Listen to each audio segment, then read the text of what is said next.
Urgent shouts echoed from behind the emergency room door.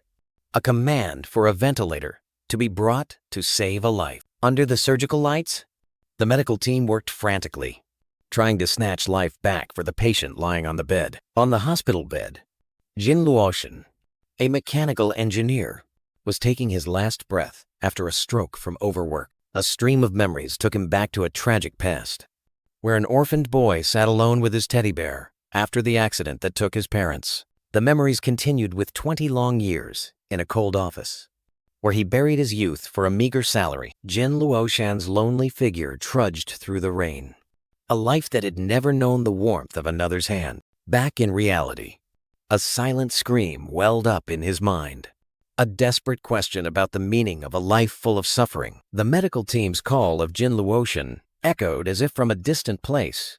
As his consciousness slowly faded, the medical team resorted to the defibrillator in a final effort. But for Jin Luoshan, exhaustion had won, and he gave in. Sinking into darkness, the scene suddenly changed, revealing a magnificent and grand mansion under the morning sun. A man with long blonde hair slowly woke up in a luxurious bed. Raising a hand to shield his eyes from the light, he lowered his hand, his astonished gaze sweeping across the splendid room. This opulence made him unable to believe it was a hospital room. A faint blue interface panel suddenly appeared floating before him. Startling him, glowing text appeared, welcoming him to the magic continent Eldora. His hand hesitantly reached forward, a gesture full of confusion and curiosity at the strange, inexplicable phenomenon. A sharp pain made the blond young man's eyes narrow. He slowly woke up on a luxurious bed, his mind still hazy. His green eyes widened, and panic began to creep in. Seeing his own reflection, a silent, horrified question appeared on his face. Why do I look like this? A week passed, and he sat quietly at his desk, seemingly accustomed to the splendid room. A pair of black high heels quietly entered the room. A pink-haired maid brought tea, respectfully bowed, and announced that the tea was ready. Rain Edgar smiled in response to Leah's thanks, his face exuding confidence as he had grasped his new position. The moment of realization struck, and the faint silhouette of Jin Luoshan from his previous life appeared behind Rain Edgar, confirming the truth that he had died and been reborn. His thoughts led him to his new family, Rain Edgar, the third son of Grand Duke Alfaria Edgar. Memories flooded back, showing a cozy childhood family meal, where his older brother picked food for little Rain. In another memory, his parents happily fed young Rain a magical liquid, promising to enhance his magical power. The image of his mother from his previous life appeared, affectionately giving him the new outfit she had sewn. Back in reality, Rain Edgar smiled contentedly, realizing he was the youngest child, cherished and surrounded by his entire family. The star-shaped earring on his ear gleamed, a sign of his new life, full of nobility. Rain Edgar sat on the chair, a self-satisfied smile fleetingly crossing his face as he pondered the compensation for his terrible previous life. His vision expanded to the map of the continent of Eldria, a world powered by magic, with the mighty Caradorial Empire at its center. Images of the Empire's knights appeared, standing solemnly under fluttering flags, symbols of the land's military might. This world was not only home to humans, but also to the elegant elves and the bearded dwarves, masters of forging. Amidst the vast continent, the territory of the Edgar family appeared, a prosperous and powerful land. A stream of hot tea was carefully poured into an exquisite porcelain cup, a symbol of luxurious service. Leah, his personal maid, professionally served tea to Rain Edgar, who was enjoying his noble life. Rain took a sip of tea, his eyes gleaming with satisfaction, believing that this happy life was a worthy reward for his past efforts. Leah smiled, bowing respectfully to convey that the Lord, his father, wished to see him to discuss important matters. In a large and authoritative office, Aldarian Edgar, the head of the family, sat behind his desk, meticulously reviewing documents. A butler stood at the office door, informing his master of young Master Rain's arrival. The approval was given concisely, echoing beneath the splendid chandelier. Affirming the absolute authority in the room, Rhine Edgar entered, placed a hand on his chest, and bowed to his father with a solemn and respectful demeanor. Aldarian Edgar looked up from the documents, his stern gaze, both as a father and the leader of this land, fixed on his son. The self-satisfied look on Rhain's face vanished, replaced by confusion and anxiety. Unsure why he had been summoned, sitting in his chair, Aldarian Edgar looked at his son, making a significant proposal about managing a territory. Rhain was completely surprised by this offer, while Aldarian rubbed his forehead, the weariness from the burden of responsibility clearly visible. Rhain stepped forward, a silent gesture showing he was ready to listen and take on the burden. Aldarian turned towards the giant map, beginning to designate the land Rhain would take over in the future. His hand pointed to an area in the northwest, explaining its challenges, especially the issue of food security. Aldarian looked up, his stern gaze warning that the safety of the Edgar family was threatened by the unstable situation of the entire empire. Rhain listened intently, his expression becoming serious as he realized the weight of the responsibility entrusted to him. His father's warning materialized as an image of an old, decaying king sitting on a throne in the shadows, symbolizing the decline of the monarchy. Next was an image of two lords shaking hands while hiding daggers behind their backs, illustrating the underlying conflicts and betrayal. Rhain pondered, images of the care his new family showed him flashing through his mind. His gaze became resolute, a determination to protect these loved ones at all costs forming within him. Seeing his son's tension, Aldarian was about to speak words of reassurance, showing the family's support. Rhain unexpectedly interrupted his father, an idea flashing in his eyes as he posed a strategic question about solving the food problem. Aldarian looked at his son, both surprised and a little skeptical, thinking Rhain's enthusiasm was merely the simple thoughts of youth. But in Rhain's eyes, an ironclad confidence flared, not from enthusiasm, but from the wisdom of an industrial revolution known only to him. Rhain Edgar stood before his father, clenching his fists, his resolute gaze conveying a promise to solve the food problem. The scene shifted to the city of Ashling, a distant land in the far west of Grand Duke Aldarian's territory.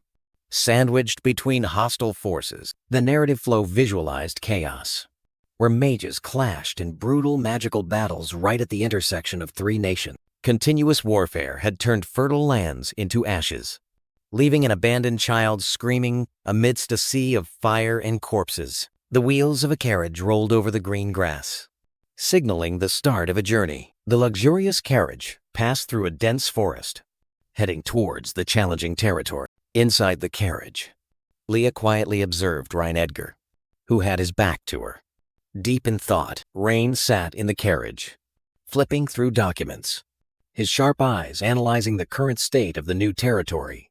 Searching for a glimmer of hope for the Industrial Revolution, he pondered, realizing that to increase the population, he needed a breakthrough solution. Suddenly, Rhain paused, one hand on his forehead as an astonishing realization about a hidden ability flashed in his mind. His thoughts appeared like a system interface, instructing him to use the scan ability on a person. He envisioned how this ability worked, analyzing core stats such as leadership, loyalty, and strength of a target. Memories of testing this ability resurfaced, showing the stats of a spear-wielding warrior named Derek Sultan. Another example flashed through his mind, displaying the stats of a female fire mage named Marina Grace. Back in reality, Rhain looked at Leah through the window, a new determination forming in his eyes. The top priority upon arrival was to recruit talented individuals. Leah paused with a hint of hesitation on her face. Facing her, the butler gave a stern command, and Leah bowed in compliance. Leah's gaze turned towards Rhain Edgar, filled with a silent worry for her young master. Meanwhile, at the Ashling City Lord's mansion, a conspiracy was taking shape. The city lord urgently reported to a mysterious hooded figure about the impending guest. With a cunning look, the city lord proposed a preemptive strike. He explained the favor Rhain received, the image of the blonde noble haunting his mind. The mysterious hooded figure sat motionless, gesturing to dismiss the lord's hasty plan. Fear was evident on the city lord's face as he thought of his fraudulent activities being exposed. The hooded figure merely sneered, ordering his subordinate to use fake ledgers to deceive the naive young master. Standing up, the mastermind ordered the city lord to go out and welcome Ryan. When alone, the mask could not conceal the hooded figure's eyes, burning with hatred as he thought of Aldarion. At the same time, Rain and Leah arrived, standing beside the carriage and looking out at the land stretching before them. Rain's expression darkened as he realized the desolation of the territory. Then he turned to give Leah an order. Leah immediately presented a map scroll of the area. Rain Edgar stood amidst the bright scenery, unrolling a large map, his gaze focused on an ambitious development plan for the territory. His train of thought was interrupted by a scream, and his expression became annoyed and cold. Rain turned and witnessed an unpleasant sight. A young girl kneeling, desperately clinging to a large, abusive man with tears in her eyes. The young girl cried out in silence, begging her father not to take her mother's last medical funds. Ignoring her pleas, the abusive father roared furiously, determined to snatch the money to satisfy his gambling addiction. He used brute force to wrestle the money bag from his daughter's hand, who was trying to hold on to her family's last shred of hope. His rage reaching its peak, the abusive father raised his hand, ready to use violence to subdue his daughter's resistance. Witnessing the cruel scene, Rain clenched his fists, his anger silently flaring. Without hesitation, Rain lunged forward and delivered a devastating punch to the father's face, blood splattering as his violent behavior ceased. Rain stood upright, his gaze sharp as a dagger, showing no remorse for his recent action. Immediately after, Leah rushed over, anxiously checking Rain's punching hand, who was wincing in pain. Rain brushed off Leah's care, asserting his action was spontaneous and unforeseen. While the maid showed her disapproval, Rain gave a decisive order to Leah, instructing her to care for the young girl kneeling on the ground.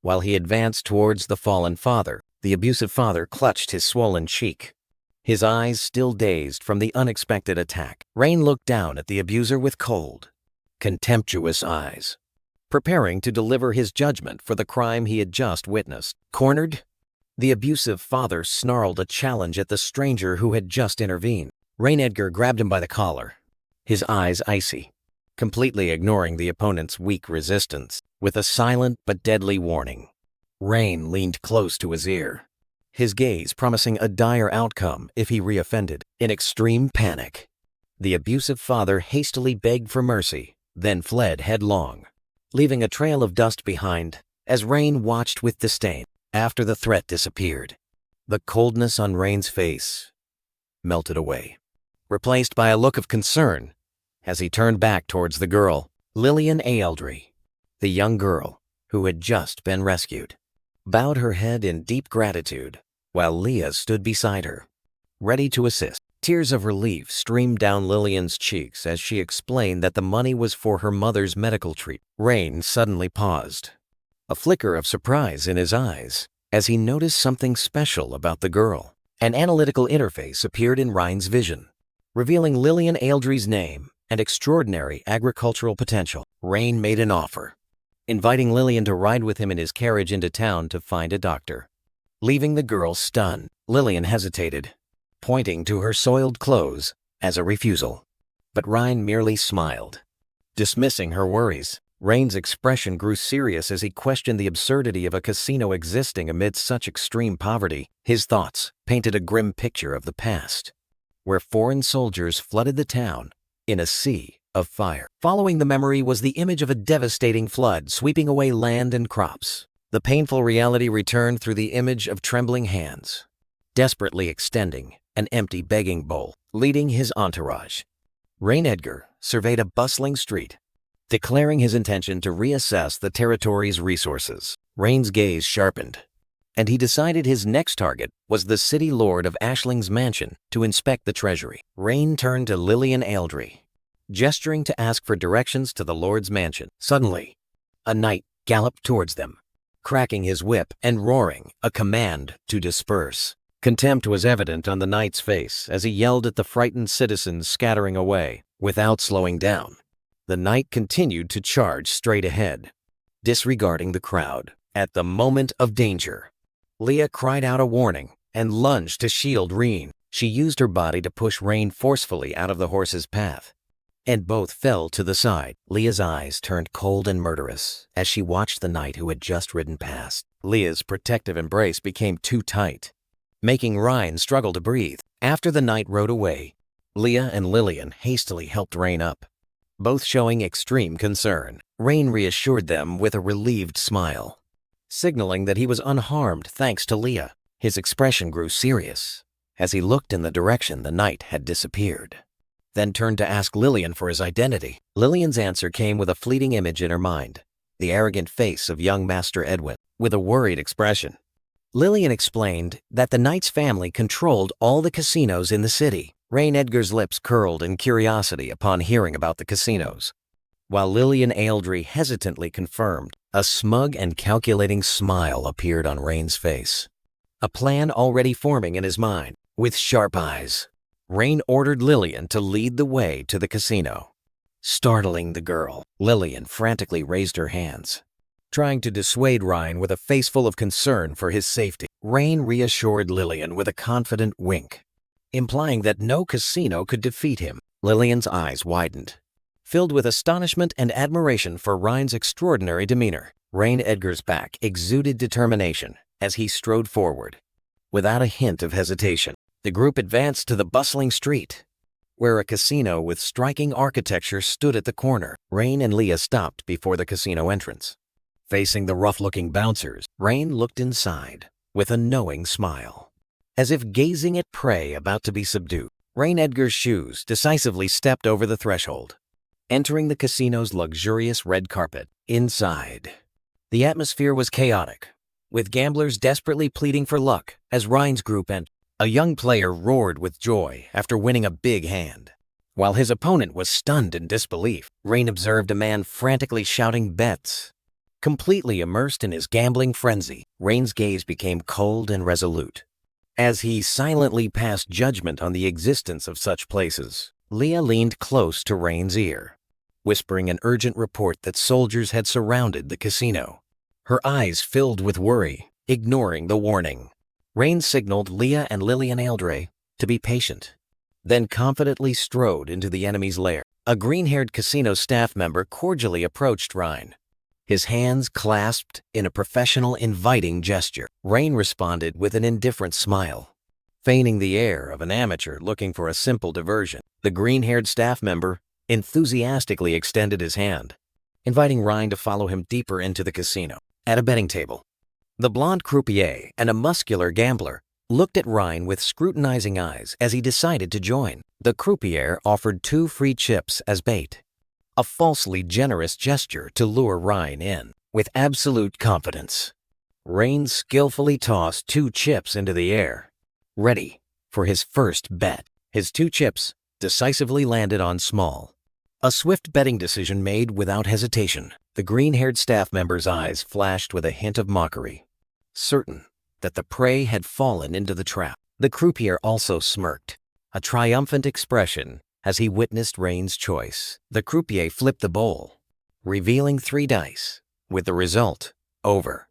A predetermined victory for the house. The green-haired staff member placed a hand on his chest, feigning regret for Ryan's bad luck. Rain shrugged with a bored expression, showing his disappointment that the game was too simple and uninteresting, signaling to Leah and the green-haired staff member that he was bored. Rain turned and left, declaring that he needed to eat. As Ryan Edgar was about to leave, a casino staff member stopped him. With a falsely cordial smile, the friendly demeanor vanished, replaced by a cunning gaze as he spread his hand, demanding Ryan pay a non-existent debt. Rain calmly questioned him, his gaze unwavering in the face of the baseless accusation. The brazen staff member pointed to 2 betting chips on the table, claiming they were a loan Rain had to pay. At the staff member's absurdity, Leah, standing behind, merely observed silently, completely trusting her master. With a smug look, the staff member shouted an exorbitant price for the 2 betting chips, plus interest and service fee. His gaze turned sinister as he glanced towards Leah, making an insulting offer in place of the debt. Rain no longer maintained his indifferent demeanor. He bluntly exposed the staff member's lie. To protect Ryan, Lillian Eldry bravely stepped forward, exposing the true value of the cheap betting chips. Interrupted.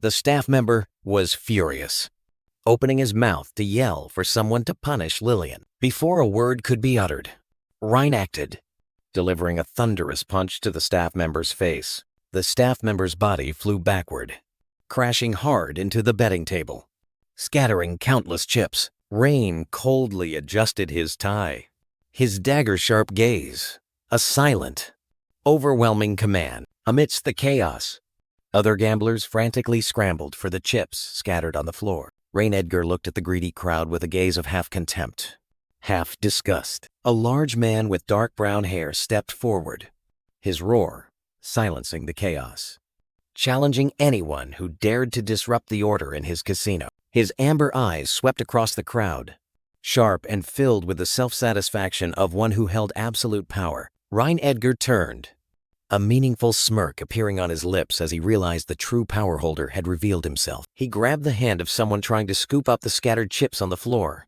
his gaze unforgiving. With a jerk of his chin, the brown-haired man ordered his henchmen, armed with clubs, to teach the greedy ones a lesson. Facing the impending club, the muscular man who had been greedily looting now stammered desperately for his life. A cruel swing of the club came down, a cry of pain echoing as another looter was punished. The surrounding crowd fell silent, horrified witnesses to the violence unfolding before their eyes. The brown-haired man roared a stern warning, forcing all present to silence and submit to his power. Feeling guilty for dragging everyone into trouble, Lillian Eldry clung tightly to Leah, trembling with remorse. Lillian's eyes gleamed with determination. She told herself she had to return the money to Ryan and could not let this injustice continue. Without a moment's hesitation, she rushed forward, her shoes gliding swiftly across the patterned carpet. Lillian stood defiantly before her enemy, her voice ringing out clearly, determined to expose the fraudulent scheme targeting Ryan. Horrified whispers arose in the crowd as they realized the one being challenged was the fearsome Veserlo of Ashling City, and feared for the young girl's fate. Veserlo turned, his gaze fixed on Lillian. An unspoken question filled with condescension and menace posed to her. Lillian A. Eldry, with Ryan Edgar standing behind her, bravely pointed and loudly accused the enemy before her to protect her loved one. Veserlo Eldrin roared a deadly threat, swinging his arm to attack and quell the challenge. Veserlo's hand lunged forward, causing Lillian to tightly close her eyes, bracing for the inevitable blow. Instead of feeling pain, Lillian opened her eyes in surprise when she realized the attack hadn't happened. Ryan Edgar had intervened, his hand firmly blocking Veserlo's wrist right in front of Lillian. Rain's gaze swept over Veserlo Eldrin, an invisible analytical interface appearing, assessing his strength and danger. Veserlo glared at Rain, unwilling to accept his actions being thwarted by a stranger. With a nonchalant gesture, Ryan made a challenging declaration, asserting that the stronger one dictates the game. Veserlo sneered arrogantly, completely confident in his position and power. Rain's expression turned icy. He declared that Veserlo's identity was irrelevant. Rain clapped twice, a sharp sound echoing not in applause, but as a signal of power. Immediately, the doors burst open, and a squad of fully armed, black-armored guards flooded into the room. Rain stood encircled by the guards, declaring his victory to a stunned Veserlo, asserting that his word was now law. Meanwhile, in a luxurious banquet hall, a man expressed hope that his daughter would catch Master Ryan's eye. The city lord of Ashling raised his wineglass, smiling approvingly as Lucas, an elderly merchant, attributed his wealth to the lord's favor. The city lord of Ashling sipped his wine, his eyes revealing clear contempt as he contemplated a plan to exploit others. In a private conversation, the city lord of Ashling ordered a mustached noble to carry out a threatening act at tonight's banquet. Receiving enthusiastic agreement, in the middle of the banquet hall, a graceful orange-haired noblewoman raised her glass, offering a polite toast to the City Lord of Ashling. The City Lord of Ashling's gaze sharpened. His mind was calculating how to find Viserlo Eldrin to establish a connection with the Grand Duke's family. The mustached noble smiled smugly, while the City Lord of Ashling turned and walked away, his hands clasped tightly behind his back, showing suspicion and calculation. In the magnificent hall, an announcement rang out as Rhine Edgar majestically entered, drawing all eyes from the nobles seated around the long banquet table. Rhine Edgar stood there with a cold and dignified expression, his emerald eyes sweeping across the room, exuding an undeniable authority. Two family heads, one from the Raven House and one from the Rouster House, hastily approached Rhine Edgar, one offering gifts, the other eagerly introducing his daughter, both trying to flatter him. With a confident half-smile, Rhine Edgar signaled for the meeting to begin, completely in control of the situation. At Rhine's command, two staff members brought in a large technical drawing board, drawing the attention of him and the other nobles. With a swift and decisive movement, a decorative wooden chair leg was cleanly broken off. Rhine Edgar held the very piece of chair leg he had just broken, now transformed into an impromptu pointer, and began his presentation before the drawing board. Rhine's pointer swiftly glided over the intricate design of a dam, highlighting the project's important technical details. The nobles, including the heads of the Raven and Rouster families, looked at each other with utterly confused and bewildered expressions. Not understanding the concept of the structure Rhine was presenting, Rhine turned to Leah, his loyal assistant, and gave a brief command for her to hand him the map.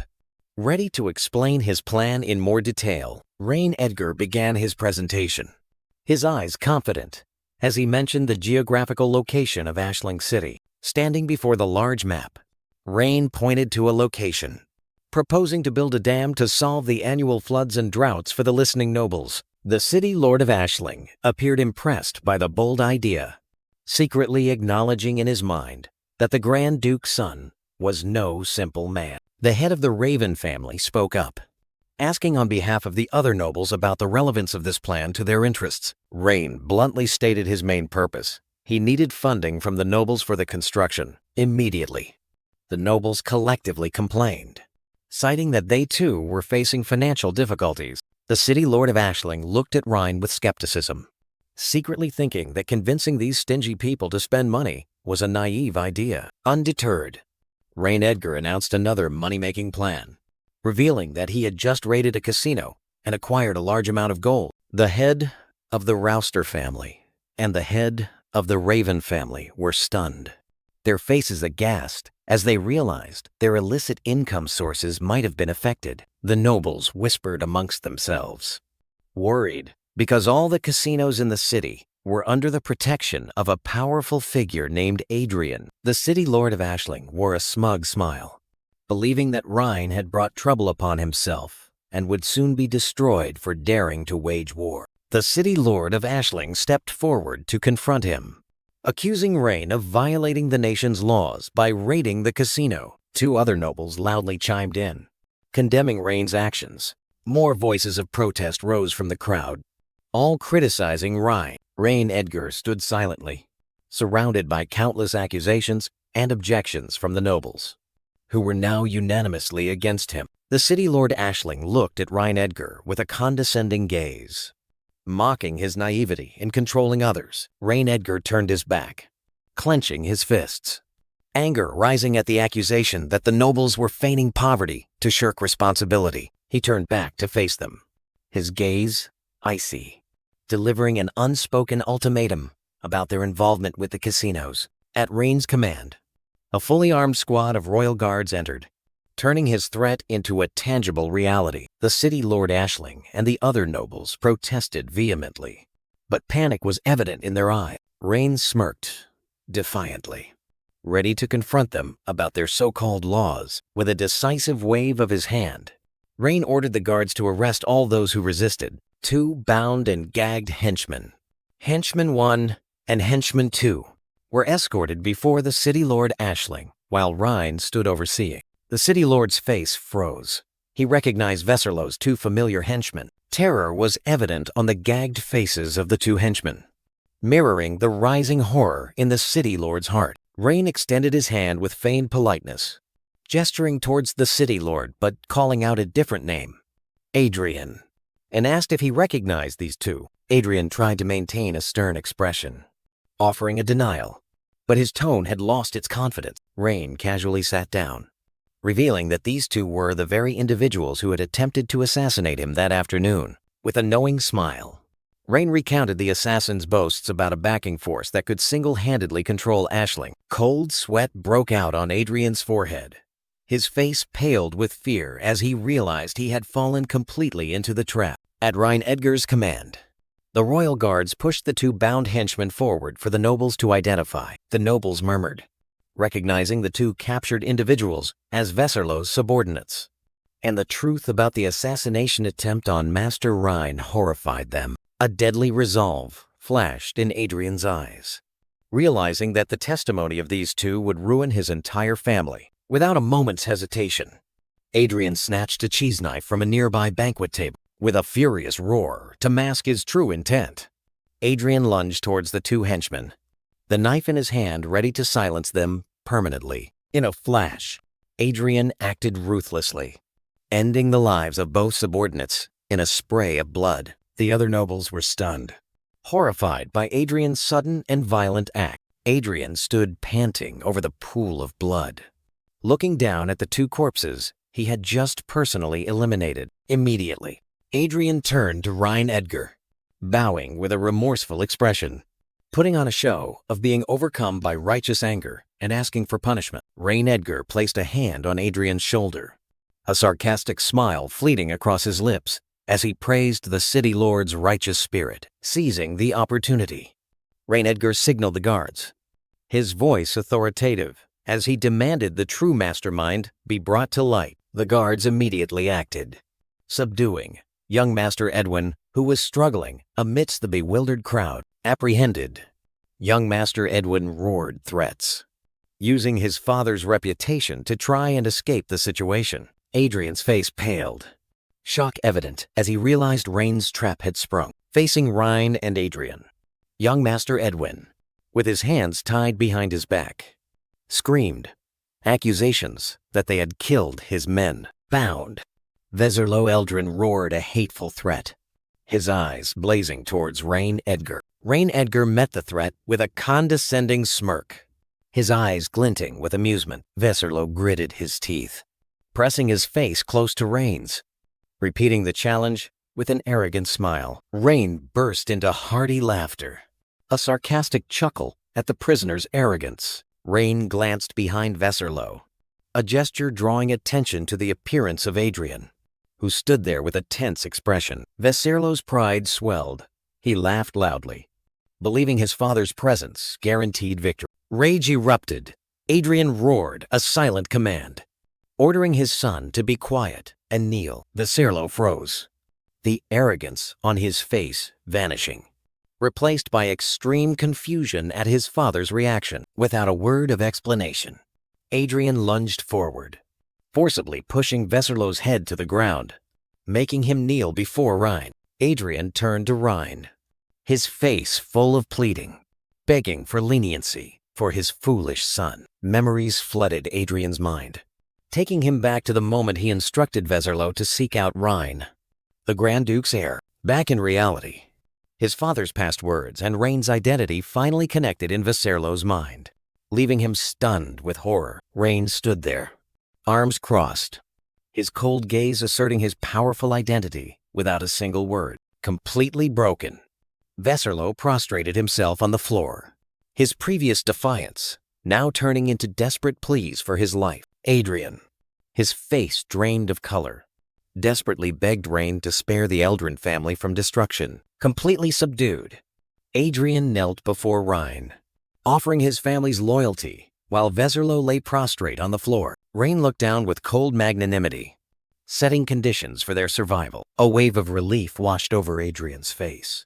He bowed his head in profound gratitude. Amidst the noble crowd, Adrian's gaze suddenly froze with alarm as he noticed the presence of Eldric Calgar. In a desperate attempt, Veserlo sprang up, exposing a treacherous plot aimed at the Grand Duke. The news caused a stir, spreading confusion and whispers of a rebellion throughout the nobility. Adrian whirled around, rage erupting on his face as he realized his son's reckless action. With an icy look of disappointment, Rain ordered the immediate execution of those who dared to spread false rumors. Utter horror was evident in Viserlo's eyes as he realized he had just dug his own grave. A knowing and insightful smile appeared on Elderic Calgar's lips as he realized Rain's true intention. Elderic Calgar stepped forward, bowing respectfully to praise Rhine's quick wit. He bowed even lower.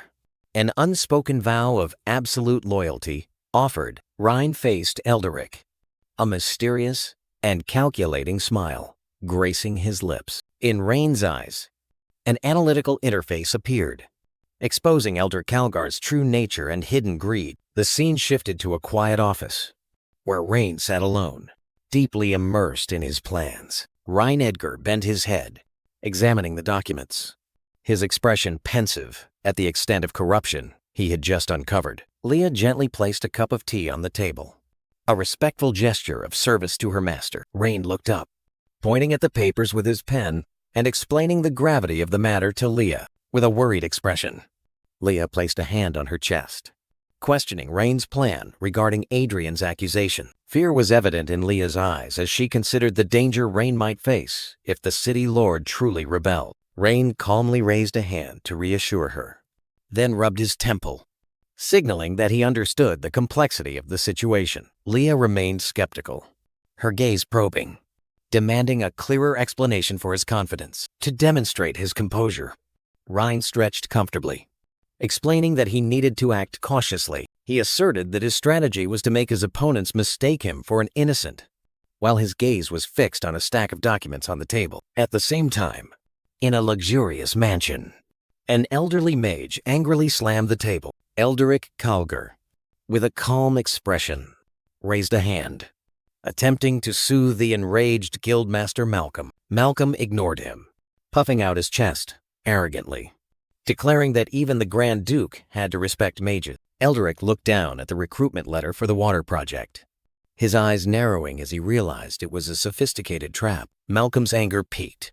He whirled around, declaring he would go confront Rhine. Elderic quickly reached out, trying to stop the guildmaster's impulsive action. A memory flashed Elderic Calgar's intimidating face, darkness enveloping him as he delivered a warning. The scene shifted to a magnificent white mansion under the morning sun, a symbol of peace about to be shattered. His thoughts drifted back to the past, where Rhine was diligently working at his desk, meticulously drawing complex technical designs with a quill. Back in reality, Leah formally informed Rhine of the arrival of Guild Master Malcolm, an uninvited guest. Rain looked up with a bewildered expression, the name Malcolm completely unfamiliar to him.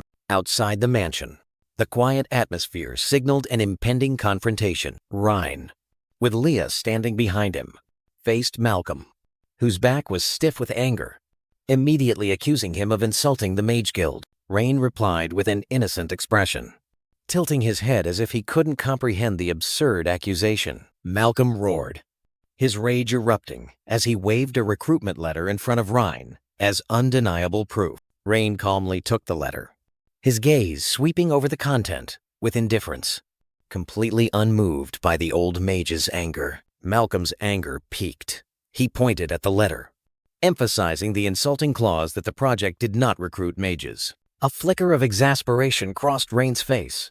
He secretly found it ridiculous that mages would compete for manual labor jobs. Malcolm puffed out his chest, delivering a stern ultimatum, demanding a satisfactory explanation or the entire Mage Guild would boycott Rhine. The innocent expression vanished. Rain's eyes narrowed, becoming sharp and calculating as he began to grasp the game. An analytical interface appeared in Rhine's vision, scanning Malcolm Grimlock and revealing that he had been instigated by someone else. Rain Edgar maintained a gentle demeanor, raising his hand to explain his stance to the enraged Malcolm Grimlock. His argument painted a picture of mages with limited energy, unable to complete strenuous work. He continued with a comparison, showing that the cost of hiring a mage was far more expensive than hiring a team of laborers. Finally, he pointed out the contrast between the luxurious secure lives of mages, and the precariousness of ordinary citizens. Dismissing all arguments, Malcolm Grimlock roared, his face etched with arrogant belief in the mage's superiority. Unfazed, Rain merely casually brushed his hair back, a subtle smile fleetingly appearing on his lips. His gaze turned icy, an unshakable determination radiating as he declared his intention to change the social order. Challenged, Malcolm issued a threat, darkness enveloping his angry face. Rain's composure vanished, replaced by an icy glare, an unspoken warning delivered. In a flash, Leah appeared beside Malcolm, her hand near his throat, leaving the guildmaster stunned. A sharp blade was now at Malcolm's neck, and his arrogance shattered into terror. With the upper hand, Ryan smiled smugly, coldly explaining the cruel rules he had just imposed. Completely broken, Malcolm stammered, a plea for his life. While Leah held the blade impassively and steadily, Rain stood observing, with his arms crossed, his gaze coldly analyzing Malcolm's reaction to the perilous situation. Upon receiving the command, Leah retracted her weapon, and Malcolm, trembling with relief, hastily bowed in thanks. Before Rain Edgar's eyes, a system notification appeared, confirming the completed quest and unlocking new rewards and functions.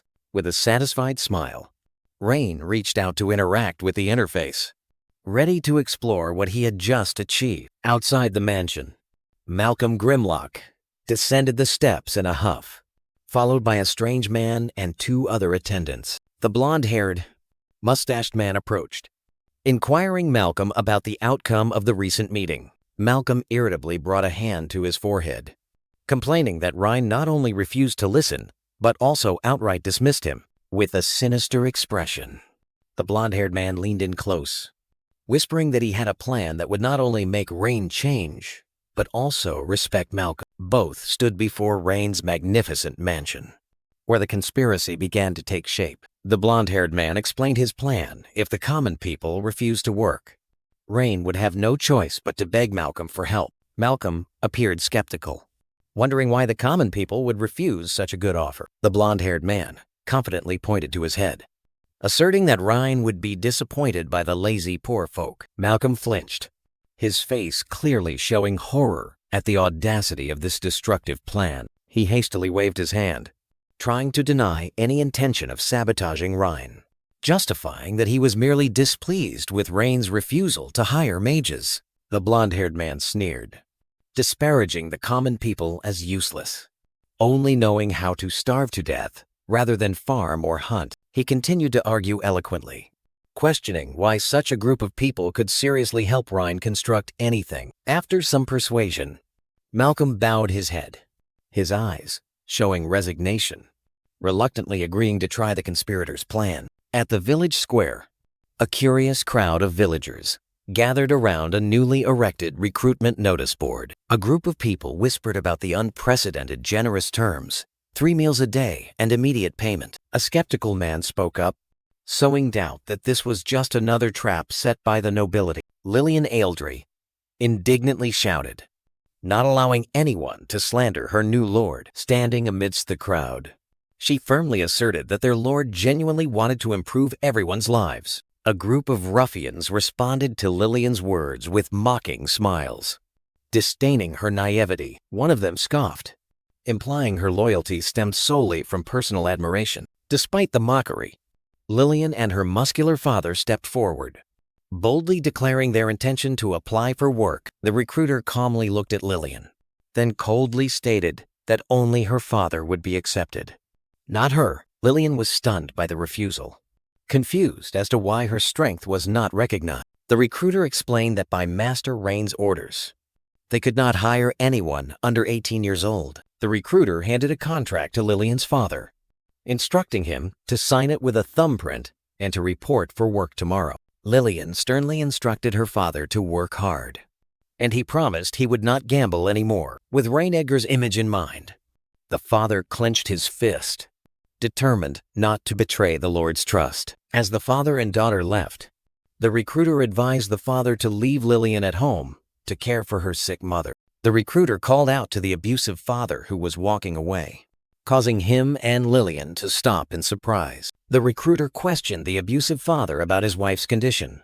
The man replied with an urgent expression, explaining his circumstances. With an open gesture, the recruiter clarified that no one was asking his wife to work. Instead, workers' families were allowed to move into temporary housing. He further explained with a reassuring smile, the image of a clean, well-equipped room appearing as a promise of a better life. Overwhelmed with emotion, the abusive father prostrated himself on the ground, his gratitude overflowing into an act of absolute reverence. The recruiter gently helped the father up, signaling that he and his daughter would be taken to the housing area to choose their new residence. The new lord's promise spread, transforming the crowd's skepticism into a wave of excitement.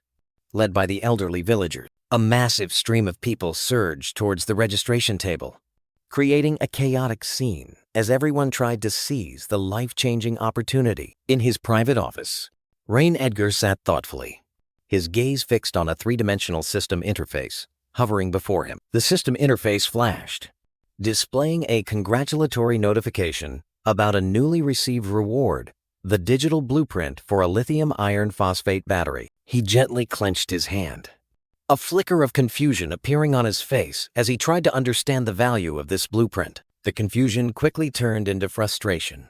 He waved his hand in protest at the absurdity of having a battery without a power source. In response to his outburst, the system interface immediately updated, presenting a new quest. Find and recruit 5 characters with high stats. His anger subsided.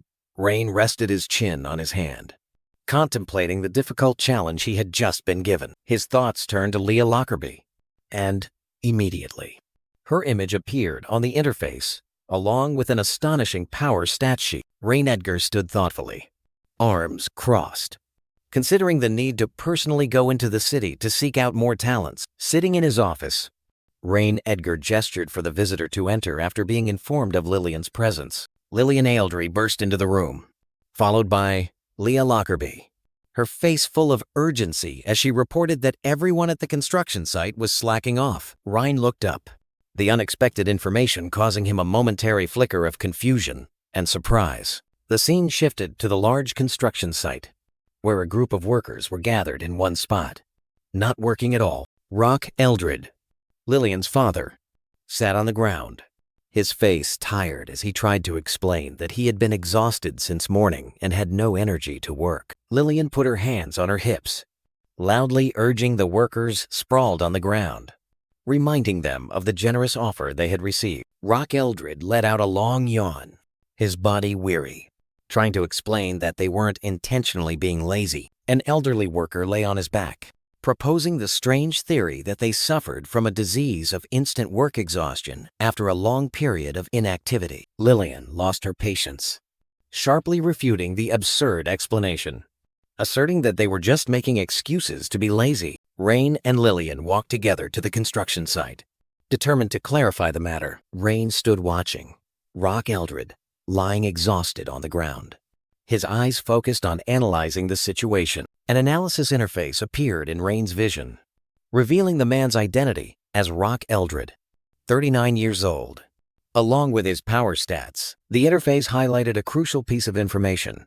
Rock's abnormal condition was identified as a curse. Rain's gaze sharpened, and he turned to Lillian, asserting with certainty that the workers were not sick. Streams of dark purple energy spread across the barren ground, signaling an evil force. The energy converged around a buried object, a silent confirmation that the entire area was cursed. Rain Edgar stood on a sand dune with Lillian Aildry and Leah Lockerbie, his sharp eyes assessing the situation. An energy interface appeared before Ryan's eyes, signaling the activation of a special probing ability. Rain decided to seize this opportunity to test his new ability, his eyes gleaming with determination. Through the system's eye, a three-dimensional geological model of the area appeared.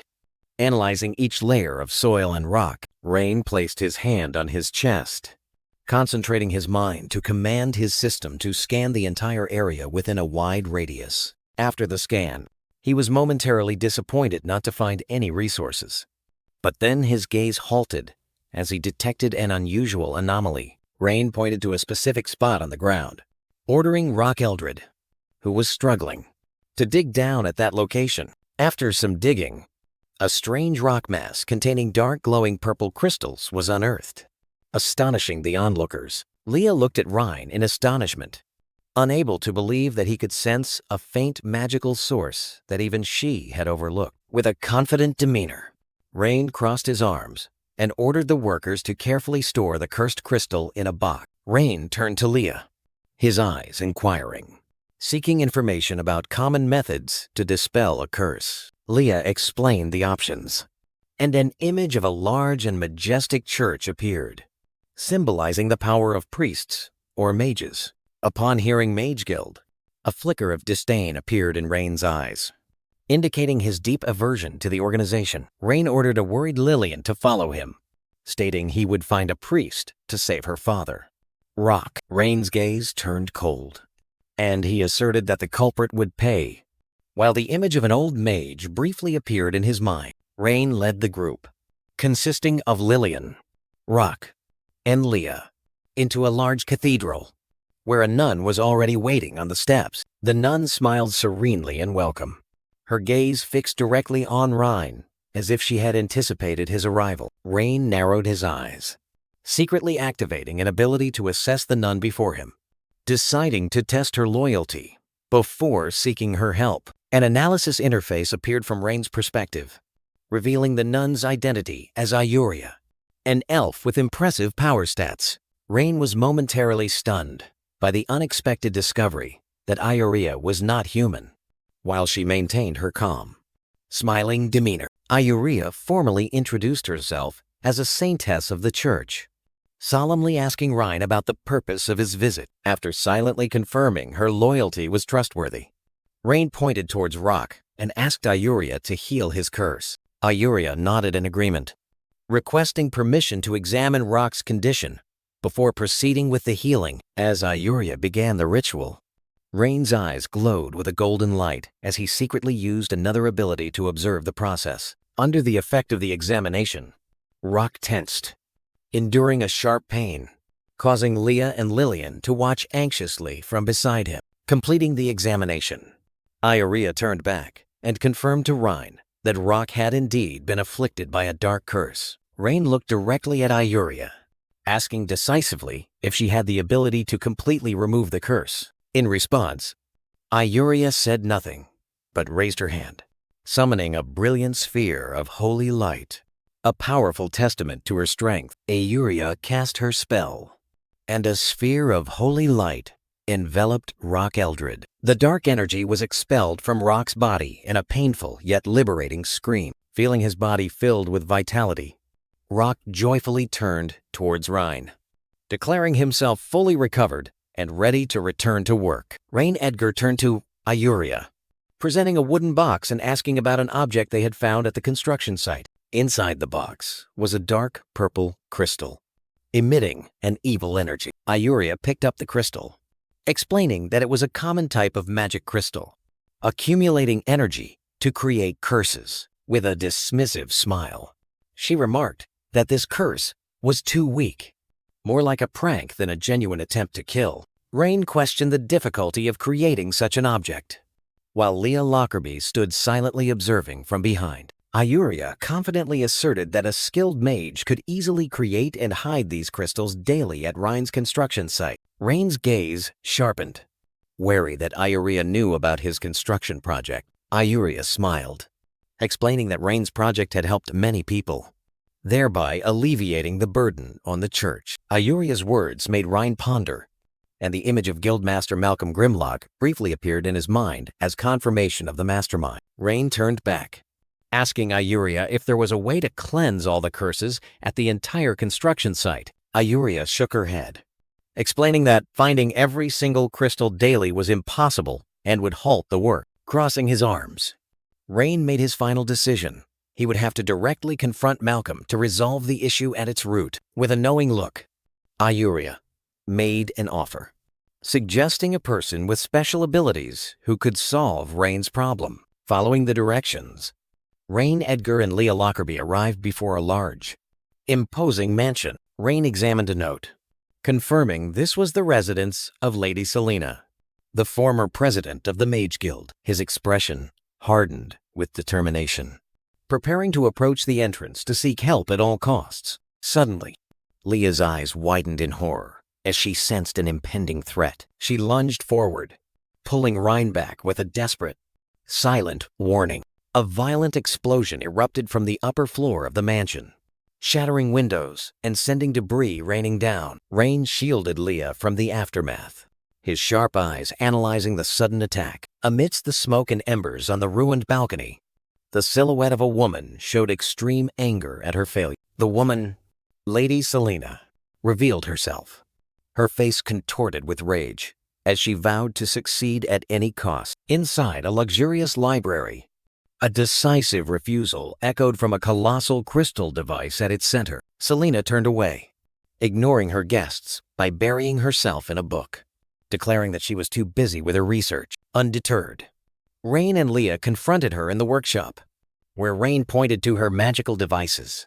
Beginning his plea for help, Selena scoffed, disdainfully demonstrating a surge of energy as if to mock his rudimentary understanding of her craft. Stepping forward, Leah looked directly at Selena with a challenging gaze, a silent demand for respect on behalf of her master. Selena looked at Leah, a smug smile on her lips, as she assessed the maid's latent power with amusement. With a condescending offer, Selena unleashed a surge of lightning around herself, proposing that Leah stay as her assistant as a reward for her future success. Offended on behalf of her master, Leah erupted in fury, purple magical energy swirling around her as she prepared to teach Selena a lesson in respect. Selena's eyes crackled with blue lightning, clashing with Leah's fiery purple gaze.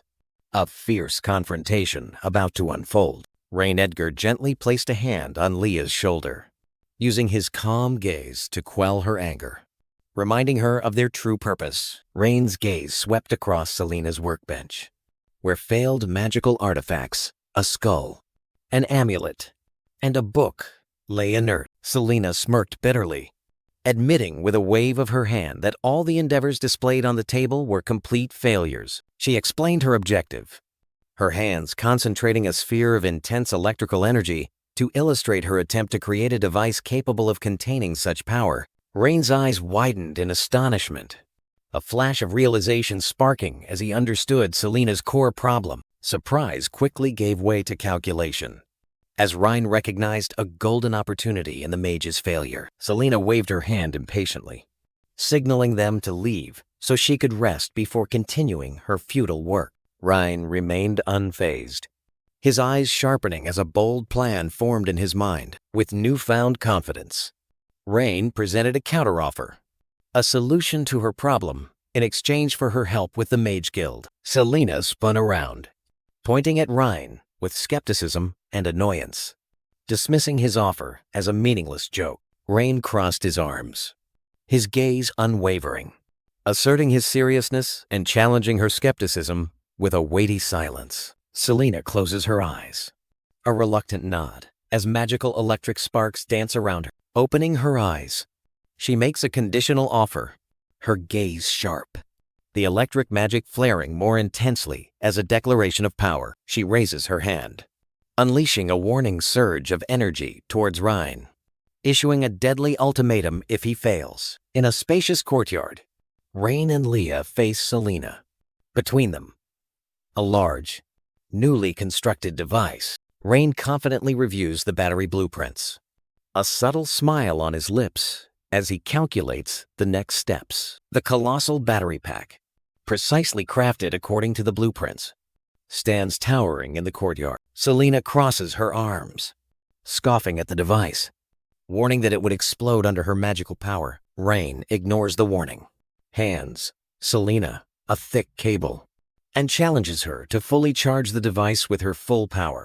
With a skeptical look, Selena grips the cable tightly, determined to prove Ryan wrong. She closes her eyes in concentration, summoning her lightning magic, preparing to channel it into the device. A powerful stream of magical electricity flows from Selena's hand through the cable and is orderly absorbed into the battery pack. Selena's eyes widen in astonishment, as she realizes the device did not explode, but steadily absorbed her energy. Rain smirks, provoking Selena that her power isn't even enough to fill half the battery's capacity. Provoked, Selena lets out a wordless roar and unleashes her full power into the device in a fit of rage. Exhausted, Selena collapses onto the still intact battery pack, the last faint electric sparks fading around her body. Selena looks at the device with a face full of skepticism, unable to believe it could contain her power. Rain Edgar calmly re-examines the colossal battery system, preparing for the test. He looks at the screen displaying an 87% charge, amazed by the extraordinary power Selena had just poured into it. A smug and somewhat cunning smile appears on Rain's face.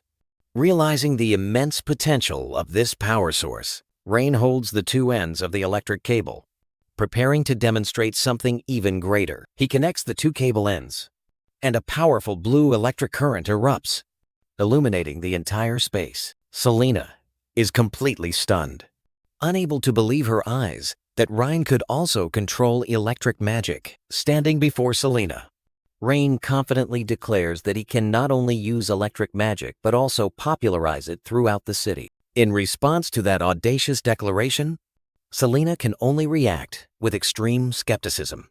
While Rain maintains his composure, Rain crosses his arms, making a bold offer, challenging Selena to join his plan to create a world where everyone can use magic. He extends his hand, a promising invitation to an unimaginable future. Selena is speechless, her mind completely overwhelmed by the vision of a world where everyone can use magic. At the same time, in another luxurious mansion, Guildmaster Malcolm is calmly reviewing a document. Malcolm strokes his beard, smiling smugly, convinced that Rain would soon have to come begging for his help. Contrary to his expectations, Selena unexpectedly appears, calling Malcolm's name with a resolute attitude. Malcolm Grimlock is stunned, his face full of panic and disbelief as he recognizes the uninvited guest. Selena enters the room with a challenging confidence, each step asserting her authority. Malcolm stammers out futile explanations, but Selena just stands there, her silence more terrifying than any accusation. Without a word of warning, Selena's hand tightens around Malcolm's collar, a decisive action cutting off all excuses. She pulls him closer, her eyes blazing, demanding an answer for the dirty tricks he had pulled. A terrifying surge of crimson energy flares around Selena, a silent warning of her wrath. Threatened to the extreme, Malcolm cries out, begging for his life. His previous smugness completely vanished. Under pressure, Malcolm begins to confess, recounting how he had gathered mages and used inflammatory words to incite them against Rain. The confession continues with the image of cursed crystals being created, a plot designed to exhaust the workers and bring down Rain. Malcolm concludes his account with the delusion that Rain would have to bow down and beg for his cooperation, clearly revealing his foolish arrogance. Back in reality, Selena shakes Malcolm violently, snarling at his stupidity for not realizing he was just a pawn. Malcolm's expression shifts from fear to bewilderment, completely failing to grasp the implication that he had been exploited by others. Selena gives a decisive order, pointing to the door and forcing Malcolm to immediately go and resolve the mess he had created. After Malcolm leaves, Selena pulls out an intricately patterned magic card. She activates the card, reporting to an image of Rain Edgar that the issue with the Mage Guild has been resolved. Rain Edgar smiles, expressing his sincere gratitude to Selena for her help. Selena narrows her eyes, making a cold suggestion implying the silent and traceless elimination of Eldrick. Rain raises his hand, signaling it's unnecessary, his eyes gleaming with the calculation that Eldrick would be bait for a bigger fish. Selena nods in agreement, showing complete trust in Rain's strategy. Immediately after, Selena's face brightens, and she leans forward, eagerly asking about the new projects they had discussed. They share a moment of joyful agreement, confirming the next step in their joint plan. Meanwhile, in another luxurious room, Eldrick Calgar urgently reports to a mysterious masked mastermind. The masked mastermind remains calm, dismissing the minor concerns to direct Eldrick's attention to the dam project. Eldrick emphasizes the project's danger, his face filled with worry about its potential to revive the entire city of Aetherland. With a smug smile, Eldrick reveals that he has prepared a trap against Rain. The masked mastermind crosses his arms, narrowing his eyes in suspicion. Questioning the certainty of Eldrick's plan, Eldrick holds up a gold coin, asserting that the greed of the nobles is a weapon that never betrays. He flicks the coin into the air, an action symbolizing a gamble on human greed. Watching the coin fly, Eldrick confidently declares the financial weakness in Rhine's plan. The gleaming gold coin lands on the wooden table, concluding their pact with a decisive sound. In the middle of the market, a fat, arrogant grain merchant kicks and rudely drives Lillian Aeldra away, falling to the ground.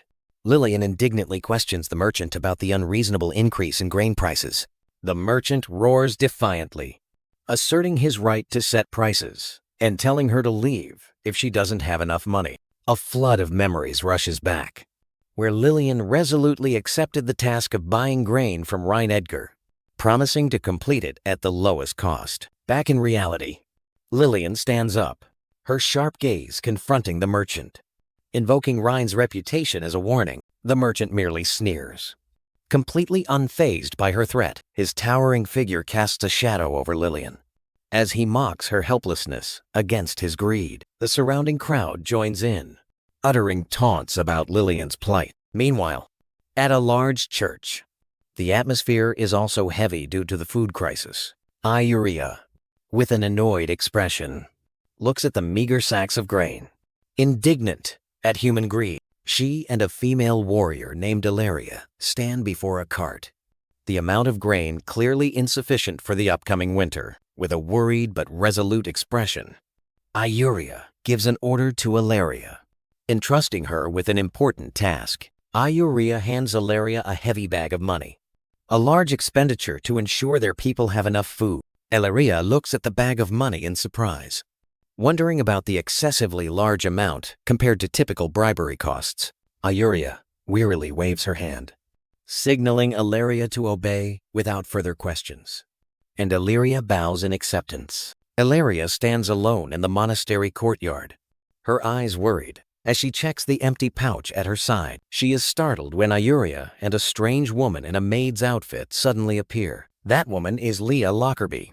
She looks down with confidence, her presence making Ilaria and Iuria look up. Rhine Edgar steps out from behind Leah, his sharp gaze sweeping over the two women in front of him. He holds out a heavy bag of money, a silent offer being made. Rhine smiled confidently, extending a business proposition they could hardly refuse. The meeting took place within the solemn grounds of an ancient monastery. Iuria crossed her arms, maintaining a wary stance, and demanded Rhine state his purpose clearly. Rhine lightly touched his star-shaped earring, smiled, and lowered his voice, directly exposing her elf identity to break down her defenses. Struck at her core, Iuria retorted in confusion, while Rhine calmly dismissed her denial. Rhine continued to reassure them with an open gesture, asserting he had no ill intentions and inviting them to cooperate. He pointed towards a cart laden with sacks of grain, frankly revealing the objective of the agreement. Iuria looked away, her tone full of skepticism, as she warned that this task exceeded the capabilities of an individual. Rhine raised an eyebrow, leisurely resting his chin on his hand, challenging her to explain the reason for such pessimism. Iuria's thoughts conjured images of four powerful noble families standing tall over piles of food, symbolizing their absolute control.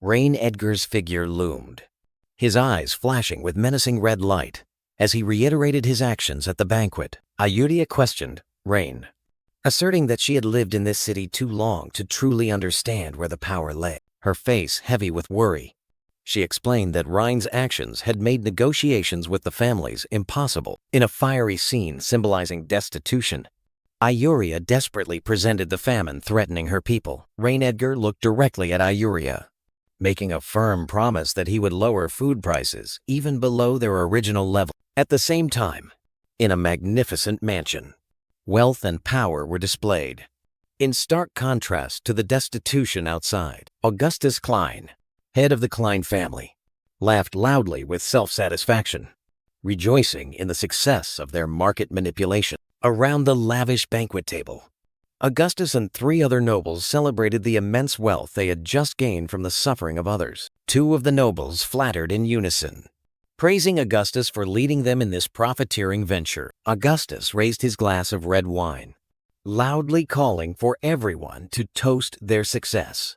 The glasses clinked together with a sharp sound, marking the triumph of greed. Amidst the celebratory atmosphere, a servant entered, formally delivering an invitation from Rhine Edgar to Augustus and the 3 other lords. The servant's solemn expression as he delivered the message caused the party's atmosphere to suddenly dampen. Fear was evident on the servant's face as he envisioned Rhine Edgar arriving to settle accounts with them. A panicked noble turned to Augustus for help, their self-satisfaction dissolving, replaced by horror at the impending threat. Augustus Klein wore a smug smile, reassuring his allied nobles about their plan to raise food prices. To assert the strength of their alliance, he slammed his fist onto the table. Augustus's face darkened, and he growled, asserting that the merchant's power was absolute, challenging even the royal family. In the luxurious meeting room, the allied nobles joyfully approved, blinded by the prospect of impending wealth. Augustus stood up, crossed his arms, and outlined their counter-strategy, ready to concede a little to appease Rhine Edgar if necessary. He narrowed his eyes, issuing a stern warning that he would not spare anyone who dared to withdraw from the agreement. The gray-haired noble and the others simultaneously stood up, bowing their heads to pledge absolute loyalty to Augustus. Augustus ordered everyone to prepare their attire for Raine's banquet. The gray-haired noble, now in a formal suit, appeared surprised by an unexpected directive. At the same time, night fell upon a magnificent mansion where the banquet was being prepared. Inside, Rhine Edgar sat calmly in his chair, with Leah Lockerbie standing behind him, her hand gently resting on his shoulder in trust. A messenger entered, bowing to announce that Augustus and his group had arrived. Rhine subtly waved his hand, signaling for them to enter and for the banquet to begin. With Leah smiling in approval beside him, a group of people with luxurious shoes entered the room, signaling the guests' arrival. Augustus and his nobles, dressed in the tattered clothes of the poor, bowed to Rhine with a meaningful smile. Rhine Edgar saw through his opponent's act, his gaze sharp and full of mockery. With a feigned innocent expression, Rhine inquired about the noble's disheveled appearance. Augustus Klein, leading the charade, eloquently declared his and his allies' charitable contributions to the people. Standing behind, Leah Lockerbie clenched her fists, her eyes gleaming with indignation at the fraudster's undisguised impudence. Rhine flashed a radiant smile, raising his hand to express deep appreciation for the guest's feigned kindness. He bowed his head, hand on his forehead, in a dramatic gesture, showing gratitude for their help. Augustus continued the act, presenting their financial difficulties as a hint that Rhine should be grateful. The nobles collectively feigned desperate weeping, lamenting non-existent losses to exert pressure. Suddenly, Rhine lifted his head, a cunning smile, completely replacing his appreciative expression, signaling the end of the act. Augustus and his companion froze, their smug expressions solidifying into utter astonishment. Rhine raised 2 fingers, his gaze sharp as a knife, presenting an offer completely different from what they expected. Augustus couldn't believe his ears, skepticism evident on his face as he tried to process Rhine's audacious proposal. Rhine maintained his posture, his gaze reminding Augustus of a deal he couldn't refuse. Augustus's astonishment gradually faded, replaced by a cunning smile as he realized he had underestimated his prey. The other nobles also understood, conspiratorial and greedy smiles spreading across their faces. A new alliance having just formed, Rhine Edgar sat relaxed, eyes closed, as if enjoying the flattery from his guests. Augustus Klein's eyes gleamed with cunning as he presented a carefully calculated difficulty. With a feigned, grateful expression, Augustus bowed, urging Rhine to act immediately. Leah silently presented a prepared document, and Rhine signaled that everything was decided. His easygoing demeanor vanished. Rhine looked directly at his guests with a sharp gaze, Issuing a silent warning about the consequences of betrayal, the nobles hastily bowed in loyalty, their faces beaming. Believing their act had been a complete success, night fell upon a luxurious mansion, where new conspiracies were being formed. Inside, the nobles had shed their tattered disguises, one of them anxiously questioning Augustus about the danger in Rain's plan. Rage erupted as a glass was thrown and shattered on the floor. Silencing the questioning, Augustus growled, explaining that monopoly was the key to earning enormous profits from this plan. He stood up, asserting that this was a secret conspiracy meant only for them. A golden opportunity not to be missed. The worried expression on the purple-clad noble's face vanished, replaced by a smug smile as he realized the scale of the benefits. He bowed before Augustus, placing his hand on his chest to swear absolute loyalty to their leader. Augustus looked at his co-conspirators. A new alliance formed based on insatiable greed. A triumphant and ambitious smile spread across Augustus's lips, his eyes gleaming at the prospect of immense wealth to come. Under the cover of night, an accusation of betrayal echoed, aimed directly at a noble mansion. Warm light spilled from the windows, contrasting with the tension that enveloped the outside. Inside the office, Iurea burst in to confront a calmly seated Rhine Edgar, while Leah Lockerbie and Lillian Aeldre stood observing. Rage flared on Iurea's face. She declared she would not allow the elves to be disrespected. Lillian hastily intervened with Iurea, trying to soothe the saintess's anger by reminding her of Rain's promise. With unwavering faith, Lillian earnestly pleaded with Iurea to trust Rain's plan. Iurea's gaze wavered, her initial anger giving way to skepticism and worry. After a moment of internal struggle, Iurea looked directly at Rhine, her voice having lost its sharpness, only insecurity remaining.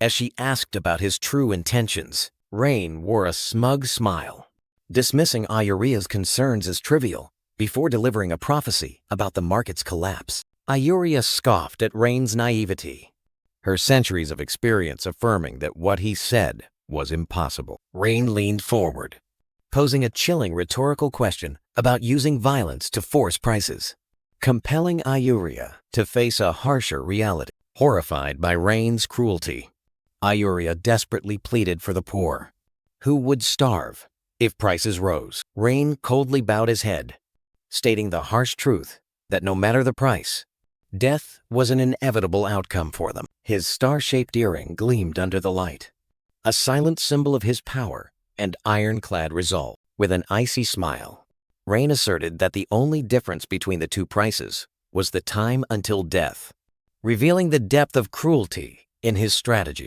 Iurea's eyes blazed with indignation as she confronted the one responsible. Rhine Edgar turned his back, calmly flipping through a document, beginning to explain that his goal was not trivial changes. He pointed to the text on the document, revealing a part of his plan related to the floor price of grain. A cruel and smug smile appeared on Rhine's face as he revealed his true intention: the complete destruction of the greedy merchants' livelihoods. 7 days later, the scene shifted to a magnificent mansion, signaling the passage of time and the execution of the plan. Inside, Rain was explaining a complex diagram on a whiteboard to Selena. A pointer indicated the diagram of a device, with electrical sparks flashing, illustrating a complex energy principle. Selena looked at Rhine with eyes full of admiration, completely convinced by the erudition of the magic system he presented. Their discussion was interrupted when Leah Lockerbie entered, announcing an uninvited guest. Selena turned to question Rhine, her expression shifting from admiration to concern as she mentioned the consequences of the grain price increase. Rain listened silently to the accusation, his face betraying no emotion in response to the questioning. Iurea's rage erupted.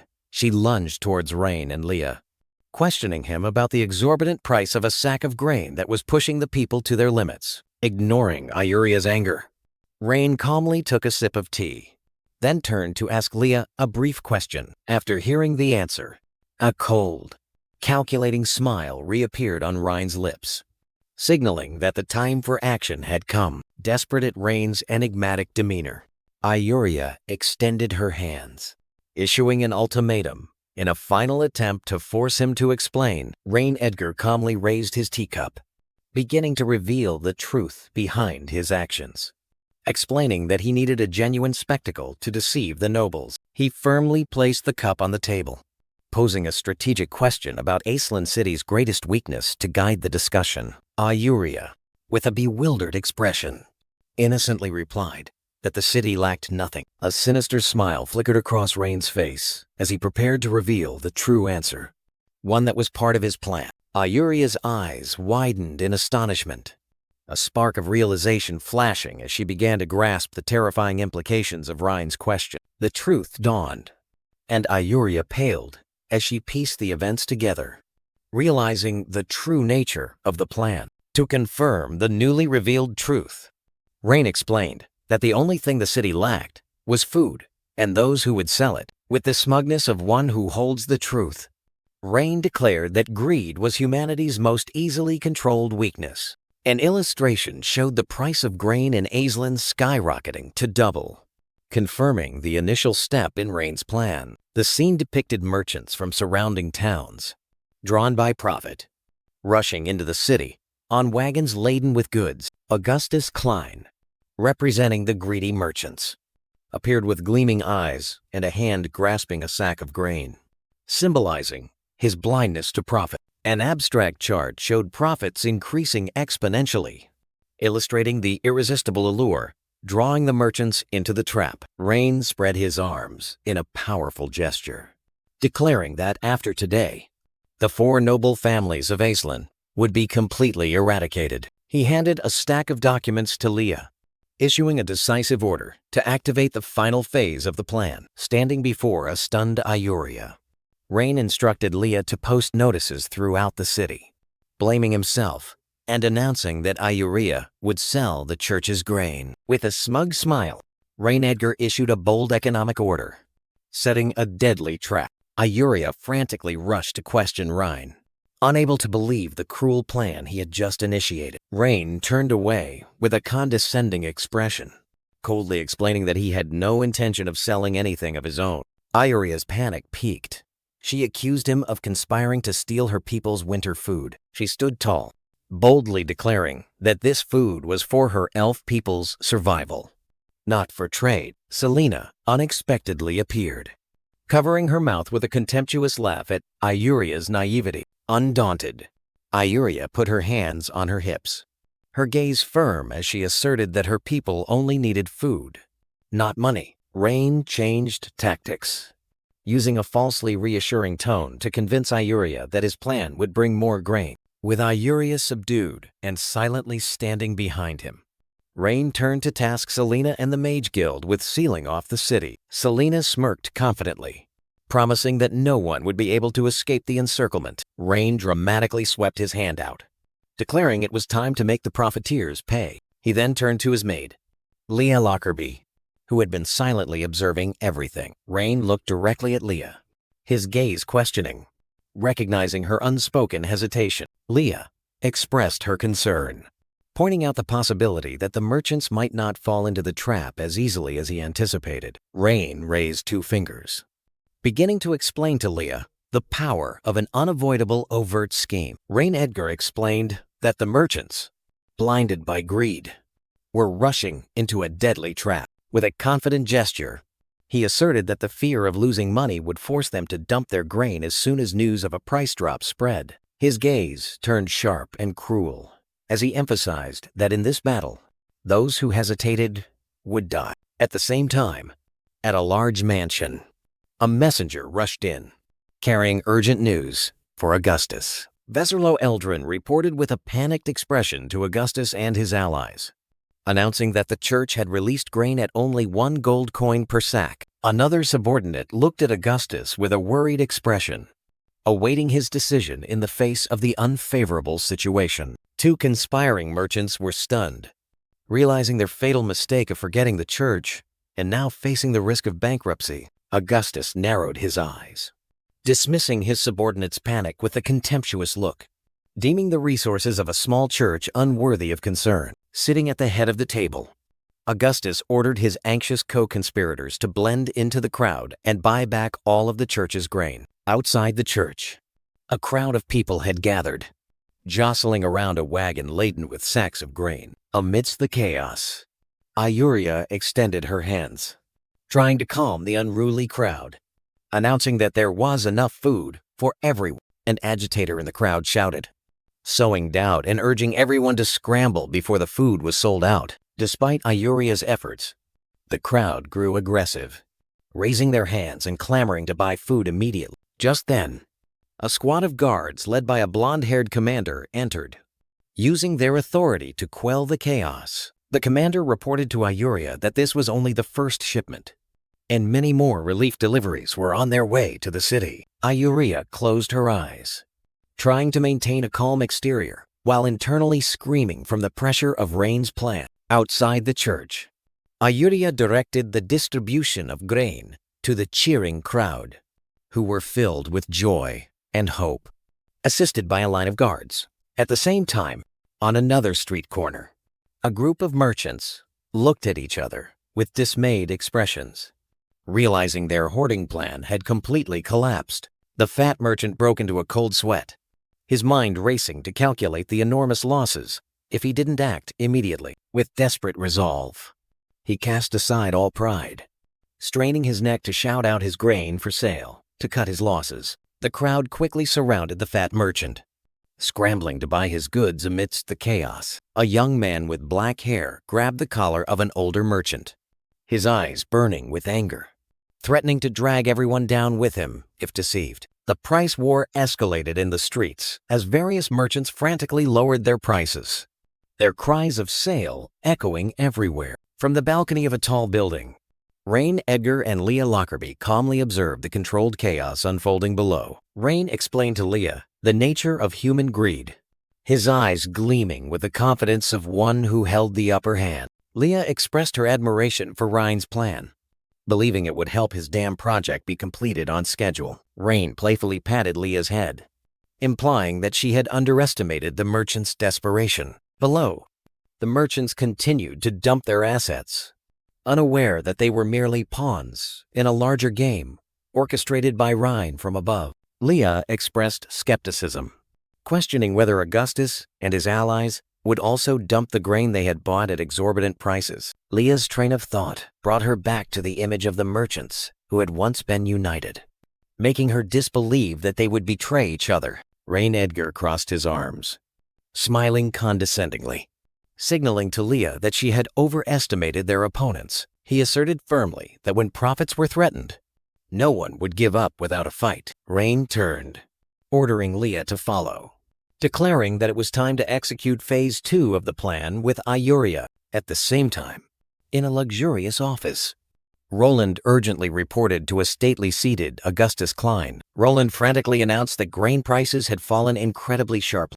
A gray-haired noble standing next to Augustus sprang up in protest, while Augustus remained seated, disbelieving what he had just heard. To prove his words, Roland knelt on the floor in despair, asserting that he was not lying. Augustus closed his eyes, beginning to piece together the events in his mind, trying to find the logic behind the chaos. His eyes snapped open as a horrifying truth flashed in his mind. Rage erupted on Augustus's face as he realized he had fallen into Rain's trap, roaring a silent accusation. The gray-haired noble and the fat noble turned to look at Augustus, full of confusion and worry, demanding an explanation. Augustus gritted his teeth, beginning to re-explain Ryan's entire conspiracy, starting with his deliberate creation of the food price frenzy. His train of thought replayed the scene of merchants from neighboring towns, drawn by profit, rushing to bring food into the city.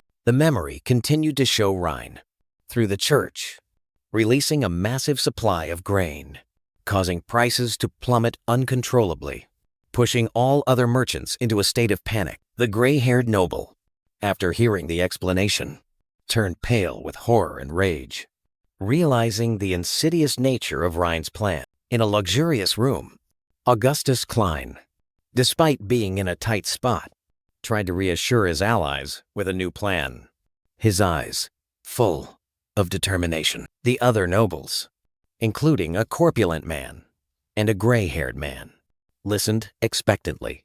Urging Augustus to present his plan, Augustus outlined a strategy of hoarding food to manipulate prices. A risky gamble calculated to corner the market. With a stern expression, he issued a warning, emphasizing that the group's survival depended on each person's absolute loyalty. The gray-haired noble's eyes gleamed with calculation, cold sweat breaking out as a selfish plan formed in his mind. Outwardly, the gray-haired noble placed his hand on his chest, feigning agreement with Augustus's plan. But immediately after, selfish panic was evident on his face as he decided to liquidate his assets before anyone else. Realizing the betrayal, a brown-haired noble angrily pointed at the gray-haired noble. As distrust began to fracture their alliance, the other nobles hastily departed to execute their own plans, leaving behind an empty promise of returning to arrange things. In another room, Roland knelt before Augustus, attempting to propose a cautious action. Losing all composure, Augustus sprang up and kicked the prostrate Roland. An outburst of anger and helplessness, Augustus roared his final, desperate command, ordering his subordinates to sell off all remaining food supplies. At the same time, elsewhere, Reign Edgar gestured to Iuria towards a massive pile of food, a gesture signifying the success of the plan. Iuria looked at the growing pile of food with astonishment, not understanding why the supply was so abundant amidst scarcity. Reign closed his eyes, a smug smile on his lips, as he contemplated the enormous profits gained from market manipulation. Lillian joyfully ran in to report to Reign, who was leisurely seated, that food prices had plummeted. Reign smugly explained to a skeptical Iuria, pointing out that their patience had yielded even better results than expected. Having proven his capability, Reign approached Iuria, his gaze sharp, to begin negotiations on their agreement. Iuria, slightly flustered by his confidence, asked about Reign's true intentions for her elf tribe. Reign extended his hand, a sweeping gesture, to make an offer of unimaginable scale. Iuria was stunned by his declaration, unable to believe what she had just heard.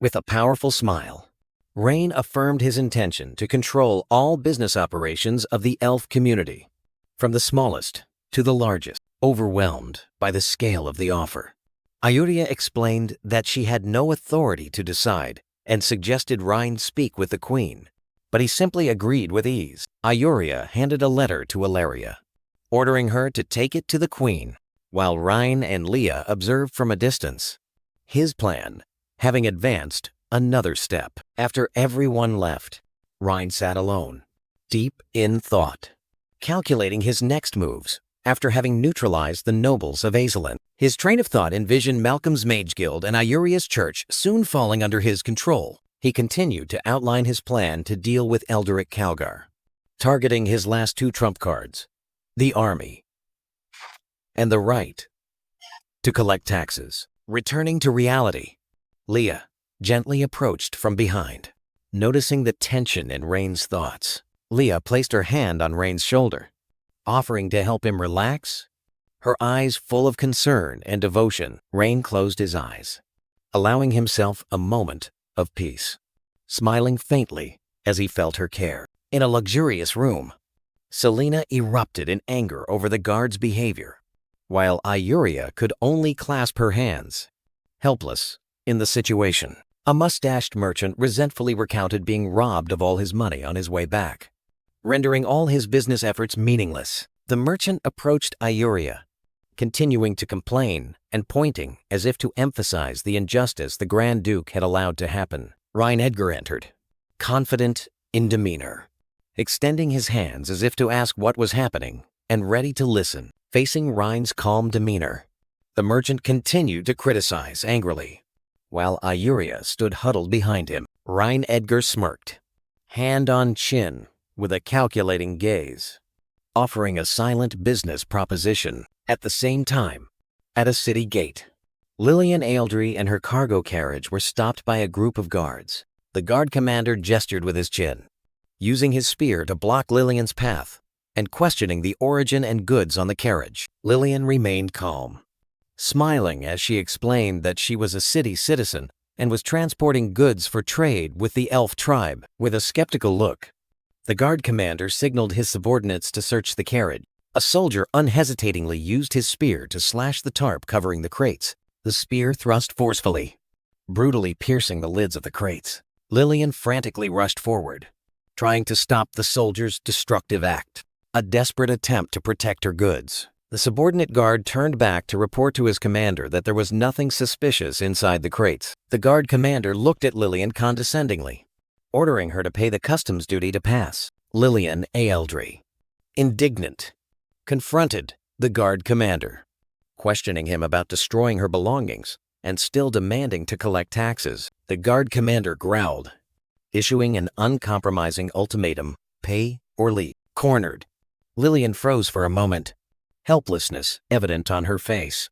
After a moment of decision, Lillian signaled to another soldier that she would pay. A single silver coin was offered, a paltry payment compared to their demand. The guard commander smirked smugly, announcing that the tax had been increased to 5 silver coins by Master Rhine. Lillian was stunned by his audacity, shouting in despair that her entire cargo was only worth 3 coins. Regaining her composure, Lillian clutched the coins, her eyes sharpening, challenging the guard for daring to impersonate Rhine Edgar to swindle her. After paying, Lillian turned and walked away, leaving the guards behind as they allowed her to pass through the city gate. The carriage driven by Lillian rolled out of the city, entering a tree-lined country road. Inside the carriage, a mustached merchant irritably complained to Rhine Edgar about the exorbitant tax he believed Rhine had imposed. The merchant loudly defended Rhine, asserting that he was the city's benefactor and would not allow anyone to slander him.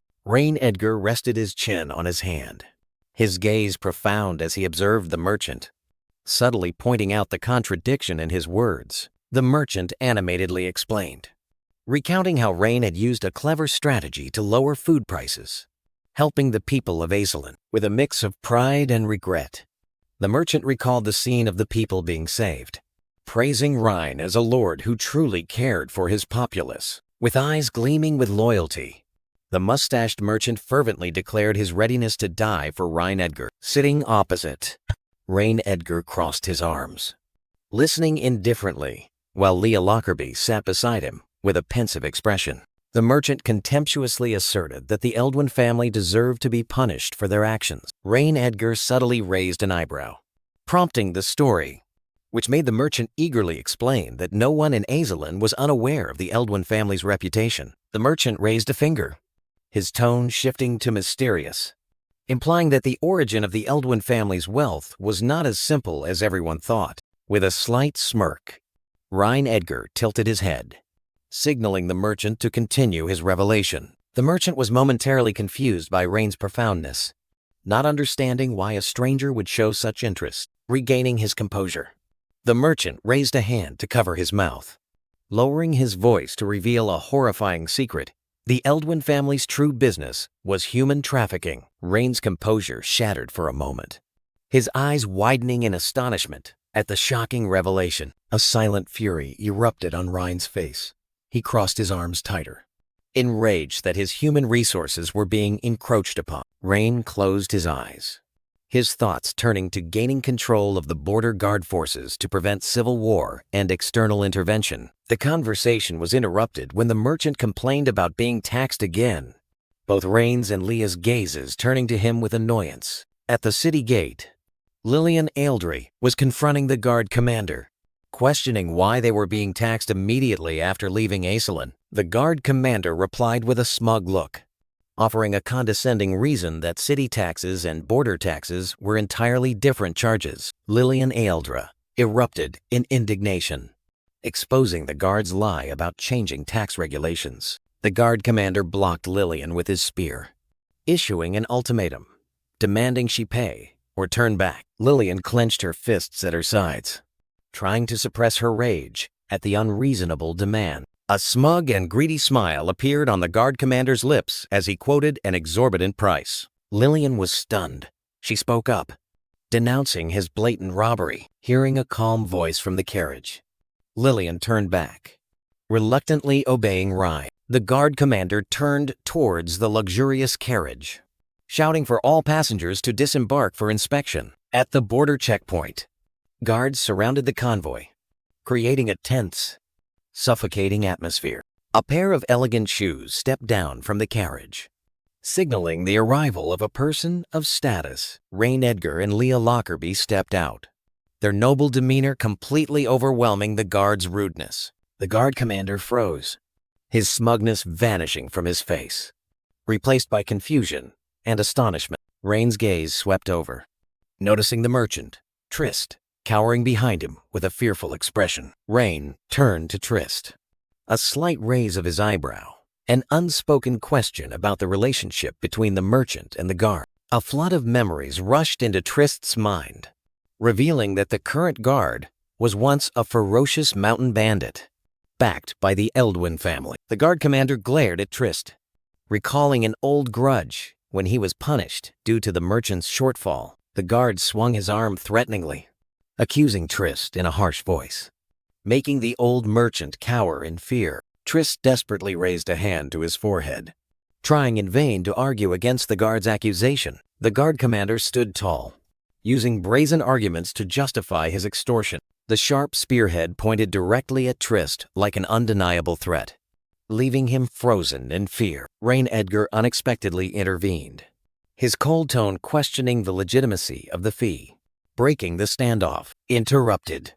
The guard commander spun around, his smug expression turning into confusion and surprise. His eyes widened as he recognized the presence of a powerful figure and the accompanying maid. The guard commander's gaze lingered on Leah Lockerbie, a calculating and lustful glint flashing in his eyes. To protect his companions, Trist hastily offered a pouch of money, trying to de-escalate the situation. The guard commander snatched the pouch of money from Trist's hand with a triumphant smile. With a condescending wave of his hand, he ordered a subordinate guard to put the money pouch away. After securing the money, the guard commander turned to Leah, approaching her with a crude, harassing gesture. Just as the guard's hand was about to touch Leah, Rain Edgar's hand blocked it with powerful force. Rain Edgar squeezed the guard's wrist, his eyes as cold as ice, showing extreme displeasure at his behavior. Humiliated and challenged, fury erupted on the guard commander's face as he roared a threat. While the commander was still raging,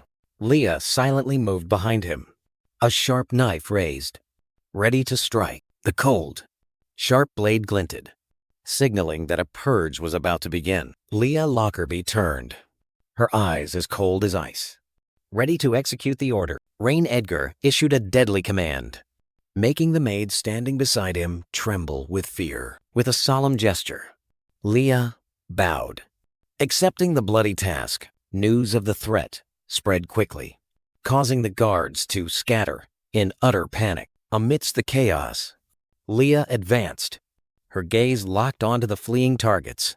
A dark blur swept past with terrifying speed, sowing terror among those desperately trying to escape. Quick as lightning, Leah closed in from behind, pressing the blade to the neck of a screaming guard. A deadly streak of light swept through, sending all the obstructing guards flying into the air. Leah stood tall over the defeated, her silhouette casting a shadow over their failure. Leah's face was devoid of emotion, her purple eyes gleaming coldly after completing her task. Meanwhile, Rain Edgar calmly analyzed the enemy's weak statistics on a virtual screen. His thoughts returned to a conversation with his father, Aldarian Edgar, who was sternly advising him on political risks. Back in reality, a flicker of relief crossed Rain's face as he realized these were just a ragtag group of guards, not the Imperial Army. The clean, gleaming blade reflected the light, neatly concluding the purge.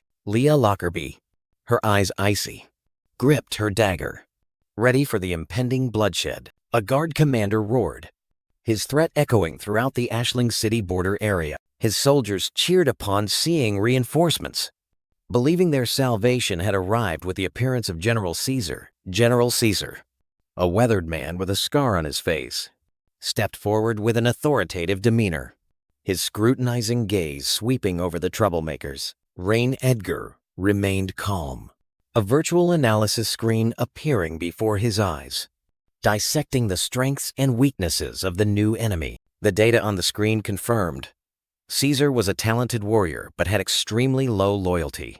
Someone who could be bribed. Caesar confronted Ryan and Leah, questioning them about causing trouble in his territory. Completely unaware of who he was facing, confused by Rain's composure, Caesar narrowed his eyes, demanding to know the identity of the stranger who dared challenge his authority. Rain Edgar revealed a crucial truth. Information he knew would completely change the dynamic of the confrontation. Upon hearing Ryan's identity, the faces of Caesar and his soldiers changed from confident to utterly horrified. They had insulted the Grand Duke's son. Caesar's mind reeled, a memory flashing, connecting the current event to a past warning. The memory took him back to a letter from his brother, which contained instructions to ensure Master Rain's safety upon his arrival in the city. The scene dissolved, giving way to a month prior, where Eldrick Calgar was handing Caesar a chest full of gold, along with a mission. Caesar offered a fake, grateful smile as he accepted the gold, greed flashing in his eyes. Back in reality, Caesar stood silent, surrounded by invisible masks of deceit and difficult choices.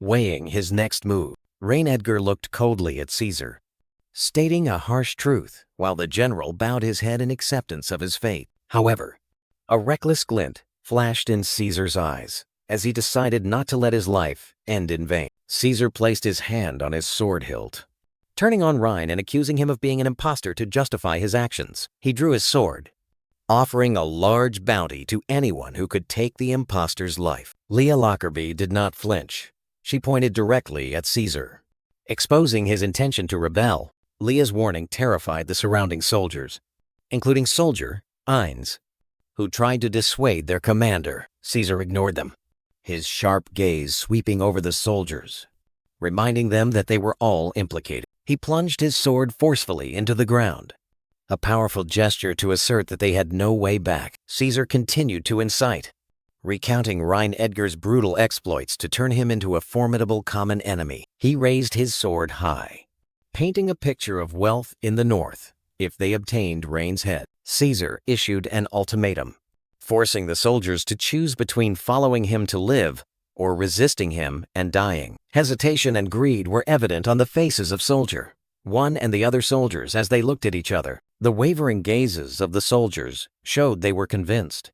Despite Leah's icy expression, the entire squad of soldiers simultaneously drew their weapons, obeying Caesar's command and forming a tight encirclement around Ryan and Leah. With the smug smile of one who held victory in his grasp, Caesar granted Ryan an opportunity to say his last word. Ryan Edgar, with a calm demeanor, offered his opponent one last chance. Ignoring the offer, Caesar roared a bloody command, urging his soldiers to charge. At his command, a wave of soldiers with spears in hand charged towards Rain, who remained motionless within the encirclement. Realizing her long dress was hindering her, Leah Lockerbie used a dagger to tear it, freeing her movements. With her attire now more streamlined, Leah brandished her umbrella-disguised weapon, preparing to plunge into battle. The tip of Leah's weapon struck the stone ground forcefully, the impact shattering the paving stones. She darted like a phantom,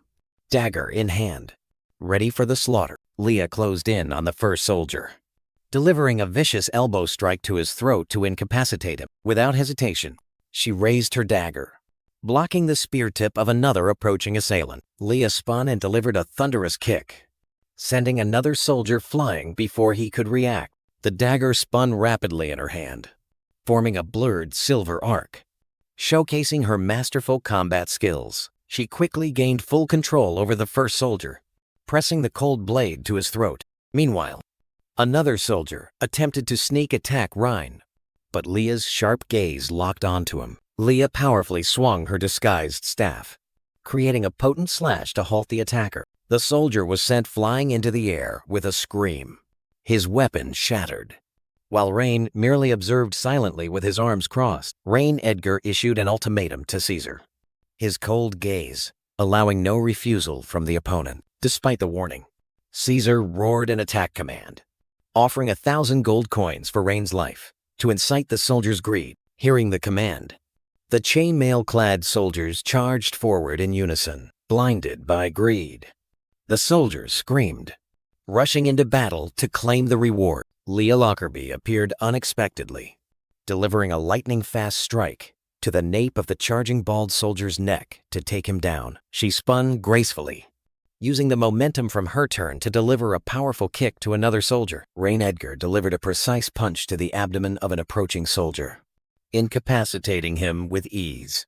Amidst the enemy encirclement, Leah moved like a whirlwind, single-handedly repelling the wave of attacking soldiers. Seeing his melee forces overwhelmed, Caesar turned to a young mage standing nearby, ordering him to join the battle. Obeying the command, the mage raised his hand, and icy energy coalesced into a cold blue orb of light. He unleashed the spell, firing a volley of sharp ice arrows towards Leah. Leah reacted swiftly, delivering a kick to shatter several incoming ice arrows. Despite her efforts, a look of surprise and tension was evident in Leah's eyes as she realized she couldn't dodge them all. The remaining ice arrows pinned themselves to the ground, forming an icy prison around her feet, rendering Leah completely immobile. Seeing his opponent's bodyguard incapacitated, Caesar roared, urging his entire army to charge and finish off Ryan Edgar immediately. Frozen in place, Leah Lockerbie watched helplessly as Caesar's soldiers roared and charged towards Ryan. With an urgent expression,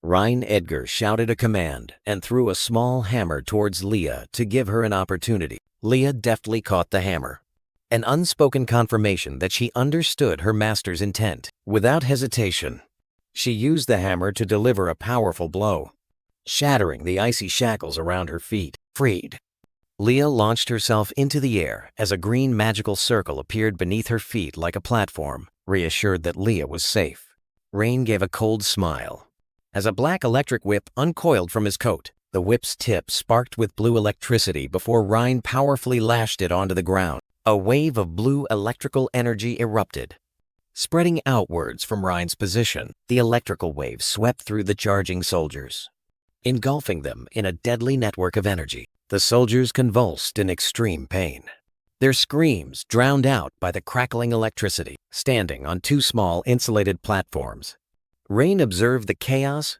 with satisfaction. Completely unaffected by his own magic, the remaining soldiers froze, horrified by the sight before them.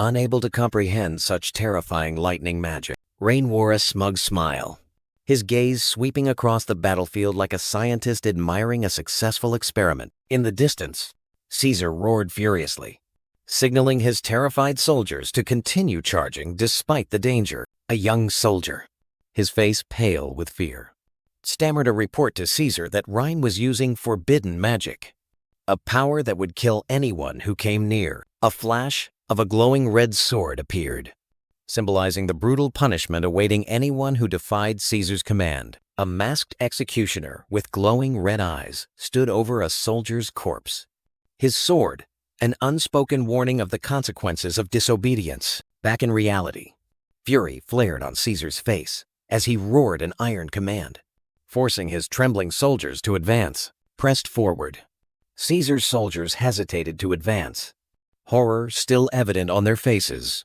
after the previous attack. A brown-haired soldier looked back in extreme panic and confusion, unable to understand what was happening. From a distance, Leah Lockerbie turned to Ryan Edgar with a worried expression, wondering why his magic hadn't defeated all the enemies. Ryan, with a calculated, calm expression, explained that his weapon was only temporarily out of energy, a deliberate lie. Panicked by this apparent weakness, Leah grabbed Rain's hand, urging him to retreat immediately to save his life. Rain gently held her back, a confident and cunning smile on his lips as he reassured her that Caesar would not escape. Believing he had victory in his grasp, Caesar roared a final attack command, urging his soldiers to pursue and eliminate Ryan. Just as the soldiers charged, a massive blue lightning bolt struck down from the sky, hitting the center of their formation. The sudden attack engulfed Caesar, who was leading the charge, bringing him to an abrupt halt. Trapped in the electrical storm, Caesar's face contorted from triumph to utter horror as he recognized the source of this power. In the heart of the lightning storm, Selena appeared, her entire body Radiating magical power as she looked down at Caesar with contempt, Selena emerged amidst a storm of her own making. Lightning bolts discharging from her body and striking down enemy soldiers as she addressed Rhine. Rain Edgar turned.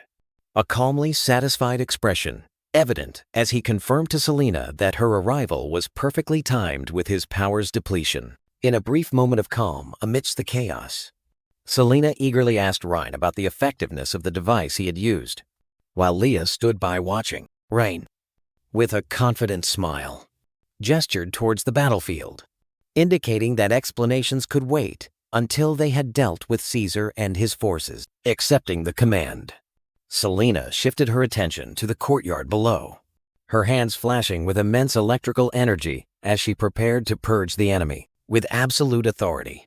Selena's eyes glowed with power as she commanded her mages to join the battle and assist Rhine in crushing the rebellion. In perfect unison, Selena's blue-robed mages responded to her command, channeling raw magical energy into their hands. The combined might of the mages erupted into a colossal, coordinated lightning strike, a storm of pure energy aimed at the center of the enemy formation. Lightning bolts poured down into the courtyard, tearing through the ground and engulfing the terrified soldiers in blinding light. Caught in the maelstrom, a terrified Caesar begged for his life, his previous arrogance completely shattered by the overwhelming magical assault. Cornered and facing destruction, Caesar's terror boiled into a final defiant rage as he vowed to drag Rhine down with him. The relentless lightning storm struck directly at Caesar, engulfing him in a destructive torrent of energy. Driven by desperation, Caesar poured all his remaining strength into his greatsword,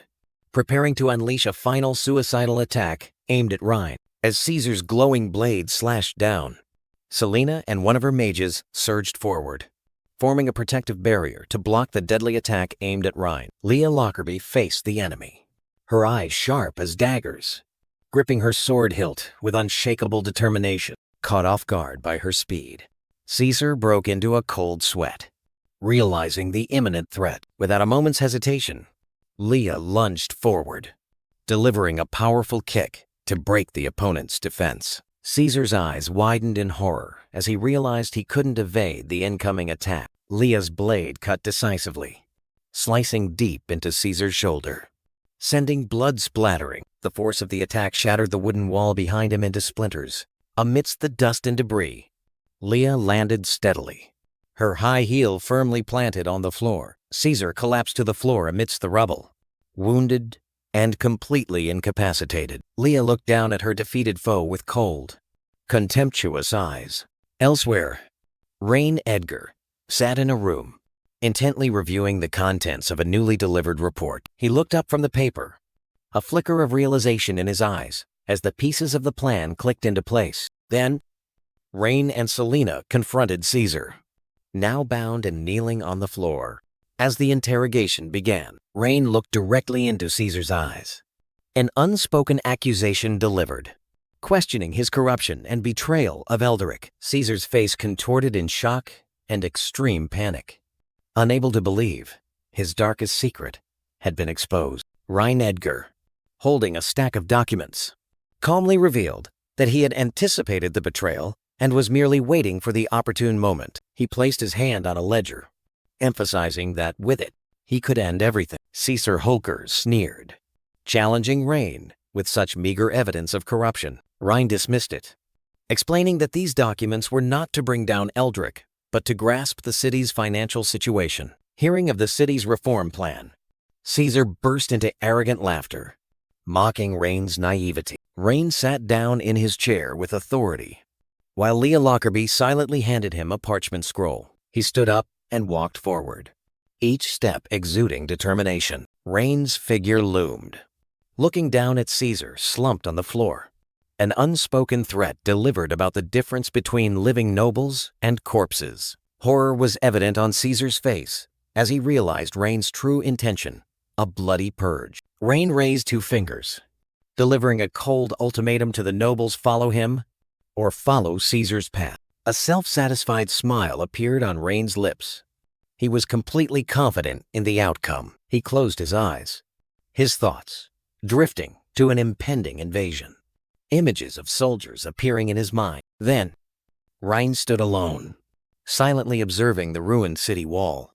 Aware of the city's fatal weakness, he unrolled a map, beginning to outline plans for defense and reconstruction. Rain Edgar leaned over the strategic map, assessing the surrounding forces, the elves to the west, and the greatest threat from Grand Duke Soren to the north. Leah Lockerbie approached Ryan Edgar, presenting a stack of files and a report on the enormous sum of money recently seized from the border fortress. With a self-satisfied smile, Ryan Edgar turned and gestured, deciding to reward the guards with a small portion of the spoils before retreating to the city. As they prepared to leave, Selena appeared, and Ryan raised his hand in a polite yet distant greeting. Standing before the carriage, Ryan bowed slightly, expressing perfunctory gratitude to Selena and the Mage Guild for their cooperation. Selena smiled radiantly, gracefully waving her hand, showing immense satisfaction at Ryan's thanks. Overwhelmed by curiosity, Selena held up a section of electrical cable, her eyes demanding an explanation for the strange technological principle that even non-magical people could use. Ryan smiled mysteriously. He gestured that he would explain everything on the way back, keeping his trump card to himself. Just as Selena nodded in agreement, an urgent call from behind interrupted their exchange. Malcolm Grimlock rushed towards them, his face contorted in panic. Disrupting the calm of the scene, her cheerful demeanor vanished.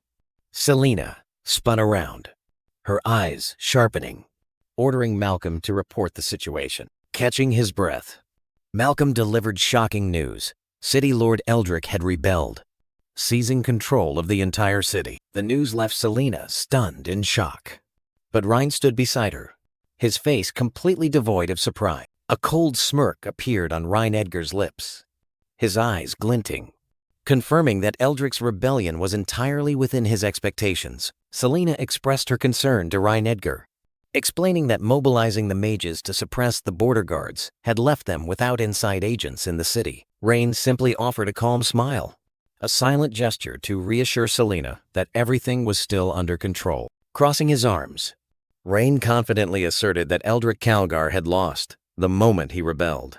While Eldrick's shadow loomed behind him, Ryan rode alone to the gates of Ashling, which had been occupied, his eyes observing the situation. Leading a small contingent with Selena and Leah Lockerbie, Ryan advanced directly to confront the rebel forces. Ryan looked up at the city wall, his expression serious, awaiting the appearance of the leader. On the city wall, Eldrick Calgar stood with arms crossed, a self-satisfied look on his face.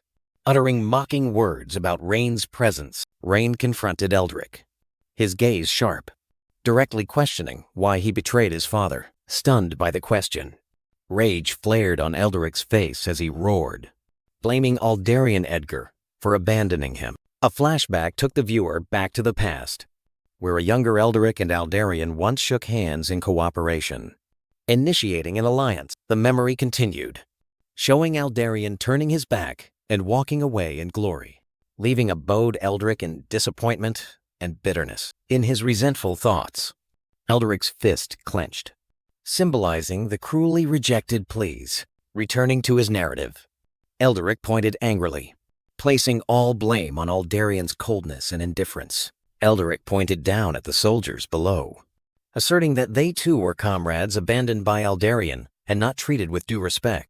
Eldrick Calgar, backed by his allies, stood firm with crossed arms, declaring his actions were to reclaim what was rightfully theirs. Ryan Edgar merely smirked slightly, appearing unconcerned by the noble reasons presented by his opponent. From horseback, Ryan looked down with disdain, dismissing the rebellion as a trivial dispute over interest. Ryan's eyes turned cold as he issued an ultimatum, giving his enemies 3 days to surrender before he leveled the city. The threat was met with jeering laughter from Eldrick's men, who deemed taking Ashling in 3 days to be impossible. Eldrick burst into loud laughter, openly mocking Ryan as a mere braggart. His laughter faded.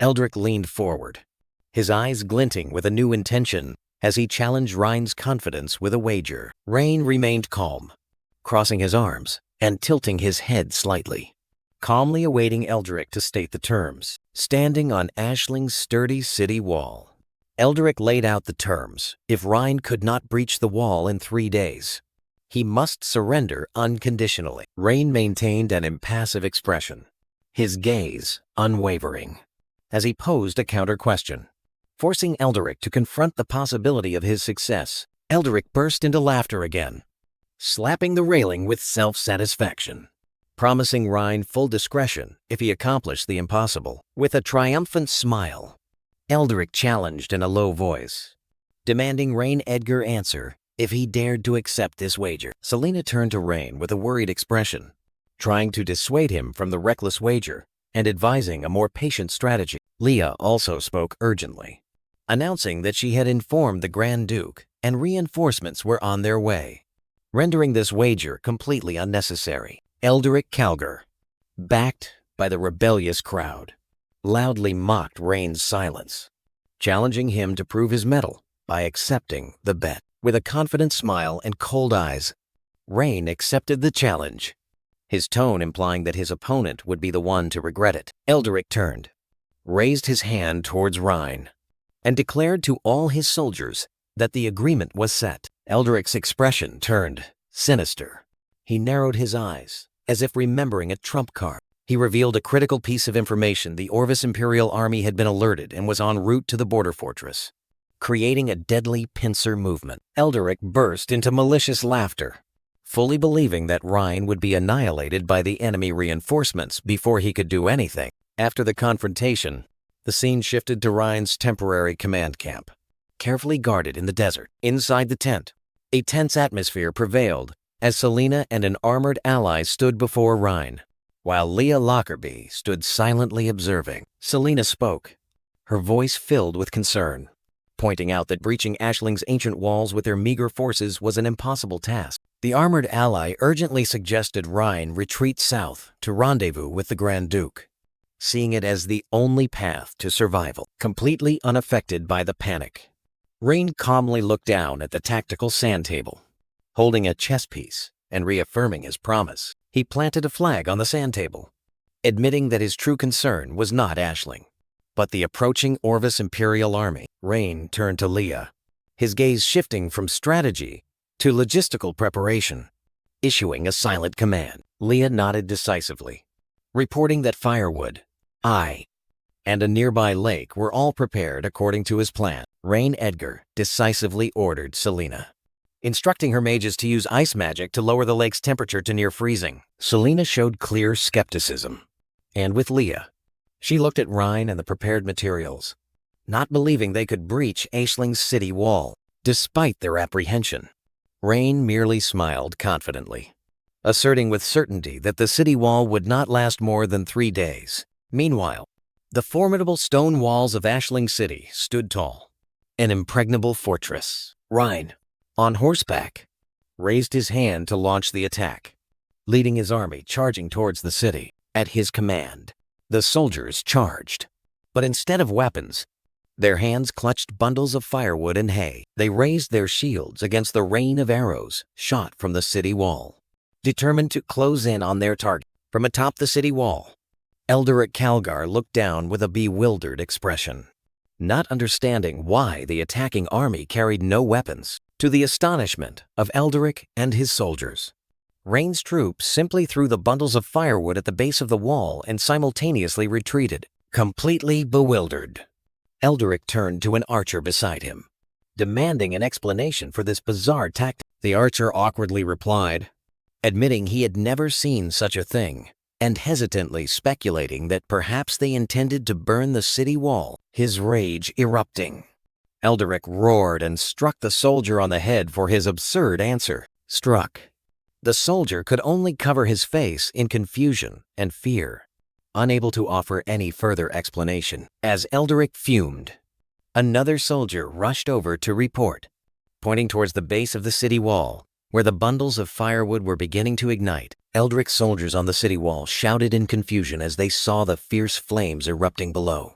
Unable to believe the enemy was trying to burn stone, Eldrick Calgar sneered contemptuously, dismissing the opponent's tactic as a fool's charade. A soldier with messy brown hair urgently turned to Eldrick, asking for instructions on whether to use mages to extinguish the fire or archers to eliminate those carrying firewood. Elderic brushed aside his subordinate's suggestion, ordering that the mages were their trump card and could not be wasted on such a meaningless task. Elderic pointed down, decisively ordering his soldiers not to waste arrows on unworthy targets, showing absolute disdain for the enemy's actions. With a smug smile, Elderic declared that in just 3 more days, he would humiliate his opponent right on this very city wall. The flames continued to burn fiercely, licking at the base of the brick city wall, creating a scene both bizarre and harmless. At the Lord's Manor, a messenger ran in to report the situation. In the luxurious living room,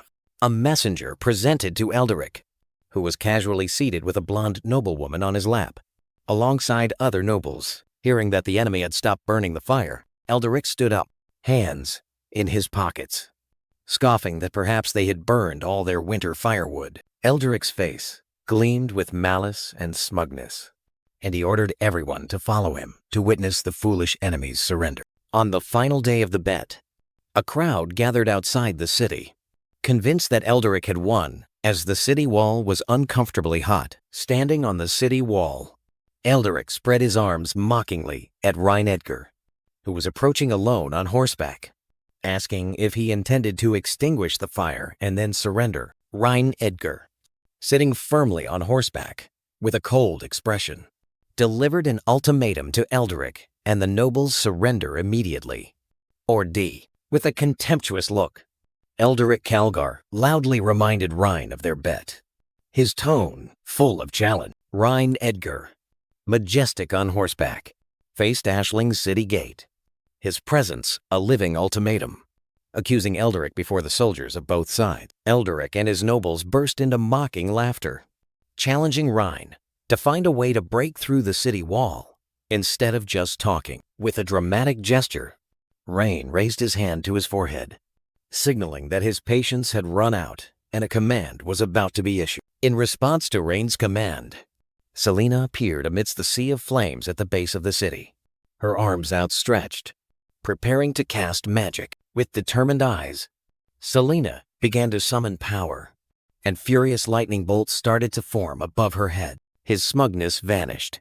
Elderic frantically pointed, ordering his mages to take defensive positions immediately. Selena hovered over the battlefield, the sphere of lightning in her hand, swelling, containing destructive power. With a confident smile, Selena aimed, channeling the lightning energy into a destructive spear. The lightning spear tore through the air, hurtling straight down towards Elderic's mages. Elderic's mages hastily combined their efforts, erecting a fragile magical barrier to block the attack. The lightning struck the ground, creating a fierce energy explosion right in front of the defensive barrier. Elderic and his mages stared with stunned expressions, unable to believe the attack had missed its target. Elderic burst into arrogant laughter, his relief turning into triumphant glee as he mocked Selena's abilities. Elderic Calgar's laughter died down, replaced by confusion as he realized something unusual. Standing on the city wall, Elderic looked up at the sky as the first raindrops began to fall,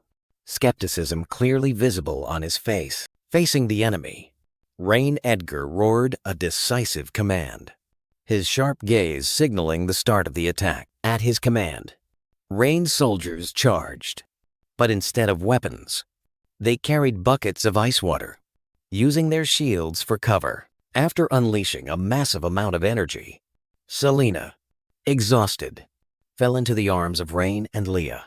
Supported by both, Rhine looked at Selena, who was tiredly leaning on him, with a satisfied smile. Her power was the key to his plan. Clutching Selena's hand reassuringly, Rhine looked at her with absolute confidence, assuring her that their plan would destroy the city wall. Leah Lockerbie suddenly pointed forward, her face astonished as she was the first to witness the plan's outcome. A bucket of icy cold water was forcefully thrown forward, aimed directly at the formidable city wall. Under the pouring rain, the freezing water struck the stone surface of the city wall, creating a sudden temperature contrast. A small, spiderweb-like crack appeared on the stone surface at the point of impact, a harbinger of collapse. The crack spread at an alarming speed, tearing apart the structure of the city wall with a resounding crash. Startled by the cracking sound, Elderic turned back, panic beginning to seize his face as he realized the impossible. Elderic and his allies stood frozen in the rain, horrified as they watched their city wall collapse before their eyes. Elderic Calgar's face turned pale with extreme horror at an unbelievable event. The force of the explosion flung Elderic and his allied nobles into the air amidst the debris of the city wall. A massive cloud of dust and rock erupted from the city wall's location, signaling its complete collapse. Seizing the opportunity, Rain Edgar raised his hand forward, ordering a full-scale assault into the newly created breach. His eyes were sharp and cold, issuing a ruthless command of no quarter for anyone who dared to resist. In response, Rain's army simultaneously raised their shields and surged forward like a tide. Standing nearby, Selena was stunned by the unimaginable destructive power of the plan, a result that surpassed even her own strength. Rain turned to Selena, his gaze calm as if victory was already assured. The city wall was now nothing but a desolate pile of rubble under the pouring rain. Beneath the rocks, an unmoving hand reached out from the rubble. Amidst the ruins, Elderic scrambled to his feet, his eyes frantically searching for an escape route. Suddenly, he froze, his face paling with horror, as he realized he had no way out. From Elderic's perspective, the towering shadows of his allied nobles loomed, blocking his escape. Those who were once allies now surrounded Elderic, their eyes filled with indignation and accusation.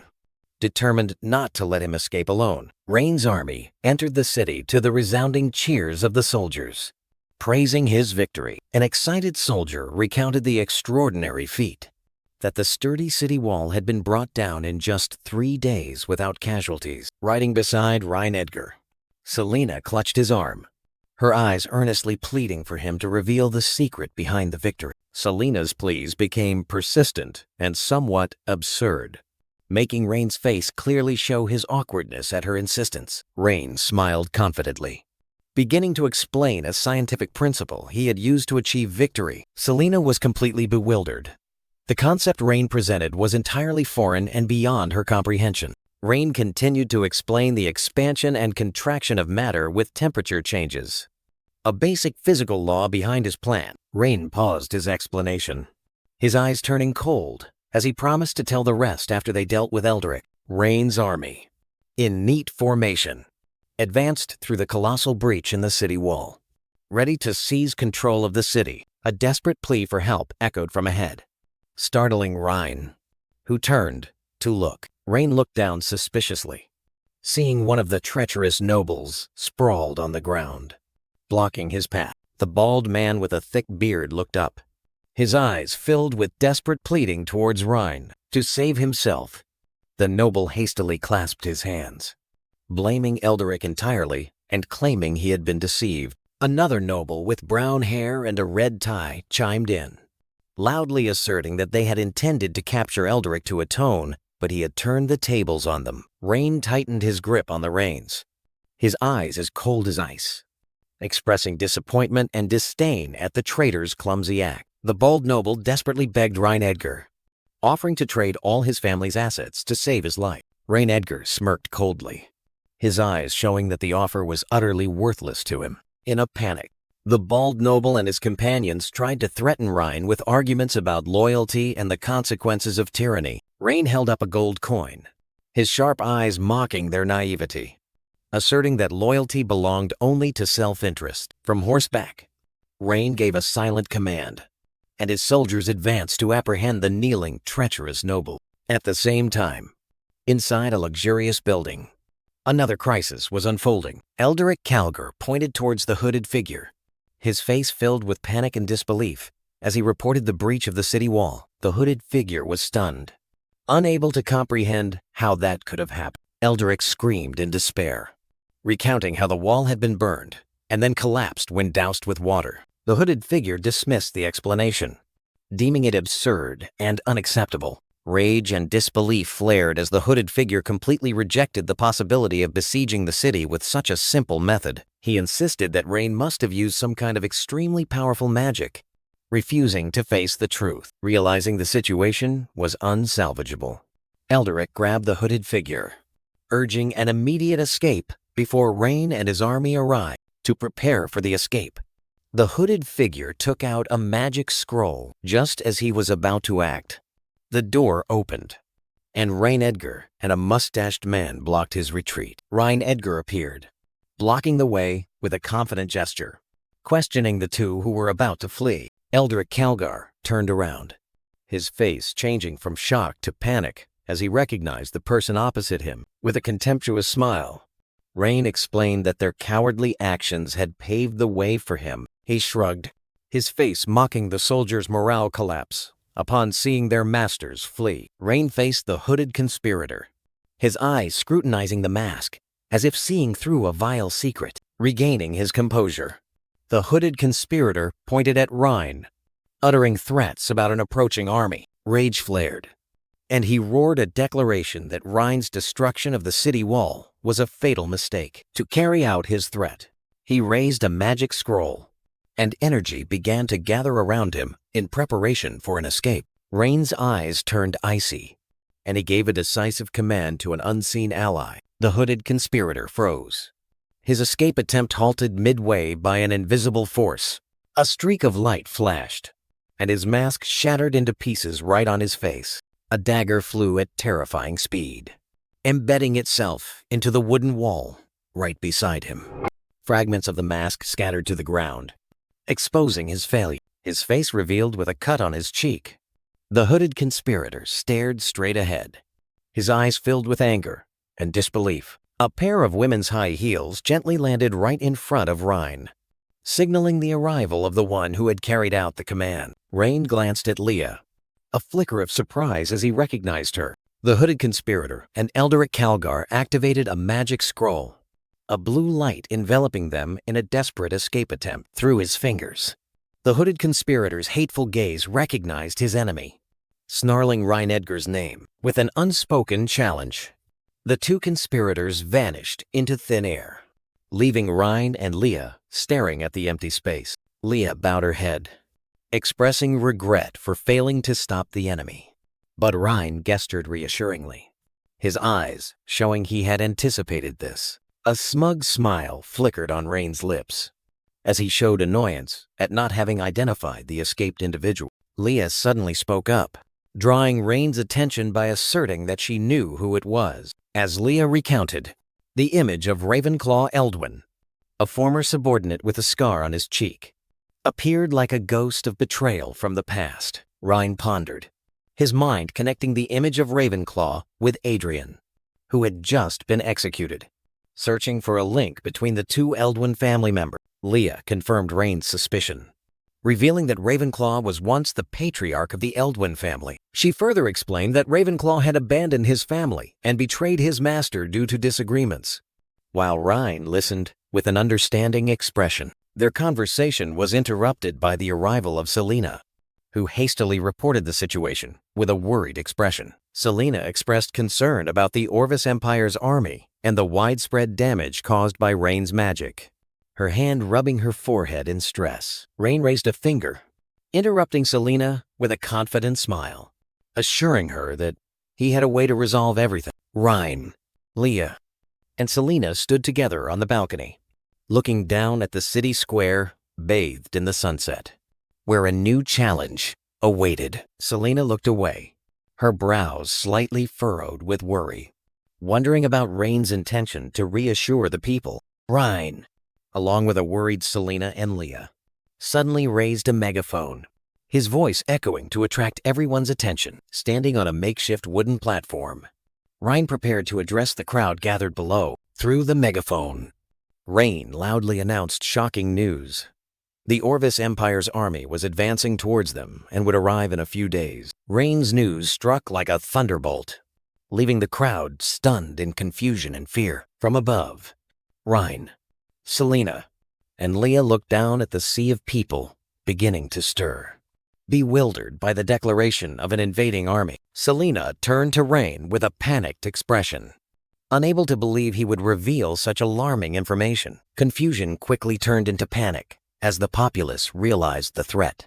Recalling the attack that had only ended in spring, One man urged others to flee and gather valuables, while another mumbled about the peaceful life under Rain's rule now coming to an end. Selena confronted Ryan, her voice full of reproach, deeming his actions too impulsive and dangerous. She urgently explained that ordinary citizens, untrained in military matters, would not be able to remain calm when facing danger. Rain merely smiled faintly, an unusually calm smile, gently suggesting that Selena had misunderstood his intentions. His eyes sharpened, and he asserted that the calmest person on the battlefield needed to be the commander, and those who needed reassurance were the soldiers. Rain's explanation completely stunned Selena.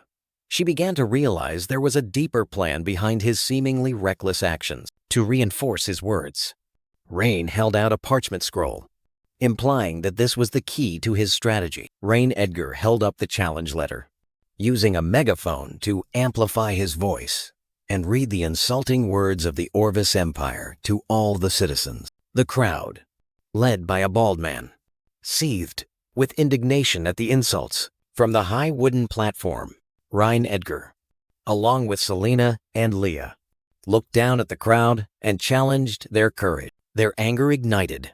The citizens roared a vow to fight to the end. Another man wearing a gray beanie raised his fist to the sky, the fighting spirit spreading throughout the square. Achieving his goal, Rain Edgar solemnly swore to personally lead them in driving out the invaders. The crowd was completely convinced, raising their hands in response to his call. The scene shifts to the Ashling City Lord's manor under the silent night. Inside the office, Rain Edgar sat behind his desk, his expression pensive as he reviewed documents. Leah Lockerbie thoughtfully brought Ryan a cup of tea, a small gesture of care amidst the tension. Rain took a sip of tea, his eyes showing fatigue, yet remaining sharp, as he began to explain the true situation to Leah. Leah listened, her expression gradually shifting from concern to confusion at her master's words. Rain explained that the eloquent declaration earlier in the day was merely a performance to reassure the people and prevent panic. Grasping the true danger,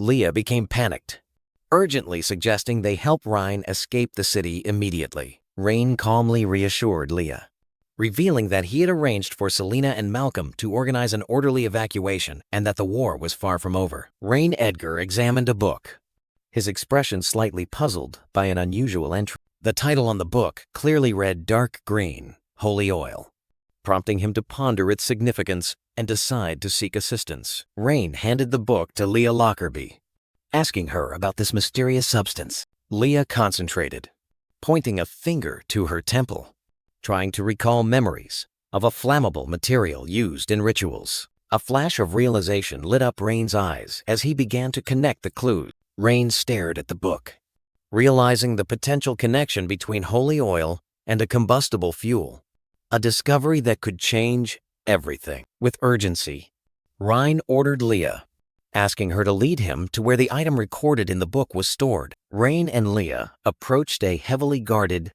sturdy warehouse door, and he ordered the guards to open the way. The heavy wooden door slowly opened, revealing the profound darkness within. Inside the warehouse, Ryan pointed decisively, ordering the soldiers to begin the search for dark green holy oil. Rain gave final instructions to a soldier, emphasizing absolute caution when moving the crates and prohibiting the use of fire. During the search, the soldiers discovered treasure chests filled with gold, evidence of Eldrick's tax embezzlement. Standing before the immense wealth, Ryan and Leah shared a moment, a plan already forming in his mind to use this money to kickstart an industrial revolution.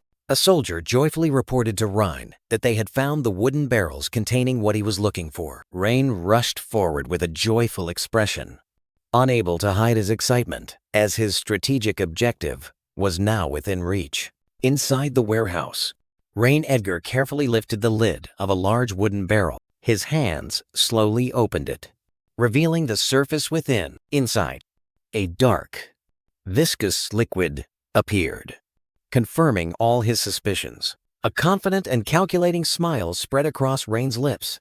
He had found the trump card to save the entire city. Meanwhile, at the Orvis Empire's military camp, 2 guards stood strictly guarding a command tent. Inside, Elderic Calgar and Ravenlock Eldwin bowed, reporting their failure to a powerful figure seated in the shadows. Castile Waldron's face emerged, his eyes gleaming with contempt for his two useless subordinates. As the Grand Duke of the Orvis Empire, he sat in the command chair, listening to their excuses. Eldrick frantically explained, blaming a forbidden magic that Rhine had used to destroy the city walls. Castile pondered, speculating whether Grand Duke Aldarion would dare send a forbidden mage to protect his son. Ravenlock stepped forward, confidently assuring Castile that this was the opportune moment to attack.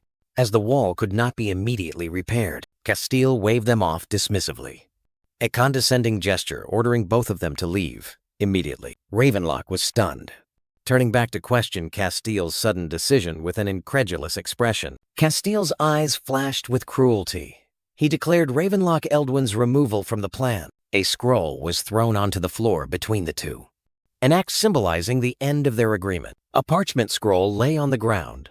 A hand reached out to pick it up. The scroll was unrolled, revealing a message that placed full responsibility for the war on Ravenlock and declared a false peace. Ravenlock Eldwin's face darkened in silent fury as he realized the betrayal. Unable to restrain himself, Ravenlock roared with indignation and disbelief at the one who had double-crossed him. With a cold, emotionless expression, Castile Waldron issued a cruel command, deciding the fate of his former ally. The Orvis soldiers immediately acted, subduing a stunned and desperately struggling Ravenlock. Led away like a criminal, Ravenlock struggled in vain, his shouts swallowed by the silence of the guards. Witnessing the scene, Eldrick Calgar trembled with fear, cold sweat breaking out as he realized he might be next. Castile turned to Eldrick, his knife-sharp gaze piercing the trembling man, an unspoken threat delivered. In extreme panic, Eldrick knelt, begging for his life and desperately offering a proposal to save himself. Castile's eyes narrowed, a calculating glint of interest flashing at the unexpected information. At the same time, in the Thurland City Grand Hall, a solemn atmosphere prevailed. Inside a luxurious room, a noblewoman was intently reviewing documents while a silver-haired maid stood waiting. The woman was Priscilla Edgar, the Lord of Thurland.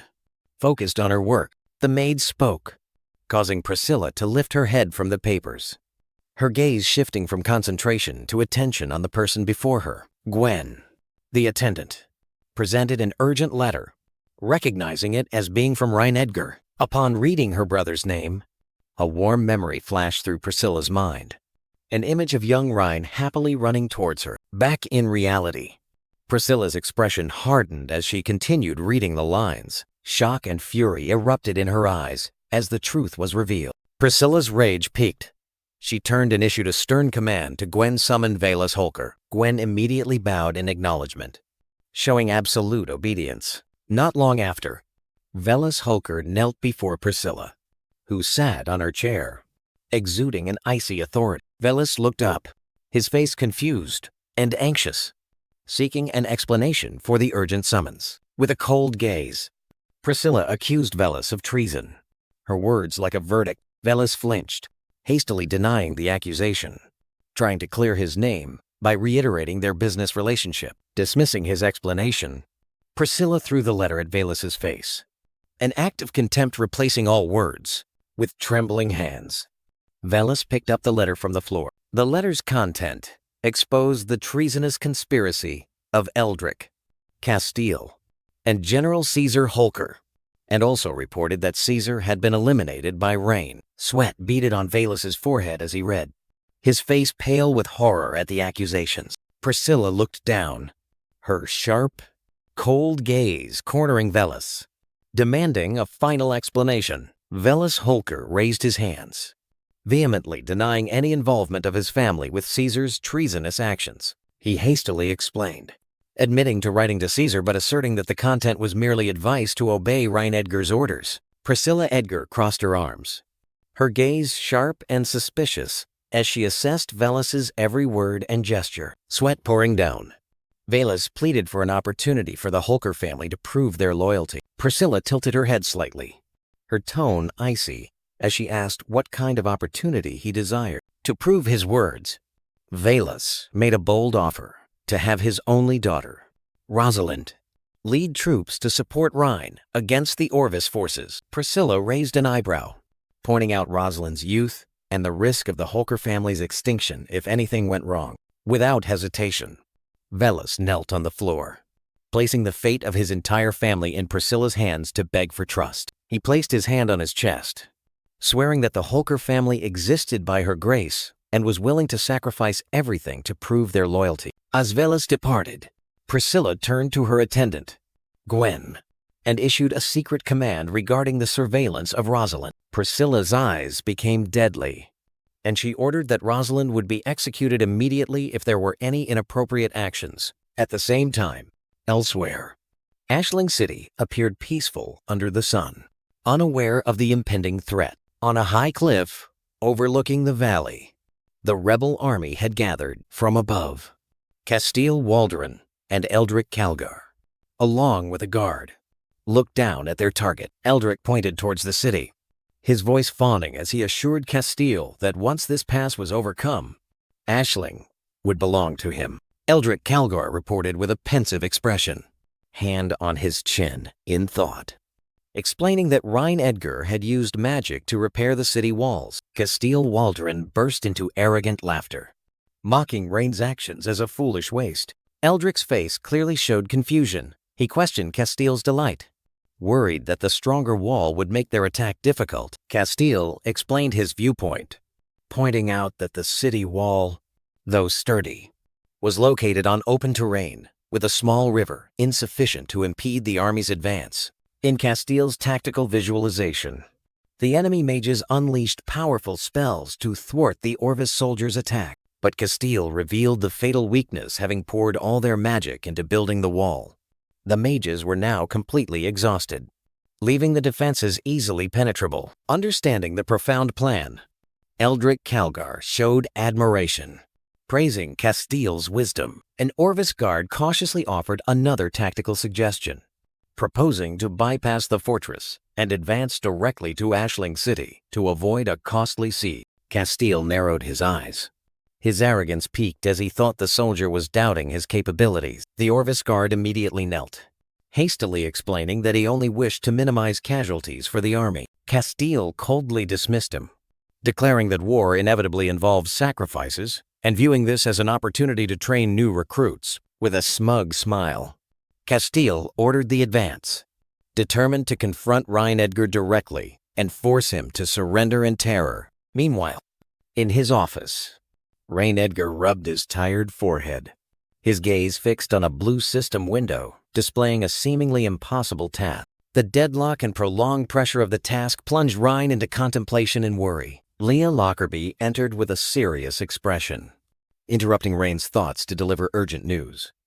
Grand Duke Castile and his mage had appeared outside the city. On the city wall, a soldier formally reported the presence of Rhine Edgar, who was standing with Leah Lockerbie and other soldiers. Rhine Edgar looked up as Castile Waldron and a hooded mage hovered in the air. Issuing a defiant declaration, Rhine and his soldiers burst into contemptuous laughter, mocking the enemy's dramatic appearance. Leah Lockerbie maintained a serious expression, confirming to her master that the arrogant individual was indeed Castile Waldron. Offended, Castile roared a threat, asserting that even Raine's father would not dare to disrespect him. Rhaine coldly confronted the airborne enemy, directly questioning the purpose of this visit. Castile grandly declared that he had come to grant Rhaine an opportunity to surrender, or else he would turn this place into a river of blood. Rhaine responded to the threat with a smug smile, his gaze unwavering and even gleaming with defiance. With absolute confidence, Rhaine issued a counter-ultimatum, demanding Castile withdraw his troops immediately if he did not wish to perish here. Castile glanced down at his formidable army arrayed below the city wall. His eyes burned with anger as he turned back to Rhine. Unable to believe the opponent's stubbornness, Castile raised his hand, a gesture full of power, beginning his final threat. He emphasized the might of his 100,000-strong army and demanded Rhaine surrender immediately to save his life. Rhaine turned to Leah, his icy gaze issuing a silent command to teach Castile a lesson. Leah stepped forward, her shadow enveloping her, revealing a row of sharp daggers hidden on her thigh. ready to execute the order. Leah Lockerbie drew a dagger from the band of weapons hidden beneath her skirt. Without a moment's hesitation, she hurled the dagger with terrifying speed. Castile Waldron's mage shouted a warning, hastily creating a magic shield. A blue energy sphere enveloped Castile and his mage. Just as the dagger flew towards them, the dagger plunged directly into the shield, causing cracks to spread like a spiderweb. The shield shattered, and the blade grazed Castile Waldron's cheek, leaving a trail of blood. The mage frantically turned to check his master's wound. Rage and humiliation were evident on Castile's face as he realized he had been wounded. On the city wall, Rain Edgar stood with his arms crossed, a cold expression on his face, delivering a silent warning to the enemy. Overwhelmed, Castile Waldron and his mage hastily flew away. Retreating from the confrontation, Rain turned to Selena, who was standing nearby, and ordered preparations for the enemy's upcoming attack. Back at their base, the figures of Castile and his mage appeared on the cliff. An Orvis guard rushed over upon seeing Castile clutching his face, his exhaustion and anger unconcealed. Brushing the guard's hand away, Castile roared a command, demanding the immediate assembly of the army to avenge this humiliation. An Orvis commander stepped forward, bravely interjecting, reporting that the soldiers were exhausted after 3 days of non-stop marching. Castile Waldron, his rage flaring, vented his anger on a subordinate soldier. He roared, questioning the loyalty of the trembling Orvis commander, who had been marching sleeplessly for 3 days. Despite his fear, the commander tried to dissuade him, explaining that the army needed time to prepare siege equipment. A few soldiers, subdued by his authority, reluctantly showed agreement. His anger made Castile lose all reason.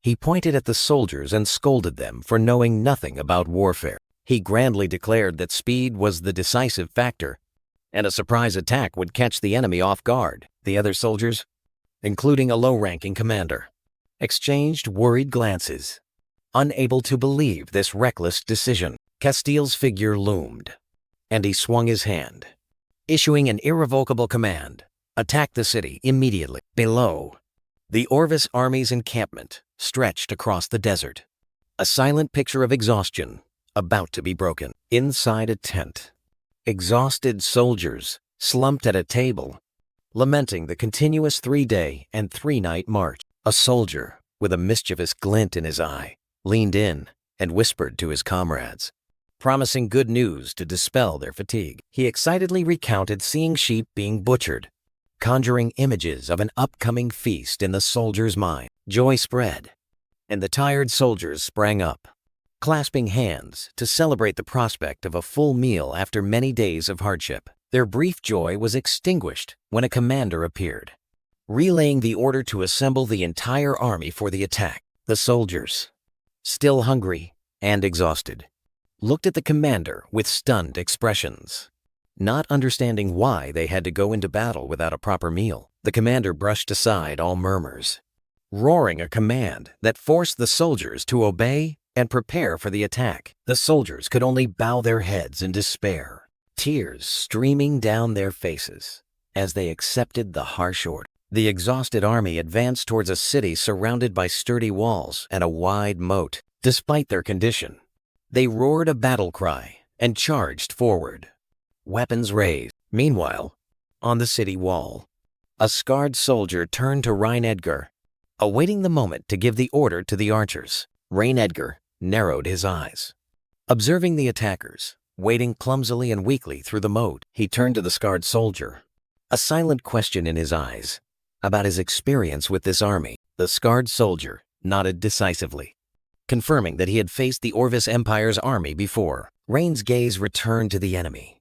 He clearly noticed their fatigue and hunger on their faces. The scarred soldier pointed towards the enemy, presenting his analysis that these were merely starved new recruits. Rain Edgar tilted his head, his expression confused by the absurdity of an attacking army not being properly fed. The scarred soldier continued, preparing to present his 2 deductions about this strange situation. The soldier's eyes became sharp and grim as he prepared to reveal his second deduction: a more brutal truth. Rain Edgar responded with a cold gaze, signaling the soldier to continue speaking. The scene shifted to Castile Waldron, who wore a wicked smile over a chessboard. Envisioning himself using his own soldiers as sacrifices to deplete the city's resources, Rain Edgar's eyes widened in surprise as he realized the cruel truth of the enemy's strategy. Rage flared, and he silently questioned the ruthlessness of an emperor who dared to sacrifice his own people. Commander Gideon stood beside him, his grim expression confirming that benevolent lords like Rhine and Aldarion were rare compared to those like Castile. In his mind, Rain confronted the image of Castile Waldron, a cold vow forming if the enemy resorted to dirty tricks, he would show no mercy either. Gideon, returning to the reality of the battlefield, seriously asked Rain about the counterattack plan using bows and arrows. Rain subtly smirked, a confident and mysterious smile. He shook his head decisively at Gideon's bewilderment, issuing a silent command that bows and arrows would not be used. At the foot of the city walls, the Orvis soldiers struggled to wade through the freezing river to reach the ramparts. From atop the city walls, Rain and Selena observed the scene, Selena's expression showing a hint of confusion at their side's silence. Rain turned to Selena, his sharp gaze issuing a clear command, and she immediately nodded in compliance. Without a second's hesitation, Selena soared into the air, flying straight towards the advancing enemy forces. She extended her hand, summoning a massive icy storm, as dark clouds and chilling air began to envelop the battlefield. At the same time, elsewhere, Castile Waldron smirked smugly, mocking Rain's strategy. An armored commander stood beside him, curiously asking the reason for such disdain. Castile explained his plan. He had deliberately used new recruits as bait to trick Rhine into wasting arrows.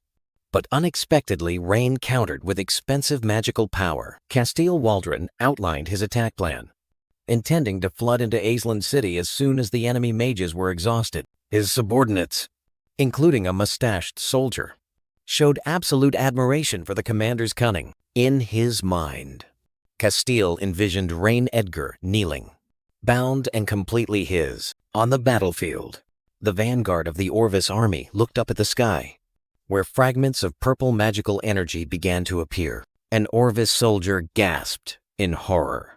Not understanding what was happening, panic erupted.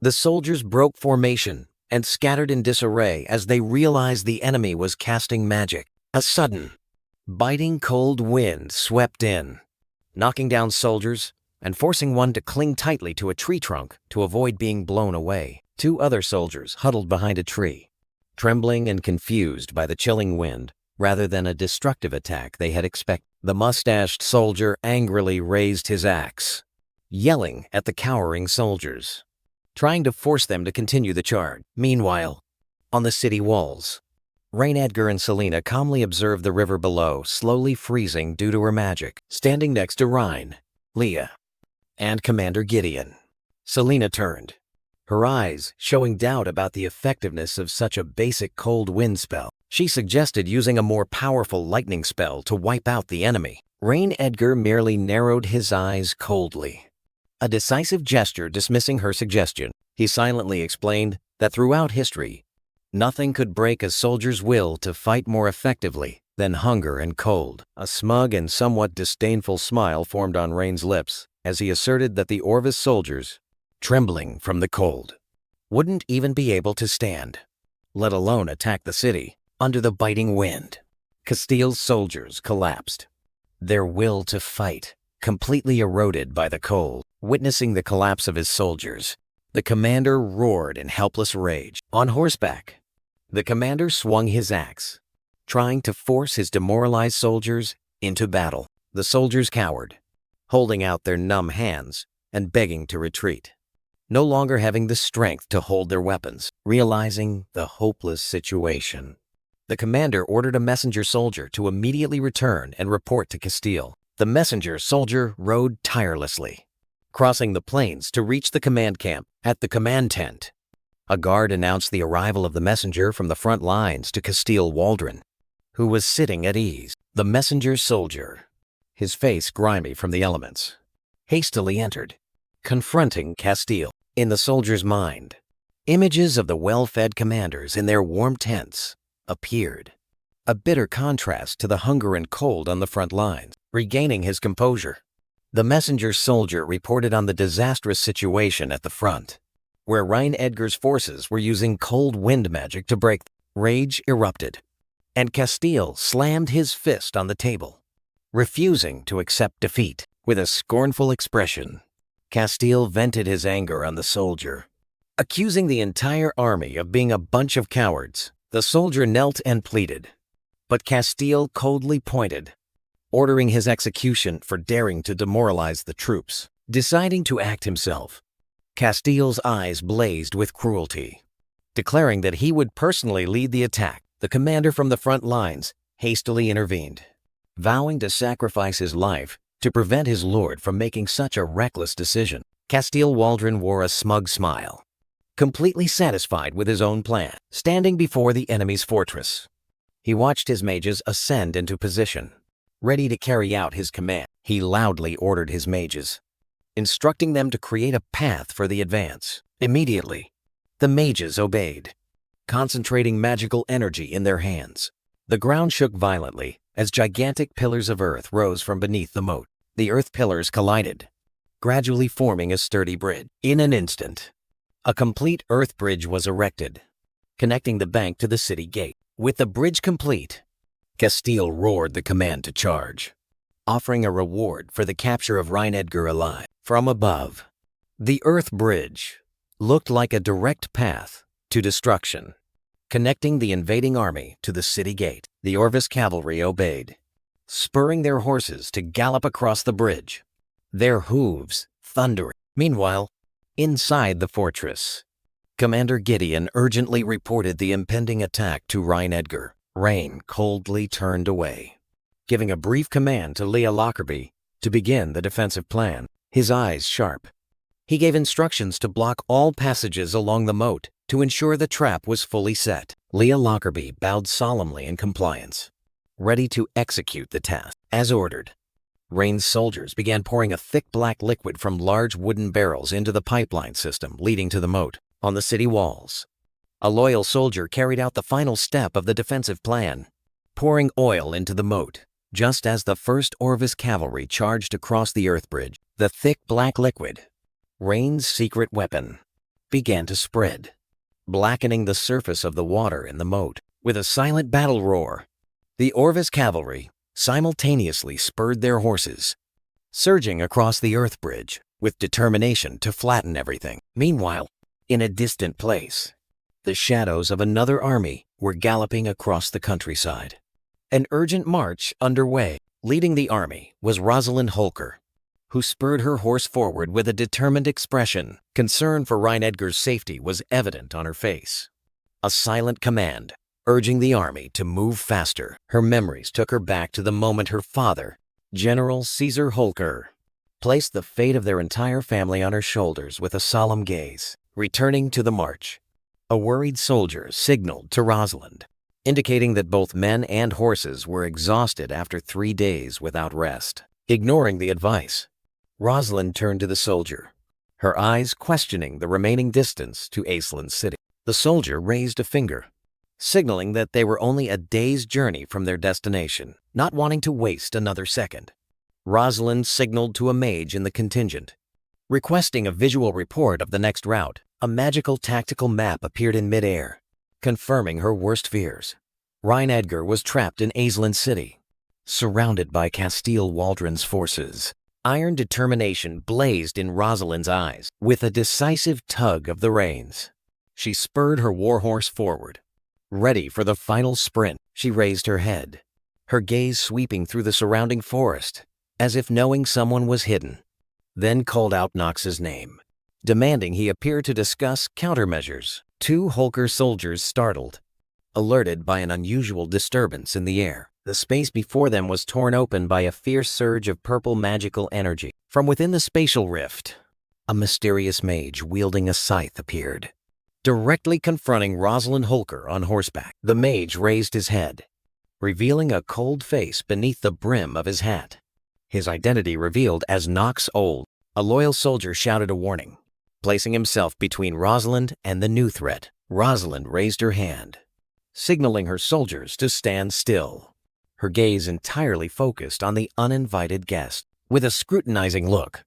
Rosalind confirmed the identity of the man before her. Knox Old responded with an indifferent gaze, signaling her to get straight to the point. Rosalind urgently presented her plan, revealing that she knew Knox was sent by Priscilla and that she needed his help. Knox coldly declared his mission was to protect Rhine Edgar, and he would not hesitate to eliminate Rosalind if she endangered the young master. Rosalind offered a confident smile, subtly reminding him that they both shared the ultimate goal of Raine's safety. After a moment of thought, Knox nodded decisively, agreeing to cooperate. On a tactical map, Rosalind outlined a pincer movement. She would lead her troops around the enemy's rear, while Knox carried out another mission. As ordered, Knox cast a powerful spell, causing a massive surge of water to block the upstream flow of the fortress's moat. With her hair neatly tied back, Rosalind looked forward with a cruel smile, ready to drown the entire Orvis army. The elf queen stood before her council Silian,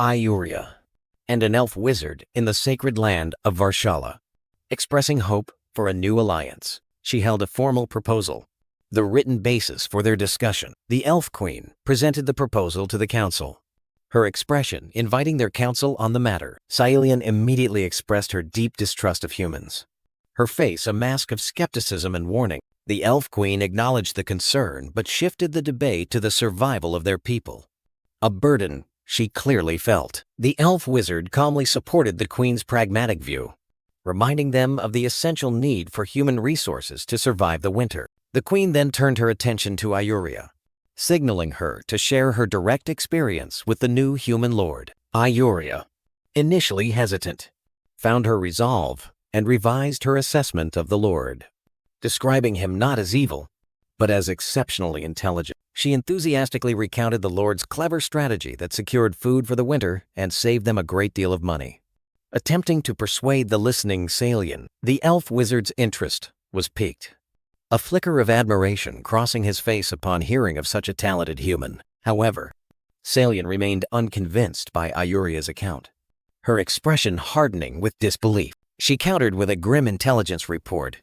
Humans were once again embroiled in another war, proving their inherently violent nature. With stern finality, Salian confronted a worried Iuria, declaring that any agreement would be meaningless if her foplord did not survive the conflict. After hearing all arguments, the elf queen turned away, her posture indicating a decision had been made. With unwavering resolve, the elf queen announced her final verdict. She would go to the battlefield herself to witness the truth of the matter. From atop the city wall, a desperate command was shouted, calling for a rain of arrows to halt the climbing enemy. Standing on the city wall, Rhine Edgar and Selina observed the battle below while an archer drew his bow, awaiting the order to fire. Selina turned to Rhine Edgar, her expression showing impatience, implicitly urging him to act. Rhine Edgar maintained a calm demeanor, his sharp gaze fixed on Castile Waldron, revealing the true objective of this wait. Rhine Edgar's eyes sharpened,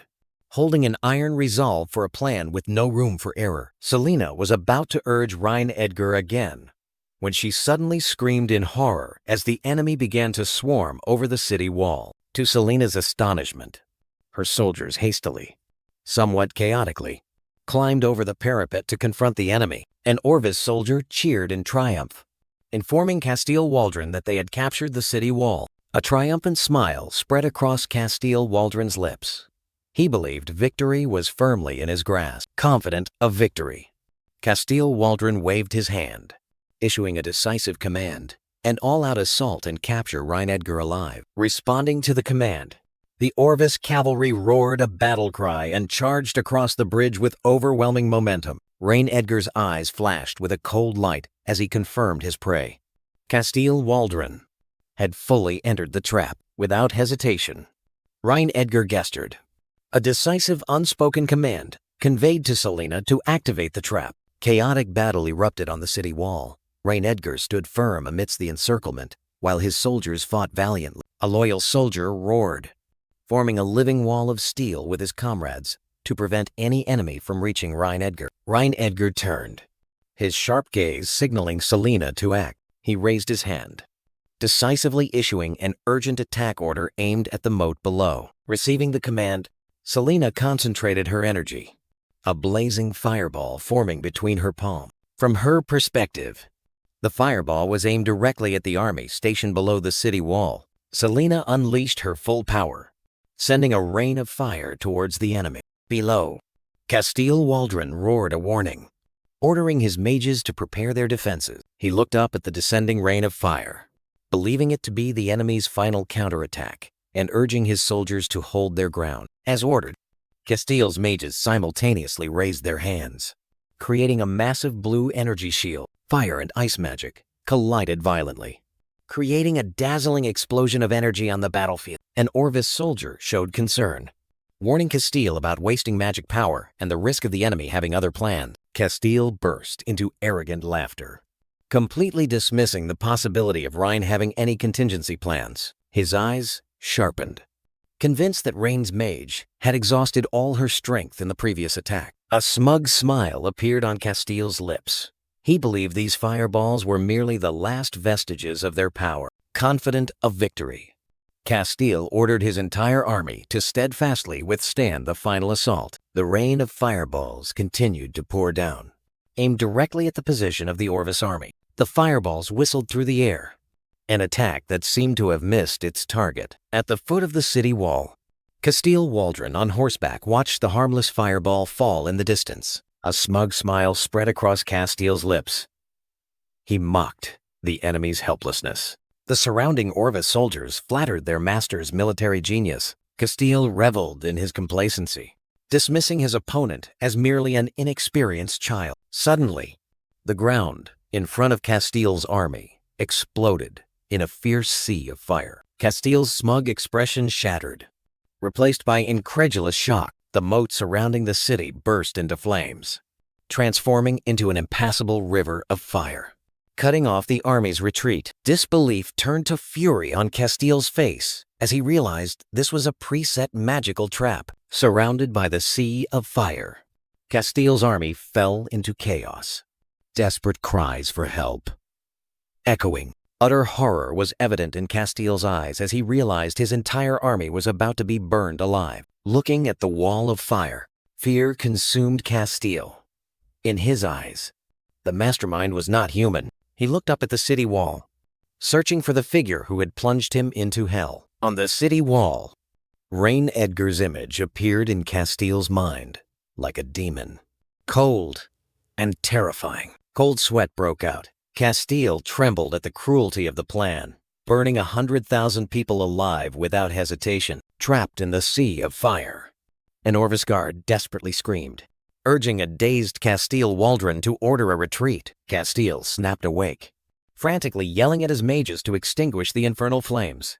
Two of Eldric's mages, exhausted and trembling, helplessly announced that they had run out of magic power, leaving Castile stunned. Meanwhile, Selena watched in awe the destructive power of the flames, a power she deemed equivalent to forbidden magic. Her astonishment turned to shock upon realizing this ingenious plan was executed without a single drop of magic. Ryan Edgar turned his back to the chaotic scene, the enemy's cries for help seemingly unable to reach him. He closed his eyes, his face revealing the burden of his recent decision and an iron resolve to protect his people. Ryan turned away, a silent gesture, entrusting the cleanup of the battlefield to Selena, who stood behind him. Receiving the command, Selena reached out with a decisive look, gathering her mages to repel the remaining Orvis forces. From above, the sea of fire engulfed the entire area, transforming the battlefield into a massive inferno. Amidst the earthly hell, a loyal guard carved a bloody path, shielding and guiding Castile to escaping the flames. Castile gasped for breath, exhausted and terrified, forced to lean on his soldier to stand. The scene shifted to the Orvis military camp, which should have been bustling, but was now eerily silent and empty. Castile entered the desolate camp, confusion and a bad premonition evident as he called out to the guards in vain. He looked up at the sky, where a dazzling signal flashed. And the horrifying truth dawned on him. He had been abandoned. Castile Waldron's eyes widened in horror.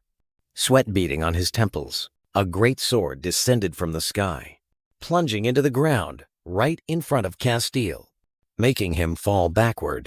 A woman's high-heeled boots landed beside the sword, demonstrating absolute control. Castile looked up, panic evident, as he tried to identify the mysterious attacker, a white-haired female warrior. Hand on her sword hilt, assessed Castile from above. Recognizing him as an Orvis Empire noble, her gaze sharpened, indicating that this pursuit had been long and personal. Fear welled up in Castile's eyes as he realized he was completely outmatched. The female warrior stepped forward, her tone authoritative, demanding Castile reveal the location of his main force. While guards stood behind her, she drew a leather whip, her concern for Edgar's safety making her voice urgent. Losing patience, she repeatedly lashed Castile with the whip, demanding an immediate answer. Under torture, Castile broke, clutching his head and screaming that his main force had been incinerated by Rhine's forbidden magic. Castile tried to use his Grand Duke title to stop the beating, but the female warrior responded only with a scornful look and undiminished fury. She roared, dismissing Castile's statement as a clumsy lie, her eyes blazing. She ordered her soldiers to drag Castile away and torture him until he revealed the truth. The scene shifted to a peaceful military camp under the sun, a quiet contrast to the torture that had just taken place. In the command tent, the white-haired female warrior stood before a strategic map, listening to a report from an armored soldier. The soldier reported that the prisoner, who claimed to be Grand Duke Castile, remained stubborn and stated that Edgar had used forbidden magic to incinerate his army. Fury erupted, and the white-haired female warrior slammed her fist onto the table, disbelieving the statement she deemed absurd. Her eyes blazing, she pointed, ordering the continued torture of the prisoner until he revealed the truth, and simultaneously commanded the entire army to prepare to march to rescue Rhine. The soldier stood at attention, accepting the order, his face hidden behind his helmet, showing tension but determination. When alone, she paced back and forth, devising a plan to lure the enemy out of the fortress by coordinating with the mages sent by Priscilla. She paused, her gaze fixed on the distance,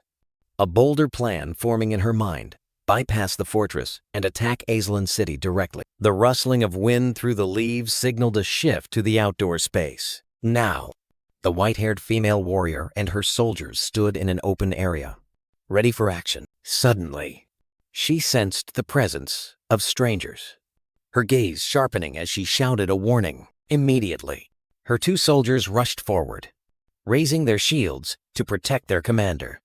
Forming a solid defensive wall, a pair of black high heels stepped decisively on the ground, signaling the arrival of a new character. Ayuria's face, a nun with a pure appearance but a calm gaze, emerged from the shadows. Following her was a blonde mage with a stern expression and a young man dressed in green. The white-haired female warrior and her soldiers faced the newcomers, including Ayuria and Ilaria.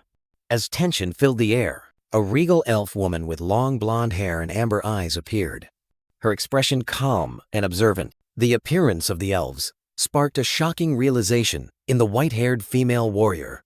Her eyes widened with suspicion of a conspiracy, filled with righteous fury for Edgar's safety.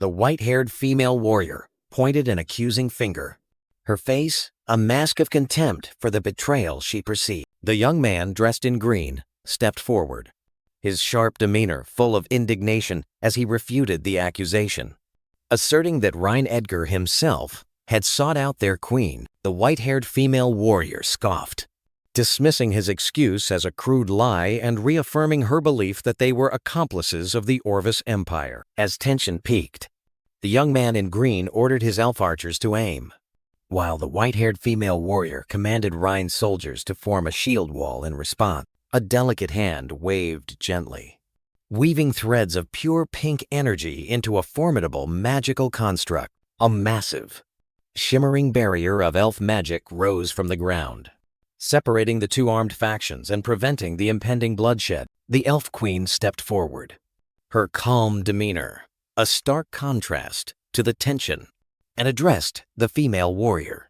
Explaining that she was only there at Ryan Edgar's request, she offered a peaceful proposition, clarifying that if the female warrior was Rain's ally, there was no reason for war.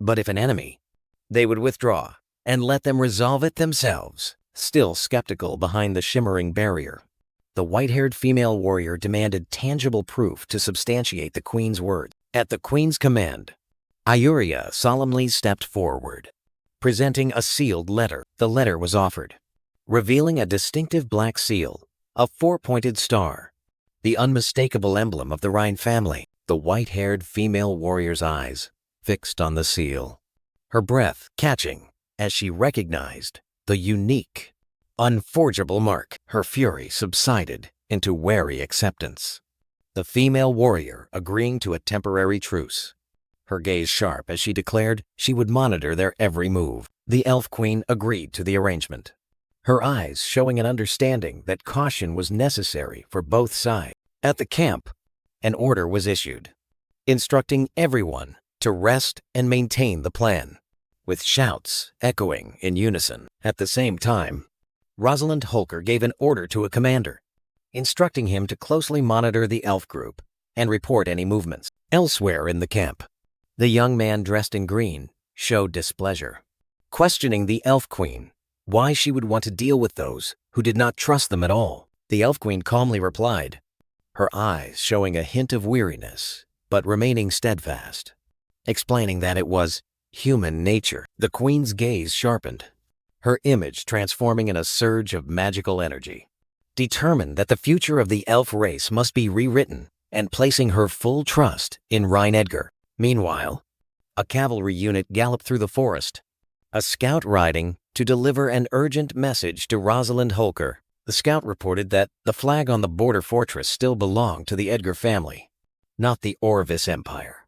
Astonishing Rosalind. Rosalind turned to glare at Augustus Klein, who was pale with fear, realizing that Ryan Edgar's words were true and that she had been deceived. A green-cloaked rider spurred his horse frantically, shouting an urgent command that they must reach Ryan Edgar's side at all costs. Fury erupted in Rosalind's eyes, and she roared the command to raise the flag, signaling to the fortress that reinforcements were arriving. Rosalind's entire army spurred their horses, galloping forward with the sole objective of reaching Aislinn City tonight. Elsewhere, at a fortress, Ryan Edgar and Leah Lockerbie stood amidst a courtyard littered with fallen figures, traces of a brutal battle that had just concluded. Amidst the battlefield, a mysterious man in a black mask and white suit appeared, silently looking down at the corpse of a fallen soldier. Unspoken fury erupted as the masked man clenched his fist, dark energy emanating from his hand. Ryan Edgar bowed his head in dejection, regretting the wasted labor potential of the recently vanquished enemies. Ryan raised a hand to cover his face in distress, causing Leah Lockerbie, standing beside him, to look at him with concern, with empathetic eyes. Leah believed her master's distress stemmed from compassion for the fallen invaders. Leah offered comfort, suggesting the enemies were not worthy of pity. But Ryan shook his head, preparing to explain the true reason for his sorrow. The exchange was interrupted as a frantic soldier rushed over, his face tense as he reported the arrival of cavalry from the Orvis Empire. The soldier frantically explained that the army was raising the flag of the second young miss, information that stunned Ryan. The scene shifted to a magnificent, opulent mansion. In a luxurious meeting room, Ryan Edgar began his ambitious presentation to the Elf Queen, proclaiming a glorious future for Aislinn City. Standing before the planning map, Ryan assertively declared that he would be the one to create a legendary city, inviting the Queen to become a part of that legacy. The Elf Queen listened thoughtfully, acknowledging the appeal of Ryan's plan, but her eyes still holding a hint of skepticism. With a calm expression, the Elf Queen explained that the material comforts humans pursued were meaningless to the elf race, who already lived well with nature. A sharp smile appeared on Ryan's lips as he raised a finger, ready to challenge the Queen's worldview. His gaze sharpened, conveying a powerful business philosophy: needs are not natural, they are created. Unmoved, the Elf Queen gently waved her hand, emphasizing the profound difference in worldview between the two races. The Queen looked directly at Ryan, issuing a solemn warning about human desires, a force that had once destroyed countless empires. Ryan Edgar, arms crossed, refuted the Elf Queen's argument, asserting that desire is also the driving force that propels the world forward. His words painted a vision where humanity's yearning to soar high into the sky gave birth to flying machines.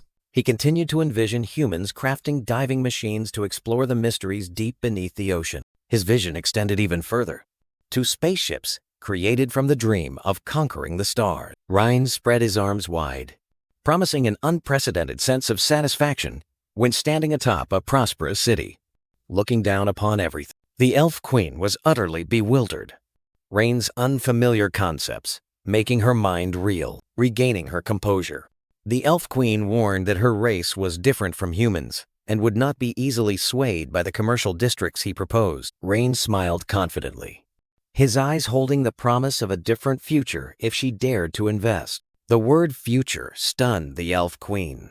Her eyes widening in astonishment, an image flashed in her mind, a vision of the elf race's future appearing in the prophetic orb. In that terrifying vision, she saw herself helpless as an armored warrior swung a weapon to attack, signaling an impending tragedy. Breaking free from her thoughts, the Elf Queen, with a pensive expression, declared that she needed time to discuss with her tribe. Ryan nodded in approval, his smile indicating patience and certainty in the outcome. He turned and gestured, calling Leah Lockerbie over while the Elf Queen was still deep in thought. Leah quickly stepped forward, handing Ryan a prepared envelope. The Elf Queen opened the letter Ryan Edgar had just given her, her expression curious. She read the formal invitation to the inauguration ceremony of the Aislinn City Dam, a call to witness the first step for the city's industry. At the same time, urgent news spread across the battlefield, where an army was gathering under the command of Rosalind Holker. A messenger soldier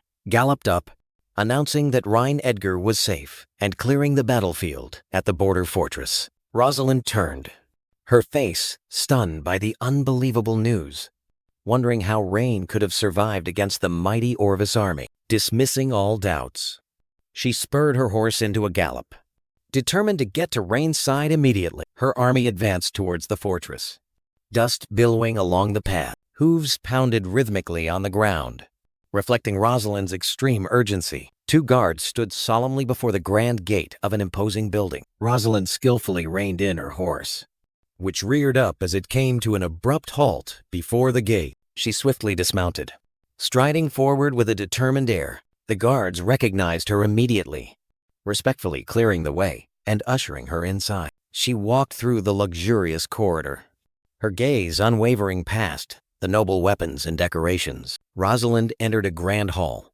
where Ryan Edgar was calmly seated on a sofa, seemingly having awaited her without hesitation. Rosalind knelt on one knee, bowing respectfully before Ryan, swearing allegiance as a knight sent by Priscilla to assist him. Ryan Edgar questioned Rosalind Holker with a skeptical gaze about the orders she received from his sister. Seated on the sofa, in an authoritative posture, Ryan continued to interrogate Rosalind, who was kneeling on the floor, about why she appeared from the enemy's direction. Rosalind raised her head, beginning to explain seriously the rescue orders she had received 3 days prior. She presented a tactical diagram, showing how her forces had circled around to cut off the Orvis Empire Army's retreat. Ryan sprang up, his face astonished by Rosalind's extraordinary marching speed over such a long distance. After a moment of awkwardness, when Ryan misspoke about an unfamiliar concept that confused Rosalind, he gestured for her to stand up. Standing upright, Rosalind placed her hand on her chest, affirming the Holker family's loyalty and accepting responsibility for the troubles her uncle had caused. Ryan was momentarily stunned, realizing the connection between her and General Caesar Holker. Facing Ryan, Rosalind officially revealed her identity as Caesar's niece and earnestly pleaded for an opportunity for her family. She fervently declared her readiness to accept any punishment on behalf of her family. her eyes gleaming with determination. Rain remained silent, his sharp gaze piercing Rosalind, weighing her plea. As time passed, Rosalind sat alone in the room, her head bowed, weariness and anxiety clearly visible. A day had passed, and she still waited in vain.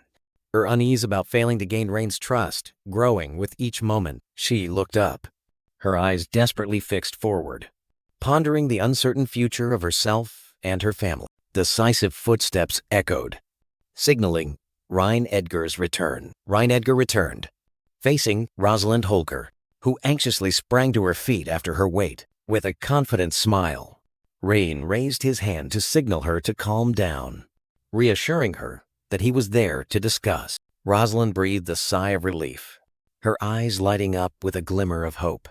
Believing this was an opportunity for her family, Rain extended his hand towards her, making a significant offer to become one of his people. The unexpected offer left Rosalind completely stunned, her face flushing with confusion and rendering her speechless. Rain turned and walked away in the room, leaving Rosalind sitting there, still trying to process the information. He paused, his eyes gleaming with admiration, as he began to explain his reasons.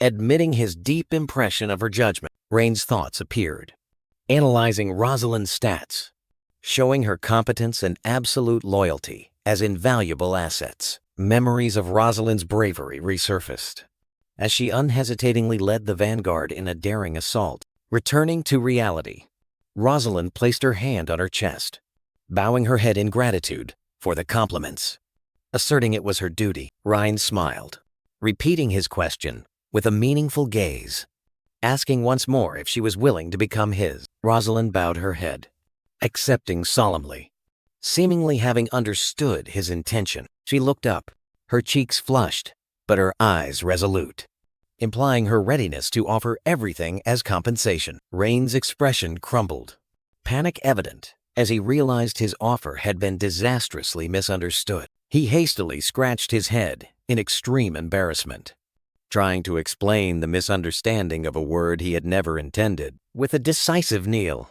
Rosalind Holker lowered herself to the marble floor. With a determined yet resigned expression, she placed her hand on her chest, ready to offer her body to atone for her family. Ryan Edgar frantically waved his hands, trying to stop the disastrous misunderstanding that was unfolding. Rosalind looked up, her eyes blank, utterly confused by his reaction. Ryan regained his composure, extending his hand with a formal gesture, making his offer and promising not to pursue her family's transgressions. He awkwardly cleared his throat to break the silence, while Rosalind remained kneeling on the floor. Stunned, Rain looked directly at her, his gaze serious, formally asking if she wanted to become his knight. Rosalind's eyes widened, astonished by an offer that surpassed all imagination. Happiness and emotion welled up on her face as she realized her life's greatest dream was right before her eyes. With boundless gratitude, Rosalind bowed her head to the ground, accepting the offer with all her honor. Afterwards, in the office, Ryan Edgar sat opposite the maid, Leah Lockerbie. He carefully used a quill to write a letter, praising Rosalind's talents to report to his sister, Priscilla. Ryan handed the sealed letter and an invitation to Leah, tasking her with sending them. After Leah left, a transparent system interface appeared before Ryan, displaying his talent recruitment progress. The interface confirmed Rosalind Holker as the first of 5 targets, successfully recruited. Leah Lockerbie seriously reported to Ryan Edgar, who looked flustered as he realized he had forgotten something important. Leah calmly provided information about the prisoner's whereabouts, her professional gaze unwavering. Inside a dark cell, the shadow of Castile Waldron huddled in a corner, defeated and alone. Ryan Edgar approached the bars, looking down at Castile, who was bowing his head in resentment. Castile suddenly looked up, his eyes full of contempt, and uttered a challenging threat about Rain's future. Rain maintained a cold expression, questioning the absurdity of Castile's threats when he was the one imprisoned. Castile's eyes narrowed, filled with hatred and a secret he believed would destroy Ryan. Castile roared, loudly accusing Rain of violating a sacred treaty that forbade mages from participating in commoners' wars. In Castile's fury, An image of a horrific explosion on the battlefield flashed, reinforcing his accusation. Rain was momentarily flustered. An image of Selena flashing through his mind as he tried to comprehend the accusation of forbidden mages. Castile sneered smugly, dismissing Selena's capabilities and asserting that the explosion was caused by another destructive mage. Rain smiled confidently, another image appearing to show the explosion actually originated from oil barrels. As he gently exposed Castile's misunderstanding, Castile couldn't believe his ears. He clung to the bars and roared in protest. Refusing to accept such a simple explanation, Rain waved his hand dismissively, brushing aside Castile's baseless frenzy as if it were a child's babble. Rain turned his back, preparing to leave after clarifying the truth, leaving Castile stunned in his cell with the harsh reality. Rain Edgar looked directly at Castile, his gaze sharp, posing an accusatory question about the mastermind behind the invasion. Castile Waldron vehemently denied it, trying to justify the invasion as a righteous act of the Orvis Empire. But Rain merely watched with a mocking smirk. An image appeared, illustrating Rain's accusation. Aggressive Orvis cavalry swarming across the border, sowing war every spring. The next image showed a desolate fortress, left without a garrison. Reinforcing Rain's argument about the enemy's illogical retreat, Rain Edgar concluded his chain of evidence, cornering Castile with the conclusion that this invasion was either an act of madness or concealed another purpose. Exposed, Castile Waldron argued vehemently, claiming they simply didn't bother to occupy barren land and that the purpose was to display their power. Rain narrowed his eyes, continuing to probe the opponent's weakness, questioning whether it was a show of force or an experiment with something mysterious. Castile froze, his face panicked and bewildered. As he couldn't refute Rain's sharp argument, the scene shifted to outside the sturdy prison, where Castile would have to ponder Rain's interrogations. Rain Edgar turned and walked away, leaving Castile in the dungeon, his mind now focused on the larger conspiracy he had just unveiled. Rain's face became pensive and resolute. He realized he was being led and had to quickly develop his own strength to cope. 10 days later at Silver Wave Port in Sealand, in a luxurious office, Priscilla Edgar sat behind her desk, with her butler Gwen beside her. Priscilla read a letter from her younger brother, Rain Edgar, in which he proposed taking Rosalind Holker as a subordinate. After finishing reading, Priscilla gave an order to Gwen, approving her brother's request and conveying her decision. Priscilla held another invitation letter, her eyes thoughtfully considering a dam completion ceremony mentioned in the letter. In her office, Gwen humbly bowed before Priscilla Edgar, humbling herself before her mistress's praise for Rain. With a confident smile, Priscilla announced her decision to visit Rain's territory to personally inspect the dam. Gwen respectfully bowed, accepting Priscilla's order without hesitation. A mischievous smile flickered across Priscilla's lips as a new thought occurred to her. She gave a private instruction to Gwen, asking her to find girls around Rosalind's age to gauge her brother's preferences. At the same time, at the Imperial Palace of the Orvis Empire, a noble reported that Grand Duke Castile's capture would shake the army's morale. A blonde noble anxiously warned that if Castile revealed the secret, the trouble would be even greater. The Emperor of the Orvis Empire slammed his hand down angrily, ordering the quarreling nobles to be silent. His face was full of annoyance. Brushing aside the useless accusations, the Emperor's rage erupted. He roared, demanding a solution, not an argument. The blonde noble cautiously suggested sending someone to Aisland City to attempt negotiations. 2 other nobles immediately objected vehemently, considering negotiations with a barbaric land a national humiliation. The blonde noble firmly retorted, emphasizing that the Empire's entire plan would collapse if Castile revealed the secret. He bowed, imploring the Emperor to make a wise decision in the critical situation. The Emperor sat on his throne, his expression now calm, accepting the possibility of negotiations and requesting nominations for this task. 2 nobles in the Orvis court pondered the qualities an imperial envoy would need. Craven recognized the deep implication in the Emperor's words, understanding that this was not a simple task. The Orvis Emperor's eyes narrowed, gleaming with shrewd calculation. A subtle, meaningful smile appeared on the emperor's lips as he waited to see who could discern his plan. The emperor directed a challenging gaze towards Craven.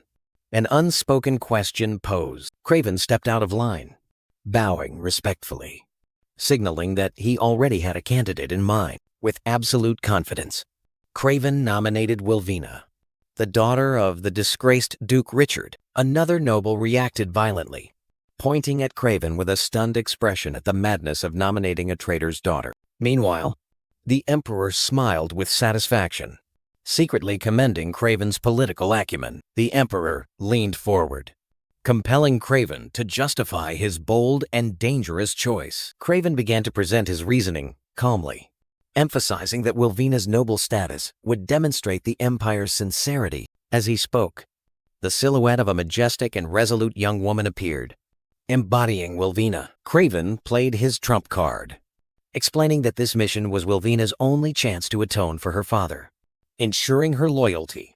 While an image of Duke Richard in chains flashed by, the other nobles, transitioning from astonishment to admiration, nodded in agreement as they understood this masterful move. With a decisive nod, the emperor entrusted the entire mission to Craven, his eyes showing absolute trust. The Orvis emperor issued a solemn command, emphasizing the importance of protecting Wilvina during her upcoming journey. With a tense expression, Craven bowed in obedience, shouldering the heavy responsibility entrusted by the emperor. Outside the palace, the capital of Orvis was immersed in the cold blue of winter. In a private office, Vilas Holker sat behind his desk, facing a hooded assassin kneeling to receive secret orders. Returning to the Orvis emperor, his true face was revealed as he issued a covert directive, his sharp eyes filled with deadly scheme. The assassin knelt, resolutely assuring that the target would be eliminated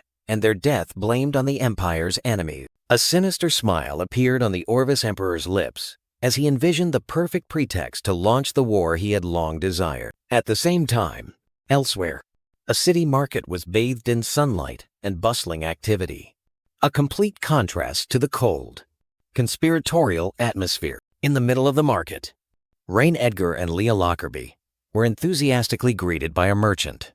Rain's smile somewhat forced. Two locals approached, expressing deep gratitude that their lives had greatly improved thanks to Rain. Rain waved back at the crowd with a friendly smile, while Leah quietly observed from behind. As the people left, Rain and Leah sat down at a small roadside table, both falling silent. A cheerful local walked by, carrying a full bag of groceries, a testament to the city's prosperity. Rain's gaze swept through the crowd, an invisible analytical interface appearing, assessing the potential of each person he passed. Rain subtly sighed, his face showing a hint of disappointment as he realized that finding true talent among the masses was an incredibly difficult task. Rain Edgar stood before the citizens of Aisland City, spreading his arms wide, explaining his presence over the past few days. From a high vantage point, Rain walked through the city square, but the citizens appeared only as blurred figures,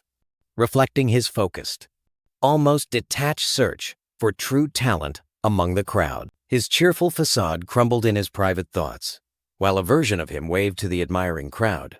His true self slumped in defeat, one hand covering his face in frustration over the fruitless search. A three-dimensional interface appeared in his mind, displaying his mission progress. Only 1 out of 5 talents secured as he agonizingly considered asking his siblings for help. Sitting alone, Rain's resolve hardened. He dismissed the thought of seeking help, determined to prove himself, especially since his sister had already bestowed upon him Rosalind Holker's talent. A sudden spark of an idea flashed in his eyes, a sharp intake of breath signaling a new train of thought. The weight of his efforts crushed him as he collapsed from exhaustion. With a worried Leah Lockerbie rushing to his side, Leah gently comforted the weary Rhine, letting him lean on her as she reassured him after 3 days of relentless work. With a determined expression, Leah announced that she had taken the initiative, posting notices throughout the city to summon anyone who believed they possessed talent. Rain looked with weary disdain as talent answered the call, a pair of burly, flexing laborers, proving to be nothing more than strong bodies for his factory. Under the sole spotlight of despair, he knelt, lamenting a litany of problems: no factories, no investment, and a dam still weeks away from completion. Memories of past failures resurfaced, showing him attempting to teach advanced concepts to a group of admiring but perhaps misguided devotees who revered him as a god for his efforts. Leaning on Leah for support, Rain voiced his frustration with the overwhelming difficulty of the task assigned to him by the mysterious system. His moment of vulnerability was shattered by an angry shout from off-screen, causing his head to snap up in surprise. Two men confronted them, one yelling with extreme indignation, accusing Ryan of being a liar and demanding to know why he dared to appear in the city again. A young man in a green cloak confidently vouched for his product, a smile full of self-assurance on his face. Seated at his desk, Rain Edgar was stunned as a holographic data screen materialized before him, displaying a 5-sided chart with low metrics. The screen further analyzed, revealing the profile of a blue-haired man named Armando Cresta, with extremely high strategy and magic stats. Identified as a master alchemist of pharmaceuticals, a wave of extreme delight washed over Ryan's face. He had finally found the talent he was desperately searching for. At the market, Armando Cresta held up a vial, promising with unwavering certainty that his new product would work this time. He offered the vial to a skeptical merchant, who scowled with disbelief at the sales pitch. The merchant's face contorted in anger as he accused Armando of being a liar. Recalling a previous deception, Armando's confidence evaporated, replaced by a flustered attempt to justify his past failure as merely an accident. The merchant angrily pushed Armando back, refusing to hear another word. While Armando desperately pleaded to be heard from a distance, Rain Edgar observed the entire exchange with an unreadable expression, while the disgruntled merchant stood behind him with his arms crossed, standing near Ryan. The maid Leah Lockerbie looked on with deep skepticism, wondering about her master's interest in the struggling alchemist. Leah's eyes narrowed with fierce determination, vowing to prevent Ryan from being deceived by whom she considered a charlatan. Defeated and alone, Armando slumped to the ground, lamenting his failure to find anyone who would believe him. A hand suddenly appeared in Armando's line of sight. He looked up in surprise to see Ryan Edgar extending a gesture of acquaintance. Rain stood before the young alchemist with an air of authority and interest, directly inquiring about the vial, while Leah remained vigilant right behind him. Armando Cresta's eyes lit up at the sight of a potential customer, his face gleaming with greed. With a fawning smile, Armando eagerly shook Ryan Edgar's hand, displaying excessive enthusiasm. He proudly presented colorful vials, a silent invitation to their miraculous possibilities. Rain maintained a cool distance, his analytical gaze scrutinizing the stranger from head to toe. With a confident smile, Armando puffed out his chest, introducing himself as an alchemist who rarely visited the city. Armando enthusiastically offered a vial to Rain, promising to fulfill his every request. Standing behind him, Leah Lockerbie whispered an urgent warning into Ryan's ear, her eyes full of suspicion. A smug and calculating smile flickered across Ryan's lips. He ignored her warning. Leah froze, her face showing extreme bewilderment at her master's inexplicable reaction. Rain pointed directly at the vials hanging from Armando's belt, his gaze signaling a query about the price. Armando immediately began his demonstration, holding up a yellow vial and proving its luminous properties. Next, he presented a green vial, illustrating its speed-enhancing capabilities. With a suggestive smile, Armando offered a red vial, hinting at a passionate night for Ryan and his maid. Rain's expression became utterly disgusted. He crossed his arms, showing clear disdain. Armando's confidence shattered, replaced by anger and wounded pride as his product was insulted. Leah Lockerbie narrowed her eyes, a cold surge of killing intent emanating from her to warn against any threat to her master. Armando Cresta flinched back a step, his gaze directed at Ryan Edgar, but betraying apprehension at the maid's terrifying expression. Rain Edgar coldly exposed the toxic and ineffective formula in Armando's vial, then offered a superior alternative with absolute confidence. Armando's face drained of color and shock. He couldn't believe his secret had been so easily exposed. Rage flared. Armando pointed at Ryan, loudly asserting his formula was top secret, while Rhine merely stood with crossed arms. Looking disdainful, Rhine dismissed Armando's assertion, reducing his entire alchemical knowledge to mere basic chemical principles. Cornered, Armando pointed at Rhine again, accusing him of secretly looking at his alchemy handbook. Rhine smirked mockingly, his gaze indicating that reading such notes was a waste of time. Infuriating Armando, with a powerful gesture, Rhine made an offer: swear loyalty, and he would show Armando the true path of alchemy. Armando looked at Rhine with deep suspicion, scrutinizing the mysterious man's true identity and motives. Leah stepped forward, her firm voice resonating as she solemnly announced Rhine Edgar's noble identity and title. Armando was stunned, realizing he had mistaken a colossal whale for an easily bullied lamb. With wounded pride, Armando raised his head, eloquently declaring that he would rather starve than be a minion to a noble. Rhine and Leah silently observed Armando's theatrics, Rhine's expression unchanged, seemingly assessing his resolve. Armando bowed his head in a feigned posture of submission, his hands spread ironically, as if accepting the fate of a dog. Leah Lockerbie narrowed her eyes, her dagger-like gaze piercing straight towards Armando, a silent warning issued to demand an apology for her master. Leah's fury flared into a blaze, while Armando Cresta merely shrugged with a mocking expression, dismissing her reaction as childish. Rhine Edgar placed a hand on Leah's shoulder, his calm gaze ordering her to stop, ending the unnecessary escalation. Rhine faced Armando directly, his gaze showing empathy yet also detachment, declaring that Armando's painful past was not his concern. He raised a finger, a decisive gesture, offering an undeniable choice. Rhine spread his arms wide, complex scientific formulas appearing around him like a halo, promising a power that could change the world. Armando froze, cold sweat beading on his temples as he tried to grasp the magnitude of the offer just made. Rhine turned, pointing towards the squalid alley, offering a contemptuous alternative: a life rotting in oblivion. A smug smile spread across Rhine's lips. He was certain no one could refuse such a grand opportunity. Armando roared in protest, his indignation erupting and shattering his calm facade. He clenched his fists, his eyes burning with hatred, declaring he would never bow to a noble. The confidence on Rhine's face suddenly vanished, replaced by astonishment as he realized his tactic had disastrously backfired. Armando pointed directly at Rhine's face, his refusal ringing out with defiance and contempt. Amidst the tension, Armando suddenly paused, his eyes widening in surprise as he heard a familiar voice call his name. A young boy in patched clothes happily ran towards Armando, completely unaware of the confrontation that had just taken place. Armando's protective instincts surged as he spotted the young girl Yelena, rushing towards her with a worried expression. He quickly turned his back to Rhine, trying to shield the girl and lead her away from the perceived danger. A flash of anger sparked in Armando's eyes as he glared back, his posture entirely defensive, ready to protect Yelena at all costs. However, Yelena peeked around Armando, and her face lit up with a joyful smile.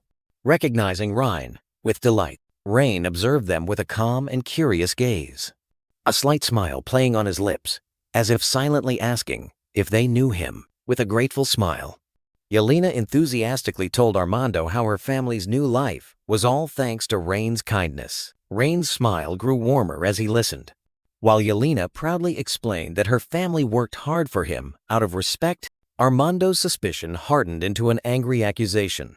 He pointed at Rhine, his face contorted in indignation as he denounced him for exploiting the city. Rhine's expression remained calm, but a hint of weariness appeared in his eyes as he gently asked Armando to explain his reason. Armando pointed decisively at Yelena's patched clothes, deeming them undeniable proof of the oppression he believed all nobles inflicted. Leah's face darkened, her lips pressed tightly as she prepared to deliver a sharp rebuke to defend her master's honor. Before anyone could speak, Yelena herself turned to Armando, her small face full of confusion and disappointment at his harsh words. With two small fists clenched, Yelena passionately defended Rhine, her words a powerful testament to the food shelter, and hope he had brought to the people. The little girl looked directly at Armando with stern disappointment, scolding him for making accusations without understanding the truth. Rain placed a hand on Yelena's shoulder to reassure her,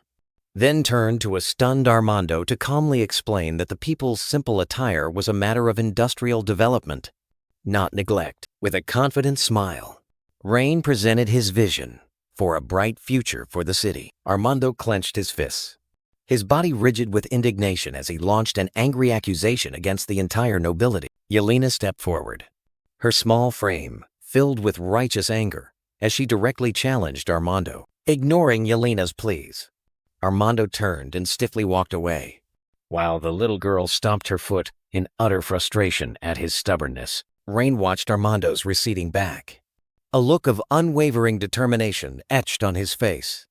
He wouldn't let this confrontation end here. With a decisive stride, Rain began to move, clearly intending to follow Armando, while Yelena watched him go. A sudden dizziness overcame Rain, his face contorting in pain as the world around him blurred in a disorienting flash. Rain's body completely gave out, and he collapsed unconscious onto the hard stone floor, while Yelena and Leah screamed in utter horror. In a luxurious bedroom, Leah sat vigil by the bed, her gaze fixed on Rain, lying motionless beneath the covers. Rain's eyelids fluttered, then slowly opened, bringing the maid's worried face back into view. A wave of relief washed over Leah's face, her anxiety melting into a radiant, tear-filled smile at the sight of his awakening. Rain offered a weak but reassuring smile, his expression calm as he tried to alleviate Leah's obvious distress. Leah's relief quickly turned into loving exasperation,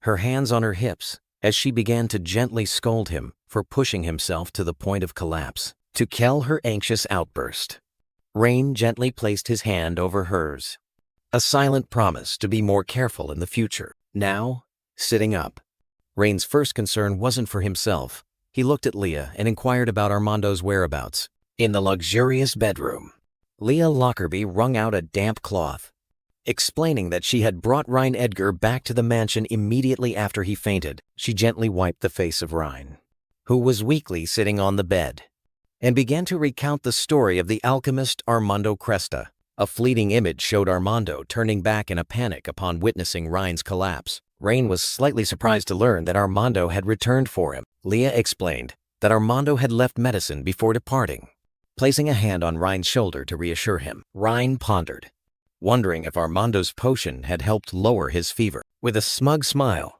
Leah revealed that she wouldn't dare risk her master taking a medicine of unknown origin. She gestured towards the bedside table, where Armando's 3 potions remained untouched, and explained that his healer was a doctor from the city. Though still weak, Rain tried to sit up to examine the medicine, but Leah quickly rushed over, offering to bring them to him instead. Rain picked up a vial, his gaze focused as he professionally assessed the color and consistency of the liquid inside. He uncorked the vial, sniffed the emanating scent, and nodded slightly in satisfaction at its quality, deciding to have a doctor verify it tomorrow. Leah looked worried, questioning Rain about his decision to still want to recruit someone with a hostile attitude like Armando. Rain, still holding the vial, firmly asserted to her that Armando's talent was genuine and extremely rare. Rain's gaze became distant as he pondered the core issue, the deep-seated reason behind Armando's prejudice against the nobility. His thoughts led the scene to a small,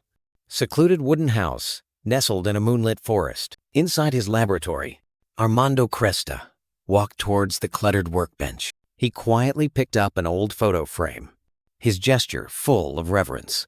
As he gazed at the photo, reality began to blur, superimposing the image of his late teacher, Liesl Grant, and himself as a young boy. The stream of memories took him back, recounting to his teacher the encounter with a noble, while his heart was still filled with admiration for that person. The memory shifted to the old research notebook, where formulas and vows were carefully handwritten. Back in reality, Armando looked at the notebook, a vow never to be deceived by the nobility again etched deep in his mind. His face contorted in pain and indignation. Determined to complete his teacher's research, and avenger. He clenched his fist, the fire of vengeance blazing in his eyes, vowing to make the greedy nobles pay. The scene completely dissolved, taking the viewer back 15 years, where the silhouette of Liesl Grant, the most brilliant alchemist of Aislan City, appeared. Amidst the bustling market, Liesl was warmly welcomed by the people, demonstrating her ideal of using alchemy to serve the community. The memory flashed to the moment Liesl found a ragged orphan boy by the roadside and offered a helping hand. It was Armando. Liesl not only nurtured but also diligently taught, spoon-feeding young Armando with a gentle smile. Their relationship transcended that of teacher and student. Liesl held Armando close like a mother, giving him a warmth he had never known. She imparted to Armando not only complex alchemical knowledge, but also lessons on ethics and humanity. But then, tragedy struck, as the guards of an enraged noble broke down the door, pointing their weapons at the solitary Liesl. The memory showed a blood-stained research journal, evidence of Liesl Grant's stolen work and ruined reputation. Under the pouring rain, Armando, then just a teenager, collapsed and wailed in despair beside Liesl's body, clutching her belongings and unfinished research. Back in reality, Ioria concluded her tragic story, a tear rolling down her cheek. Rain Edgar sat motionless in his chair, his cold expression showing that Iuria's story had not swayed him. While Leah Lockerbie stood silently beside him, he looked up, his gaze sharp and pragmatic, cutting straight to the core issue. Provoked by Rain's indifference, Iuria burst into an indignant plea, trying to stir his empathy. Rain remained unmoved, his gaze steady, exuding an ironclad philosophy that the past must be left behind. Iuria, though disappointed, still provided information, pointing to Liesl's former residence as the most likely place to find Armando. Immediately, Rain made a decisive choice, a small gesture indicating there was no more time to waste. Rain stood up and led the way, his eyes fixed on his new objective as he turned back to ask Iuria about the nature of Liesl's research. Iuria fell into thought, trying to search her memories for an answer. She hesitantly uttered a single word, a fragile clue that stunned Rain into astonishment. Rain's shock turned into extreme urgency.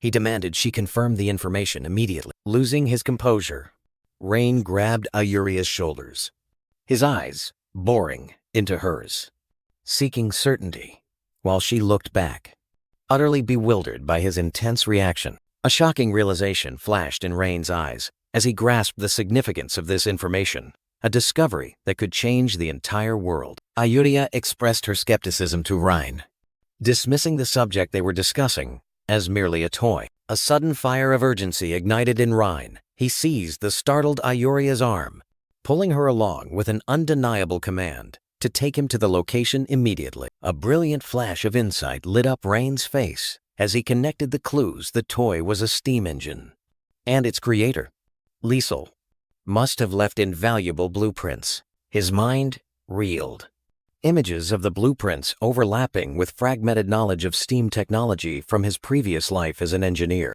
The complex machine seemed to disassemble and reassemble itself in his mind, his innate engineering genius grasping the core principles instantly. He envisioned the struggles of the current world, humans and beasts, straining against crude technology, a problem he now held the key to solving. With Liesl's notes within reach, Rain's eyes burned with a conviction that he could unlock the final secrets and restore the engine's lost glory. A grand vision filled his mind, a colossal steam locomotive under his command, signaling the dawn of a new industrial era initiated by him. The scene shifted to a secluded wooden house nestled in a sun-drenched forest, the destination of Rain's urgent quest. Outside the house, Armando Cresta was hunched over, diligently working on a large, red, steam-powered machine, his teacher's legacy. Hearing approaching footsteps, Armando's head snapped up, his concentration broken, and a look of alarm appearing on his face. Driven by protective instinct, he sprang up and hastily threw his large cloak over the machine, determined to conceal his teacher's work from prying eyes. Rain, followed by Leah, arrived at the wooden house, but was immediately blocked by a hostile Armando, who ordered him to leave. Ignoring the warning, Rain strode past the defiant guardian towards the gate. His intention clear as he demanded access to the research notes. Armando seized Rain's shoulders in a final attempt to stop him, his voice a low growl as he warned Rain to abandon his quest. Armando adamantly refused, declaring he would never hand over the notes, while Rain tried to reassure him in vain. Ayuria stepped forward, attempting to mediate, explaining that Rain's intentions were good, and he only wished to use Liesel's research to help the people. Despite the explanation, Armando suddenly lunged forward, stomping his foot to block Rain's path. With a swift motion, Armando pressed the sharp blade to Rain's neck, delivering a silent warning.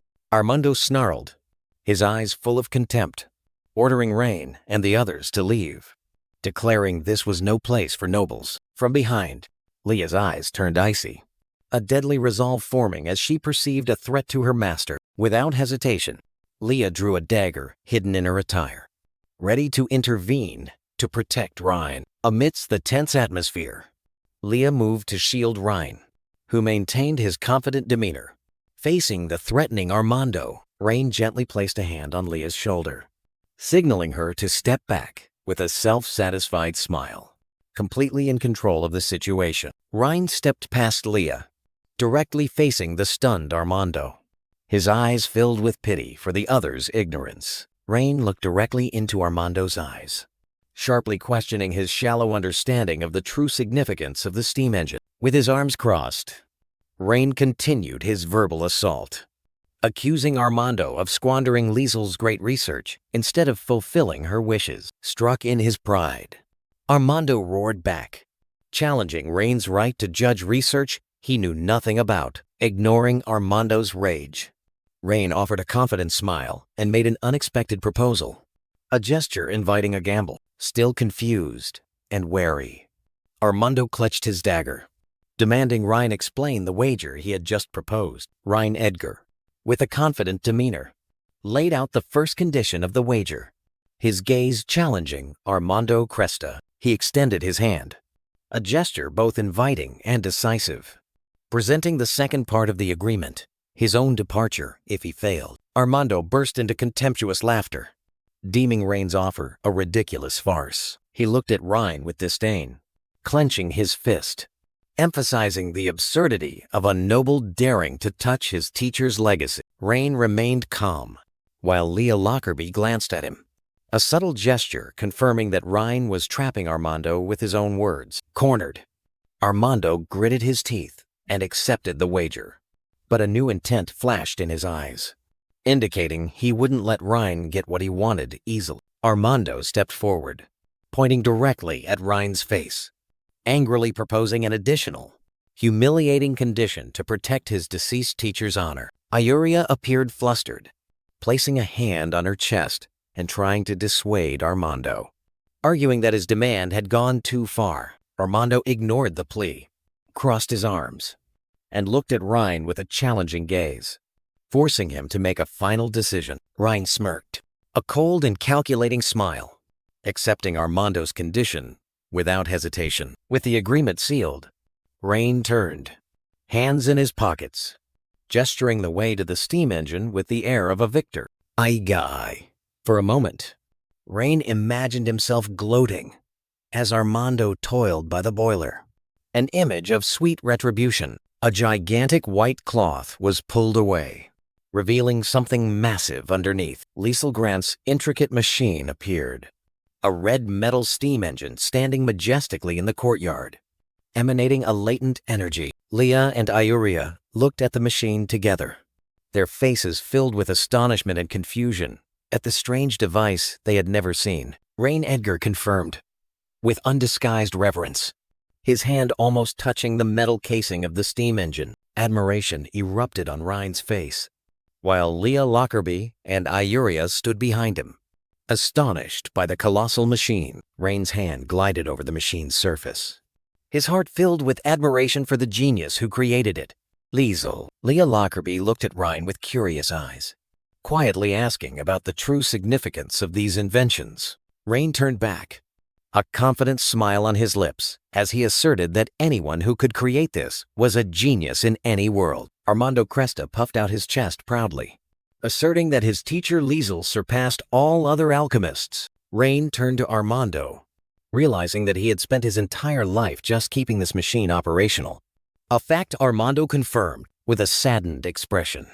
Armando admitted that Liesel had never revealed how to operate the machine nor recorded it in her notes. Rain proposed a pragmatic solution, dismantling the machine for inspection, which immediately provoked a violent reaction from Armando due to panic. His rage flared.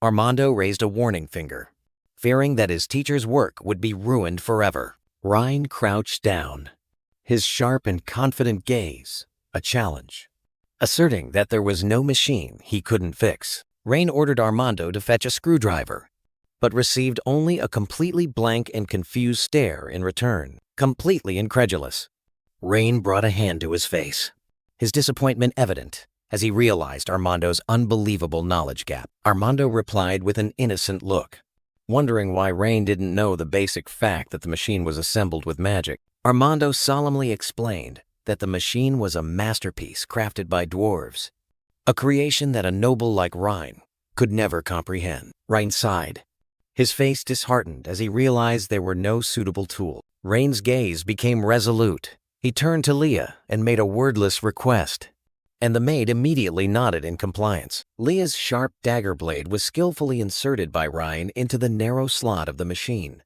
replacing the missing screwdriver. With intense concentration, Rain carefully used the dagger's tip to dismantle the machine's casing while Armando stood watching. A fleeting image of a cozy wooden house in the forest appeared, reminiscent of the abode of the masterpiece's creator, holding the blueprints. Rain looked at the machine's internal structure with eyes full of admiration and awe for the creator's talent. Suddenly, the admiration on Rain's face vanished, replaced by a look of astonishment as he discovered something unusual. He pointed to a gap in the blueprints, where a crucial component should have been. Rain turned back, his gaze as sharp as a dagger, questioning Armando about the missing components. Armando flinched, his face paling with shock and panic at Rain's discovery. Armando crossed his arms, trying to appear defiant to hide his confusion, while Rain demanded an explanation. Rain pointed directly at an empty compartment inside the machine, asserting firmly that a core component had vanished. His rage flared. Ryan growled, demanding Armando tell the truth. Under pressure, Armando bowed his head in silence, unable to offer any excuse. With a sad and disappointed expression, Armando finally confessed that the components had been taken by a noble. Rain Edgar questioned Armando Cresta, skeptical about why a noble would take mechanical components. With a heavy expression, Armando explained that those components were forged from extremely rare dragon crystal ore and had been forcibly taken by a noble. Armando's account conjured an image of a proud noble statue standing tall before a magnificent mansion, cast from those very precious metals. Rain's pupils constricted in shock and disbelief at the truth he had just heard. His indignation flared.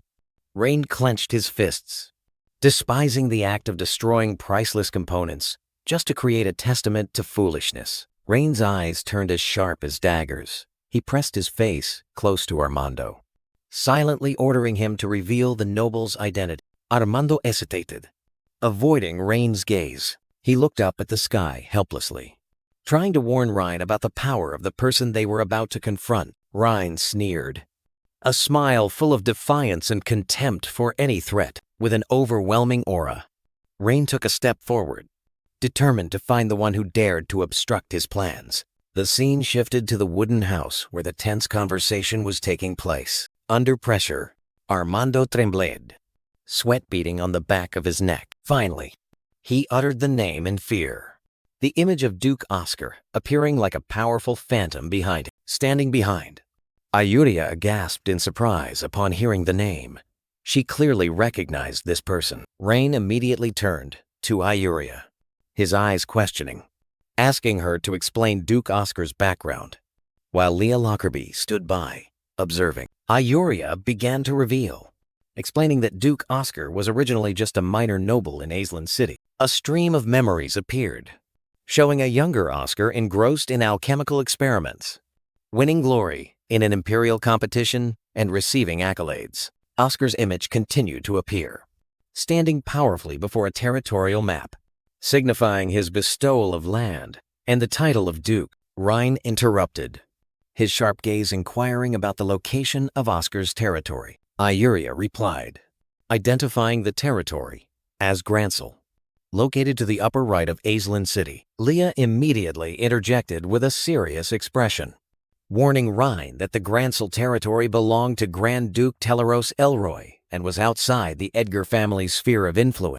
The name Teleros Elroy made Rhine narrow his eyes in thought, a flicker of realization appearing. Rhane's thoughts conjured an image of his father, Aldarian Edgar, and Grand Duke Elroy in a tense confrontation, recalling the discord between the two families. Leah confirmed Rhane's thoughts, explaining that the two Grand Dukes held opposing political views and frequently clashed, which was part of the Emperor's power-balancing strategy. Rhaene turned to Leah, dismissing the political concerns, deciding to temporarily set aside that complex issue. Rhaene's gaze turned cold and murderous as he etched Duke Oscar's name into his mind like a debt to be collected. Rhaene turned to Armando, his fury erupting, declaring he would make Oscar pay 100-fold for the destroyed gears. Before Rhaene's outburst, Ioria and Armando rushed over, anxiously trying to dissuade him from acting recklessly. Rhaene placed a hand on Ioria's shoulder to reassure her,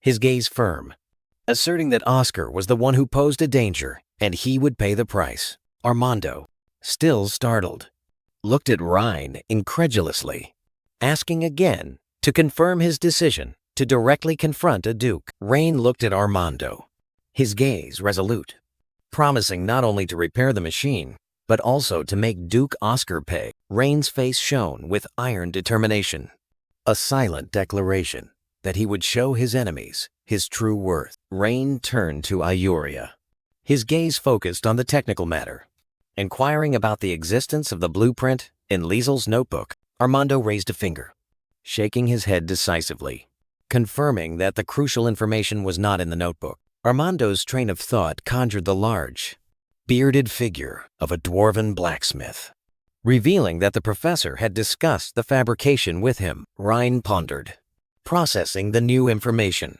A glimmer of hope just ignited. Armando brought a hand to his forehead in frustration, admitting that all his attempts to reach the blacksmith had failed. Rhaene placed a steady hand on Armando's shoulder, a powerful gesture of reassurance. With a confident smile, Rhaene declared he would try it himself, while Armando looked at him skeptically, warning about the blacksmith's volatile temper. As they approached a wooden forge, a gruff voice from within bellowed out, bluntly chasing them away. Inside the forge, Ioria stepped forward, trying to defend Rhaene against a large, gruff, dwarven blacksmith named Bram. Bram gave them a disdainful look, his thick beard trembling slightly, making no attempt to hide his displeasure. Standing amidst the blazing forge, Bram crossed his arms, listing Rhaene's recent deeds with a sarcastic tone, dismissing them as insignificant. Ioria tried to defuse the situation,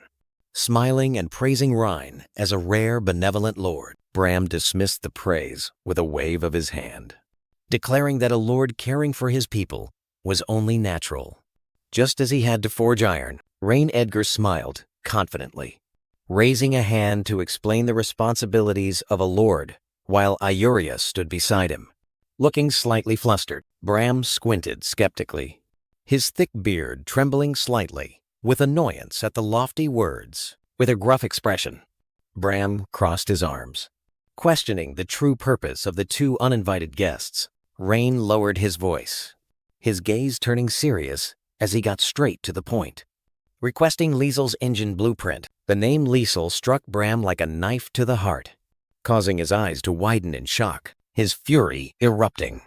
Bram pointed directly at the door, roaring a silent command for them to leave, refusing to hand over what was requested. Caught off guard by the violent reaction, Rhaene could only stand frozen, his face bewildered as he sought an explanation, turning away to hide his pain.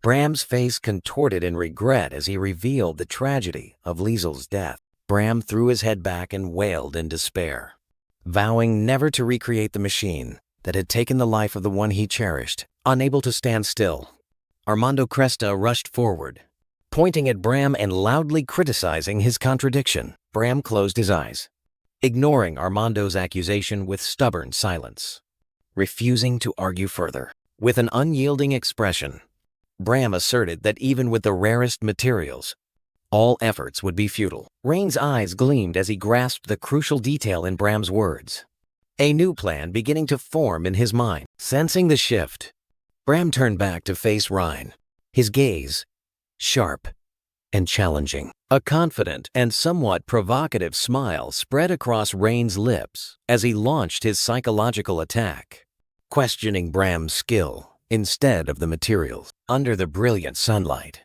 the rooftops of Aisland City appeared peaceful. Inside a forge, a brawny fist slammed down on a table, revealing uncontrollable rage. Bram roared, pointing directly at Rain Edgar's face, a silent command for him to be quiet and leave. The blacksmith pointed to a box of ore, emphasizing that only the ancient dragon race could melt this metal. Rain's gaze turned sharp as he confirmed his suspicion, the shadow of an ancient dragon briefly appearing behind him as an affirmation. Before the cold forge, Rain calmly pointed out a weakness in Bram's technique. Bram turned back, scoffing at Ryan's naivety, asserting that no forge on the continent could do it. Rain met the skepticism with a confident smile, offering a bold proposal that could change everything. Bram's eyes widened, extreme astonishment and doubt clearly visible on his face. Bram closed his eyes, dismissing Rain's words as an impossible boast that would overturn the entire forging industry of the empire. He turned away disdainfully, mocking a young noble who dared to utter such arrogant words. Ryan remained unfazed, raising the stakes, turning it into a direct challenge to Bram's honor and skill. Provoked, Bram crossed his arms, his gaze resolute as he accepted the wager, while a flicker of triumph appeared in Ryan's eyes. The deal sealed.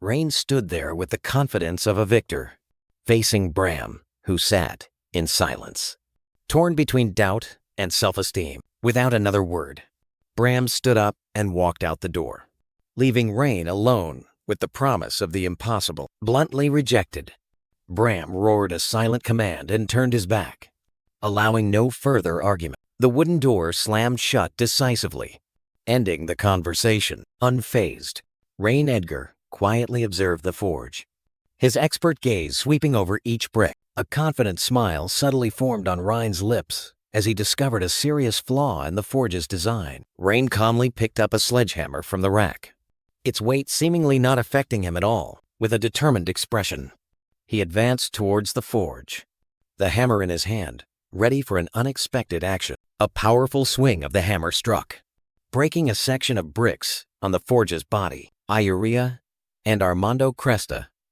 were stunned, horrified by Rain's blatant act of destruction. Ayuria rushed forward, her panicked gestures attempting to question Rain's insane action. Armando also screamed in silent disbelief, unable to believe that Ryan had just destroyed their only chance. Rain turned back, his gaze completely calm, his smile a reassurance that everything was part of the plan. He pointed to the two newly created openings on the forge's body, a deliberate modification, not destruction. With decisive hand gestures, Rain sketched an invisible diagram in the air, explaining the efficiency of the new air channels. Ayuria listened, the panic on her face gradually replaced by a flicker of doubt and curiosity. Rain looked directly into Ayuria's eyes, a silent challenge issued trust in science, and witnessed the impossible. Inside a forge, Bram, the dwarven blacksmith, showed contempt and rejected Ryan Edgar's offer. Bram gasped in astonishment as he saw a large section of his precious forge smashed. In a moment of chaos, Bram lunged forward furiously, while Ayuria frantically tried to hold Ryan back, but he remained strangely calm. Fury erupted on Bram's face. He tensed, ready to attack the one who had insulted his craftsmanship. Rain Edgar calmly stood on the rubble, raising a hand to confidently explain to Bram, who was sitting on the ground in a fit of rage, facing each other. Rain crossed his arms with a smug smile, while Bram roared, disbelieving what he had just heard. Bram pointed at Ryan, angrily explaining the fundamental principles of forging that Ryan seemed to have blatantly violated, unfazed. Rain calmly made an offer, inviting Bram to verify the results himself, challenged. Bram reluctantly accepted, but his eyes promised a beating if the experiment failed. The scene quickly shifted to outside the forge under the daylight. Rain carefully added more firewood to the blazing fire inside the modified forge. Bram, Armando Cresta, and Ayuria collectively held their breath, looking into the forge, their faces filled with skepticism and tension. Bram's eyes widened, his anger dissolving, replaced by an incredible shock. Molten metal, glowing like liquid gold, began to pour out from a new vent on the forge. Armando and Ayuria gasped in astonishment, utterly dumbfounded by the impossible sight unfolding before their eyes. Armando Cresta pointed at the operating forge, a confused expression on his face as he questioned Bram. Rain Edgar maintained his composure, his eyes expectant as he asked Bram about the test results. Bram was stunned, stammering incoherently, his eyes wide as he stared at the unbelievable outcome. Amazement turned into skepticism as cold sweat broke out on the blacksmith's forehead. Shock turned into fury. Bram spun around, yelling to question Ryan about his absurd method. With a smug smile, Rain began to explain casually, as if lecturing on a basic principle. Without letting Bram recover, Rain immediately made his next demand, his sharp gaze asserting control. Bram exhaled sharply, a gesture acknowledging defeat in the intellectual confrontation. With a solemn expression, the blacksmith nodded, accepting the new task, his pride subdued. Bram's gaze turned cold as he issued a warning about a noble who would not let this matter rest. Ryan merely smirked, a silent, defiant response, implying he was awaiting that confrontation. The scene shifted to the exterior of a brick building under bright sunlight, signaling a new phase in the plan. Rain led Ayuria and Armando towards a colossal steam engine. Their next objective, clear. Rain's hand carefully held a complex cluster of metal gears.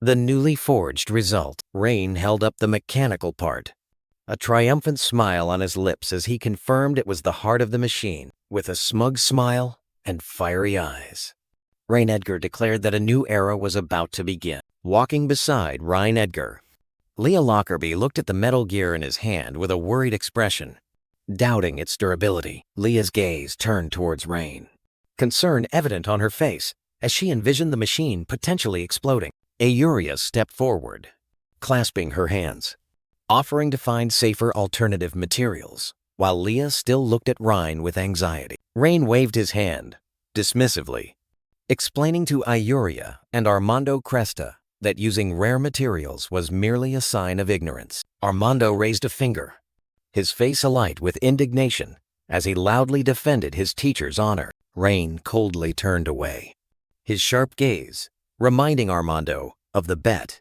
and the cost of failure, leaving the other to seethe in silence. Without hesitation, Rain decisively fitted the gear into its crucial position inside the colossal steam engine. The two gears meshed perfectly, the metal clashing with a neat click. Rain looked at his achievement with a confident smile, his eyes promising a spectacular demonstration about to unfold. He gripped the lever tightly, pulling it down with all his might to start the entire machine. The steam engine vibrated violently, roared, and began to spew colossal columns of steam into the sky. Ayuria cheered in extreme joy and astonishment, unable to believe her eyes at Rain's success. Armando Cresta stood frozen, his eyes hidden behind his hair as he faced the perfectly operating machine. His entire body was engulfed in thick steam, a symbol of his defeat and overwhelming awe before Rain's intellect. A hazy stream of memories appeared, showing a young Ryan Edgar calling out his teacher's name, Lysander, with tear-filled eyes. In another moment from the past, Lysander cheerfully waved, hurriedly calling his student. Rain rushed after his teacher, a mischievous smile on Lysander's lips. Back in the workshop, Young Ryan focused on assembling a complex mechanical device. Lysander lightly tapped Rain's head, appearing annoyed, yet affectionately pointing out his mistake. Standing before their magnificent machine, Lysander wiped away sweat. His eyes filled with hope for the better future it would bring. A tragic scene appeared. Lysander lay dying in a pool of blood. Using his last bit of strength to entrust his dying wish to Ryan, Rain knelt to the ground, his hands clenched, extreme pain evident on his face as he recalled his teacher's last words. He bowed his head to the floor, tears streaming down, silently screaming that her dream had come true. Back in the present, Ayuria worriedly watched Ryan kneeling, while Bram's hand signaled her to leave him alone. Ryan looked up, allowing the tears he had suppressed for years to flow freely. 3 hours later, the morning sun shone upon the city's rooftops. Standing before the now smoothly operating steam engine, Bram couldn't hide his astonishment. Looking at Ryan and Ayuria, Bram scratched his thick beard, his eyes full of skepticism as he questioned the machine's true purpose. Ayuria also looked at Ryan with curiosity, while he stood still, eyes closed, seemingly deep in thought. Bram skeptically looked at the smoke-emitting machine, bluntly questioning its usefulness. While Rain Edgar sweated anxiously, Rain Edgar stepped forward, confidently reassuring Bram and Ayuria that the steam engine was not just a simple thing. With an eloquent gesture, Rain declared that this was the foundation of an entirely new industrial society. Bram and Ayuria looked at each other, both their faces clearly showing confusion and skepticism at the unfamiliar concept. Rain gently placed his hand on the warm machine body, beginning to explain its operating principle. A technical image appeared, illustrating Ryan's vision of a future powered by countless complex gears and machinery. He spread his hands, presenting a simplified diagram to explain that humanity's greatest invention actually originated from boiling water. Completely convinced, Ayuria looked at Ryan with eyes full of admiration, while he appeared utterly smug at the praise. However, Bram still stood with his arms crossed, looking unimpressed, and his skepticism seemed to spread to Ayuria as well. Rain smiled meaningfully, promising that they would soon understand the true value of this invention. Behind Ryan, a colossal robot silhouette appeared, symbolizing his commitment to leading them into the world of industrial power. The conversation was abruptly interrupted by an urgent call. A knight galloping towards them. The knight's boots stopped decisively on the ground, signaling a sudden arrival. The white-haired woman, Priscilla, panted, her hand on her chest, bringing urgent news. Ryan Edgar turned around, a cheerful and somewhat mischievous smile on his face as he recognized the newcomer was his older sister. Rain Edgar rubbed his hands with a cunning expression, seeing a financial opportunity as he thought about persuading his older sister to invest. A female messenger with silver hair formally conveyed Priscilla's command, announcing a special gift and requesting Ryan's immediate return. Hearing gift, Rain's eyes lit up with greed. He excitedly clenched his fists, imagining mountains of gold. The female messenger revealed the nature of the gift with a serious and somewhat awkward expression. Rain's excitement vanished, replaced by a stunned, completely frozen expression at the information he had just received. The scene shifted to the magnificent Lord's Manor in Etherland City, where the story continued to unfold. A radiant brown-haired woman appeared, spreading her arms wide and joyfully calling Rain's name. She embraced Ryan in a warm hug, showing deep longing. Rain returned the hug, but his expression quickly turned serious.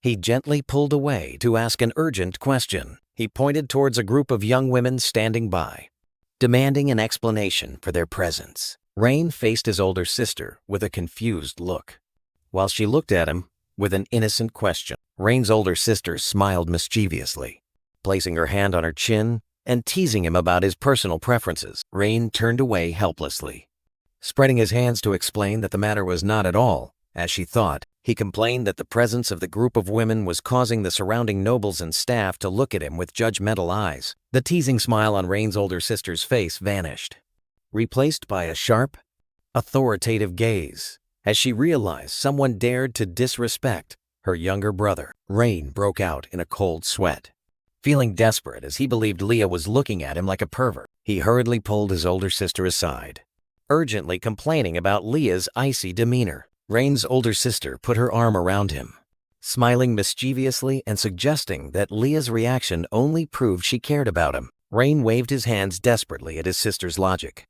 while she merely giggled, covering her mouth. Regaining his composure, Rain put his hands on his hips, demanding a straightforward explanation for his older sister's sudden arrival with a group of women. His sister raised an eyebrow, smiled confidently, and gestured that she would reveal the reason behind her actions. Rain narrowed his eyes skeptically, trying to recall what he had done to cause this awkward situation. His sister held out a letter, explaining that she was only trying to help. After reading that he had his eyes on Rosalind, Rain froze, then frantically waved his hands in denial, asserting that it was all a terrible misunderstanding. His sister covered her mouth, chuckling, her eyes showing she didn't entirely believe her brother.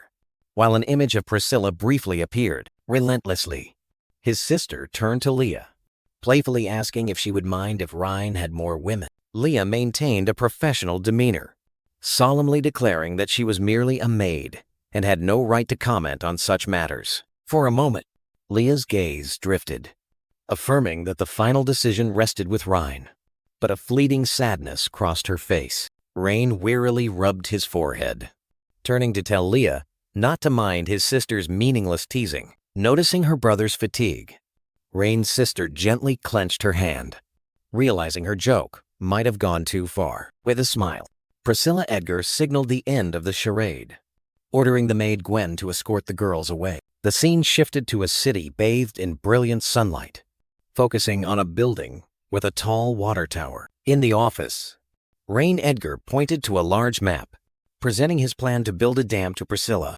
Priscilla looked bewildered by unfamiliar terms like dam and power generation, while Ryan fidgeted, sweat trickling down his temples. Rain regained his confidence, eloquently explaining the principle of using water power to generate energy. Priscilla questioned, her eyes scrutinizing whether this abstract plan was the solution to the food problem Rain had promised. Rain patiently asserted that this was not magic, but an entirely new engineering system. Priscilla crossed her arms, leaning forward, inquiring about the origin of this profound knowledge. Sitting back in her chair, Priscilla narrowed her eyes, recalling Ryan's past preference for swordsmanship over reading. Her suspicion peaked as she looked directly at Rain, her gaze sharp as a knife, questioning his true identity. Rain froze, cold sweat breaking out as he realized he had revealed a fatal flaw in his words. A fleeting memory brought Ryan back to the moment he was severely injured during a sword practice session. A fateful accident. Facing Priscilla's scrutinizing gaze, Rain tried to regain his composure, his mind working at full capacity to find a plausible lie. Rain tried to appear nonchalant, fabricating a story that after his severe injury, he could only stay home and read, thus coincidentally acquiring this knowledge. Priscilla's eyes narrowed, seemingly comparing Rain's explanation with the information she had received from Leah's letter. Priscilla Edgar sat in her chair, her sharp gaze questioning Rain about the origin of his new knowledge. To prove it, Rain enthusiastically presented an old notebook, asserting that his knowledge came from it. Priscilla took the notebook, flipping through the yellowed pages filled with complex diagrams and characters. While Rain waited with a slightly anxious expression, Priscilla frowned, trying to comprehend the strange knowledge in the book. The skepticism on Priscilla's face vanished, replaced by a smile full of admiration and pride for her younger brother. Rain smiled in relief, explaining that it was precisely because he was engrossed in studying these things that he couldn't practice martial arts. Priscilla stood up, walking towards Ryan with an understanding gaze. Acknowledging that she knew he had suffered much, she gently placed her hand on Rain's chest, reassuring him that she understood and didn't want him to exert himself in vain. Releasing all lingering doubts, Priscilla embraced Ryan, a hug that conveyed deep concern and sisterly affection. Rain returned the hug, gently patting his sister's back to affirm that he was truly fine and could handle everything. They released each other, holding hands for a moment of unspoken understanding between the siblings. With a warm smile, Priscilla promised to fully support Rain in any plans for the territory. The moment Priscilla wasn't looking, A subtle, calculating smile flickered across Rain's face. Rain's smile became more pronounced, a confident and cunning expression of one who had successfully achieved a strategic goal. The scene shifted to an imposing academy or government building, signaling the next objective in Rain's plan. Priscilla Edgar crossed her arms, looking at Ryan with skepticism but also a hint of amusement, waiting for him to present his reasons. Rain clasped his hands, his eyes earnest, presenting an important plan for the future of Etherland City and asking Priscilla to invest in him. Priscilla raised an eyebrow, a mischievous smile fleetingly appearing as she subtly hinted at the resources Rain already possessed. Ryan chuckled, explaining that the core issue was not money, but people. His words evoked the image of a desolate battlefield where soldiers lay fallen, testament to the population loss Etherland had suffered. This was followed by the sight of helpless citizens looking up at the sky, yearning for the skills and knowledge they lacked for reconstruction. Priscilla realized Ryan's intention, her expression becoming more serious as she understood he was asking for people. Rain raised a finger, his eyes full of passion, decisively confirming his sister's conjecture. He presented a vision of the talented craftsmen, farmers, and administrators he needed, promising to ensure them a good life and opportunities for development. Priscilla toyed with a lock of hair, her expression thoughtful, pointing out that the people he wanted were the pillars of her territory. Rain stepped closer, reiterating Priscilla's promise of support and emphasizing their mutual benefit, making her chuckle at her brother's audacity. Priscilla leaned back, her mischievous smile returning, agreeing in principle to transfer the people. But then, her eyes sharpened, and she set a condition, a challenge for Ryan. Ryan clenched his fist, his eyes blazing with confidence and determination.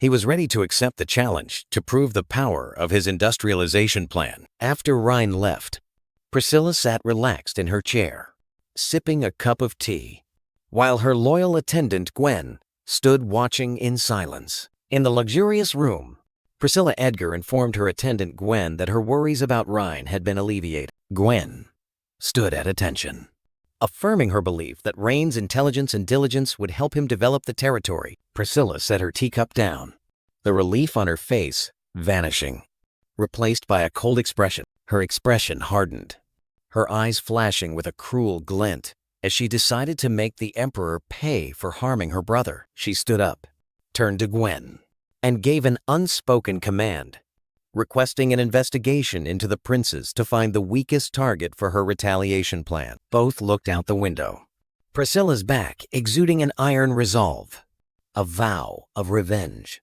about to be fulfilled. Gwen bowed respectfully, her hands placed over her chest, assuring her mistress that everything would be handled discreetly and efficiently. Priscilla's face glowed with ruthless determination, an unspoken warning sent to the Emperor. At the same time, in a dense forest, a convoy of carriages escorted by armed knights moved stealthily. Inside a covered prison carriage, a black-haired person sat helplessly, hands bound, behind iron bars. A bandana-wearing henchman excitedly reported to the scarred leader about the high-quality merchandise they had just captured, promising a large profit. However, another stout henchman grumbled, dissatisfied about having to share a large portion of the money with Eldrick Calgar. The scarred leader spun around, his angry gaze silencing the complaints of the two henchmen. He growled, reminding them that without Eldrick's protection, they couldn't operate freely in the Etherland territory. Just as the leader finished speaking to assert his authority,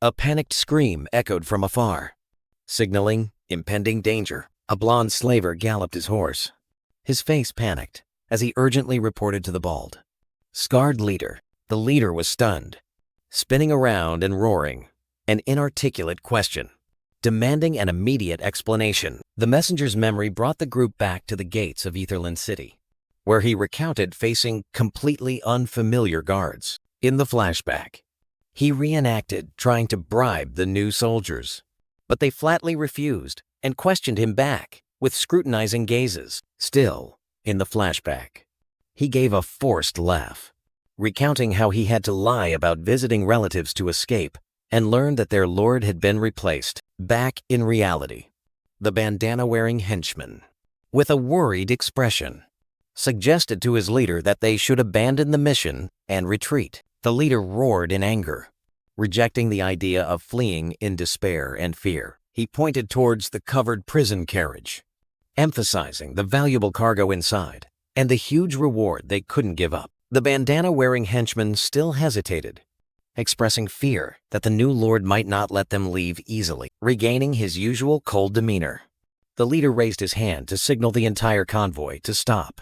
Deciding to camp overnight to plan their next move from horseback, the leader outlined the plan, ordering the entire group to disguise themselves as merchants the next morning to scout the situation. The stout henchman approached with a lewd smile, making a brazen request, asking the leader for permission for them to have fun with the prisoners tonight. The other slavers chimed in with eager faces, pleading with the leader because they didn't know if they would live or die tomorrow. After a moment of thought, the leader bowed his head in approval, but issued a cold command, forbidding anyone from touching the red-haired female prisoner. The henchmen cheered joyfully, pushing each other towards the back of the carriage, where the prisoners were held in darkness. Two slavers exchanged sinister smiles, a dark conspiracy forming between them. Outside a cave, two other men hastily brought the prisoner carriage into shelter, as ordered. In the darkness, the black-haired female prisoner desperately pleaded, her eyes brimming with fearful tears. The stout slaver approached with a gruesome smile, reaching out with ill intent. The female prisoner screamed in panic as the slaver's hand roughly grabbed her clothes. The slaver threw the girl to the ground, beginning his brutal assault. Suddenly, the slaver froze, an unexpected sound making him turn his head with a look of astonishment. From a rocky outcrop, an armored figure landed powerfully, eyes glowing brightly behind the helmet, spear in hand. Questioning the stranger, the figure removed their helmet, revealing the face of Rosalind Holker, with white hair and cold pink eyes, her gaze filled with indignation. The two slavers were stunned by the female warrior's appearance. Rosalind looked directly at them, spear in hand, coldly demanding an explanation for their brutal actions. The stout slaver gaped in astonishment, his eyes crudely fixed on the woman. Regaining their smugness, the two slavers made a vulgar proposition, challenging Rosalind. Contempt and fury flared in Rosalind's eyes at their words. Rosalind's boots stepped forward, her heels pressing firmly into the ground, signaling an unavoidable confrontation. A streak of white light tore through the air, hurtling across the grass. The curly-haired slaver and his stout accomplice turned back in alarm, stunned by the sudden appearance. Without warning, Rosalind Holker swung her spear, a brutal attack aimed directly at the curly-haired man. His bones shattered under the tremendous force of the blow. The curly-haired man collapsed unconscious, while his stout accomplice screamed in horror. Rosalind did not stop. Her spear lunged again. Targeting the next, she thrust directly into the stout man's shoulder, decisively incapacitating him. With a powerful flick, Rosalind sent his large body flying into the air. The two remaining slavers, one wearing a bandana and one blonde, froze as they witnessed their comrades being struck down. Terror was evident on their faces as they realized the deadly danger they were facing. Rosalind stood tall, a crimson aura of killing intent flaring behind her, forming the shape of a malevolent deity. Overwhelmed by fear, the two survivors turned and fled, screaming for their leader's help. Their cries echoed to a nearby cliff, the leader's hiding place. Alarmed by the sound, the slaver leader with the scarred forehead rushed out, his face angry and confused. He froze, directly facing Rosalind, who stood ready with her glowing spear in hand. The leader of the slavers, with the cross-shaped scar on his forehead, rushed out, raising his hand to signal a halt with a silent shout. In the chaos, the two surviving slavers frantically ran towards their leader for help, abandoning their comrades who had been struck down by Rosalind Holker. Facing Rosalind, the leader tried to remain calm, inquiring about her reason for attacking them. Without hesitation, Rosalind pointed her spear towards the cowering prisoner, accusing them of kidnapping. The leader hastily explained, asserting that they were legitimate slavers under Duke Escar. To prove it, he held out a parchment scroll, claiming it was legal documentation for slave transport. The name Duke Escar made Rosalind pause, a memory flashing in her mind. Reality faded, taking her back to Ryan Edgar's office, where he had tasked her with keeping an eye on anyone from Duke Escar's territory. Rosalind bowed her head in acceptance, asking if there was anything specific to pay attention to. With a mischievous smile, Rain gave a wordless but implied instruction: find an excuse to pick a fight with them. Back in reality, the leader held out a gold coin towards Rosalind, a blatant attempt at bribery. He smiled cunningly, suggesting they both forget what had happened. The image of Ryan with his cunning smile reappeared in Rosalind's mind. She suddenly understood the true meaning of picking a fight. Fury erupted. Rosalind brushed aside the offer, her power making the leader recoil in fear. Rosalind's eyes blazed. She pointed her spear directly at the slavers and issued a wordless ultimatum: kneel or face the consequences. The scarred slaver leader roared a final warning, his patience exhausted. The leader, with his armed henchmen behind him, scoffed at Rosalind Holker's solitude. Confident in their overwhelming advantage, Rosalind extended her hand, an invisible energy converging in her palm, bending the space around her. She slammed her spear into the ground, an explosive shockwave erupting, the earth cracking beneath her feet as a powerful display of intimidation. Rosalind raised her head, her eyes sharp as knives, delivering an ultimatum that allowed no negotiation, surrender, or die. Challenged, the leader roared savagely and charged, swinging his sword with the intent to finish her in one blow. Facing the incoming blade, Rosalind stood still, her hair obscuring her eyes, but not hiding her deadly calm. With a skillful flick of her wrist, she used the spear shaft to completely deflect his sword's trajectory. The impact was so strong that the leader's sword flew into the air, disarming him with ease, giving her opponent no time to recover. Rosalind delivered a powerful high kick. The kick landed squarely on the leader, the force sending him flying backward in astonishment. He tumbled several times on the ground, completely helpless against the swift attack. Before he could recover, Rosalind's cold spear tip was pressed against his face, ending all resistance. Rosalind grabbed the leader by the collar and lifted him off the ground, her gaze sweeping over the remaining men as a warning of who would be next. Just then, a formidable troop of Holker knights appeared from the forest, their presence affirming Lady Rosalind's absolute authority in this place. Amidst the dust, Rosalind Holker stood firm, her gaze fixed on the black-armored knights advancing to secure the area. With a cold and authoritative expression, Rosalind ordered the arrest of all survivors, handing them over for Ryan Edgar's judgment. As ordered, the Holker knights quickly escorted the defeated slavers, clearing the scene. The scene shifted to a grand building under the moonlight, implying the residence or office of an important figure. From outside, a luxurious office, Rosalind announced her presence to report an urgent matter to Ryan. Rosalind entered, facing Ryan Edgar, who sat calmly behind his desk. She knelt on one knee, placing her hand on her chest in a respectful manner, beginning to report on intercepting a convoy from Duke Escar's territory. Rain's face lit up with a mischievous and satisfied smile. He was thrilled that Rosalind had quickly caused trouble, as expected. Returning to a calm but cunning demeanor, Rain leaned forward, clenching his hands, urging Rosalind to report the convoy details. Rosalind stood upright, presenting the crucial discovery. It was a slave transport convoy, complete with authenticated documents from Duke Escar. Rosalind flinched, anxiously calling Rain's name as she noticed his sudden change in expression. Fury erupted on Rain's face. He gritted his teeth, his eyes sparking with fire at the audacity of those who dared to trade his labor force. In a dark dungeon, the slaver leader sat helplessly on a chair, his entire body chained, his face covered by a mask. Footsteps echoed on the stone floor.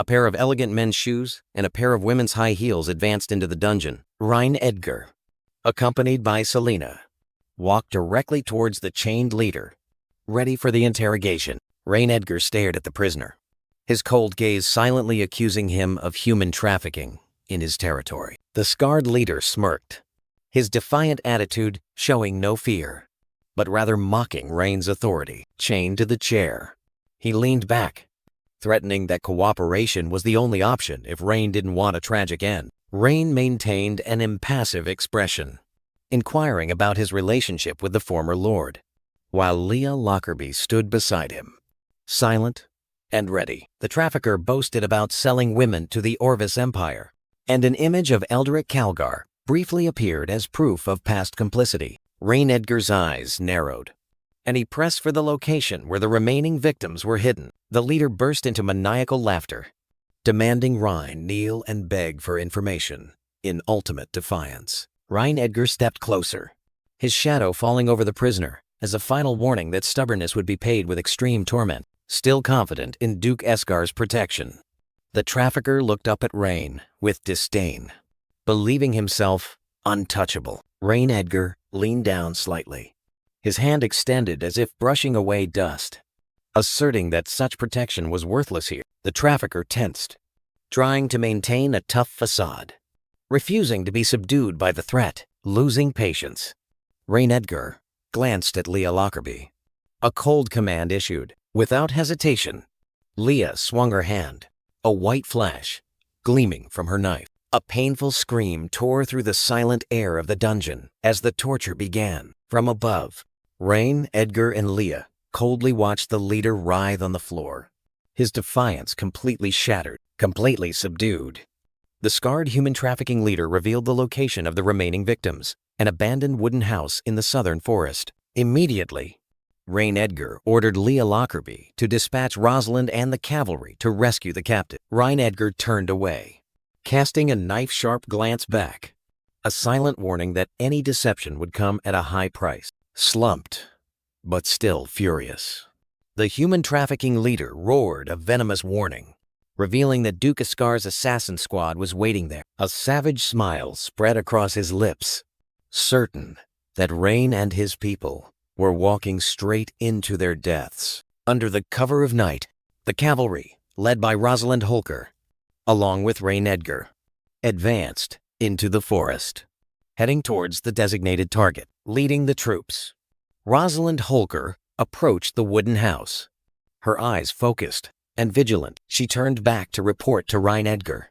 confirming that the wooden house showed signs of life, proving the trafficker had not lied. On horseback, Rain Edgar gave his final order, demanding an ambush be set up so no enemy could escape. Rain Edgar, Rosalind Holker, and Leah Lockerbie left the main formation, cautiously advancing towards the wooden house for a direct assault. As Rosalind stepped up to open the door, Rain summoned a massive scythe, ready for the impending battle. The heavy wooden door creaked open, revealing the dark space within. Rain, Rosalind, and Leah were all stunned by the sight before them. Inside, the young imprisoned women huddled in fear, one of them desperately begging for her life. In the darkness of the warehouse, Rain Edgar, Leah Lockerbie, and Rosalind Holker confronted the imprisoned victims.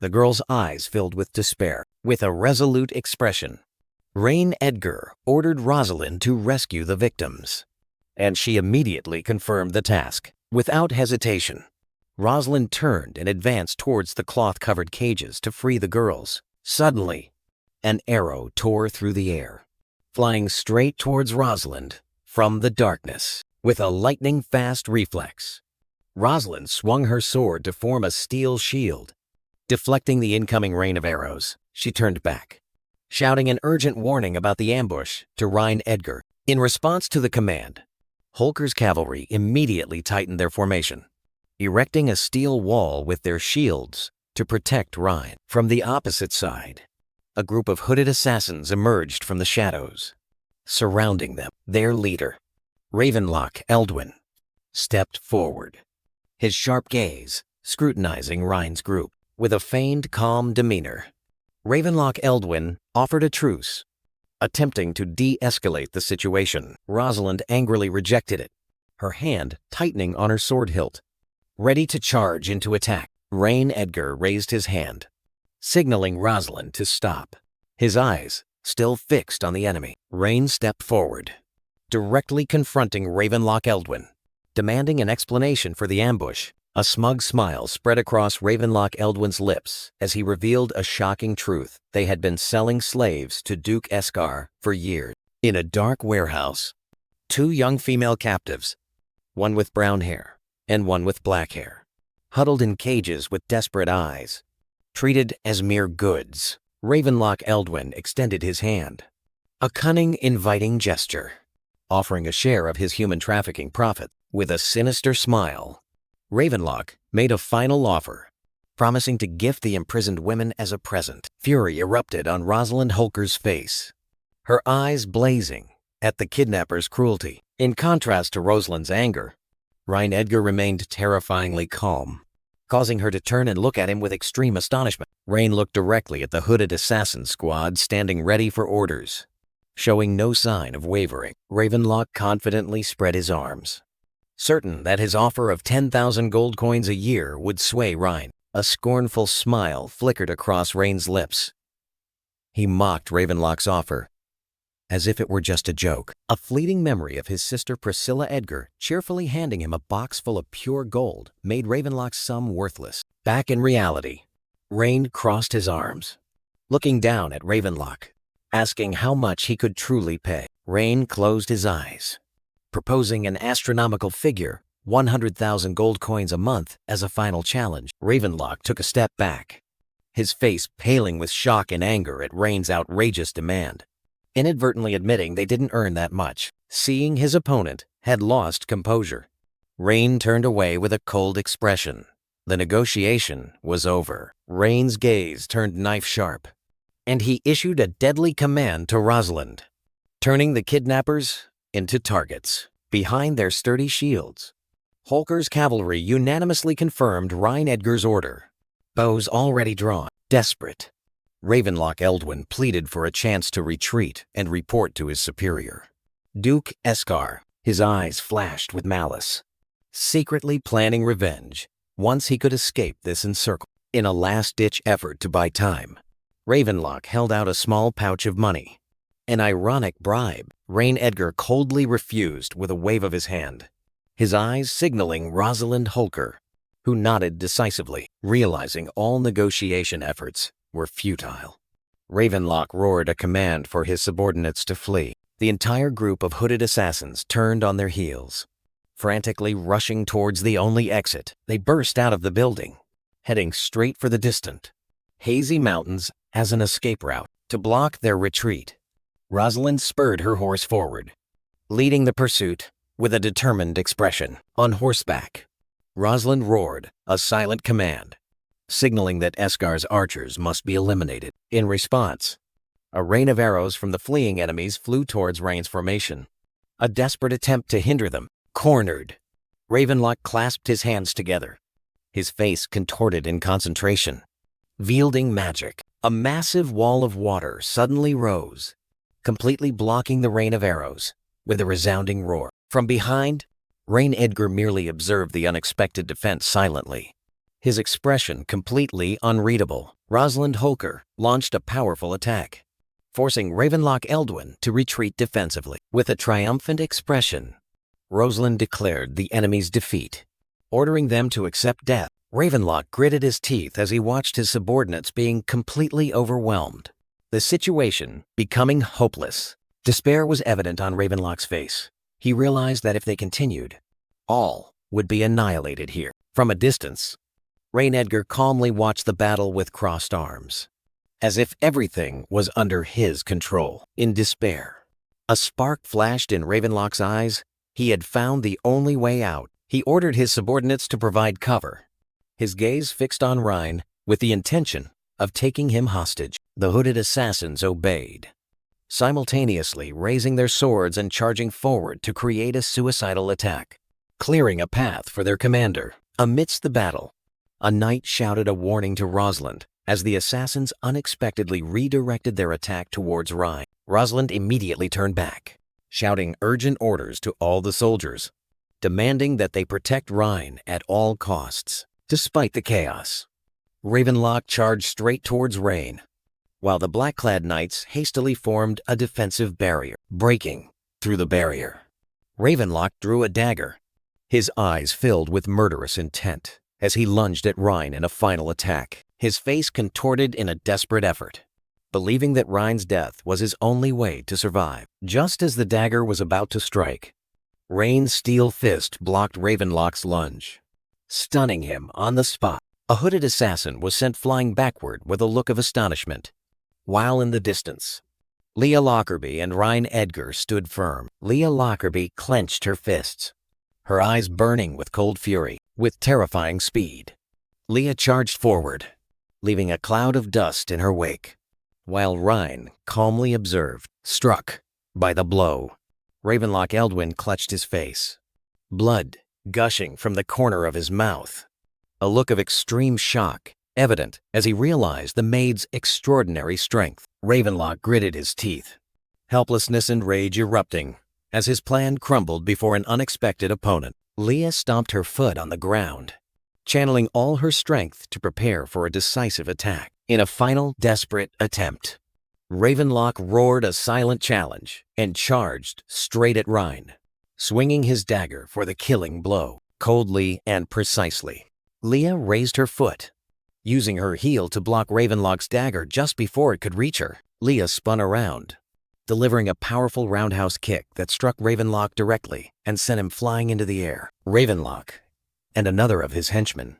lay sprawled on the ground, completely incapacitated by Leah's power. Leah and Rain stood tall on the battlefield, looking down at Ravenlock's motionless body at their feet. Rain's soldiers suddenly appeared, quickly subduing and apprehending Ravenlock, who was struggling in resentment. With a protective reflex for her master, Leah immediately lunged towards the soldiers, her eyes flashing a silent warning that no one was allowed to touch Ryan. Rain narrowed his eyes, a sharp and commanding gaze, ready to intervene to prevent an unnecessary confrontation between his allies. Ravenlock Eldwin's eyes flashed with deadly murderous intent.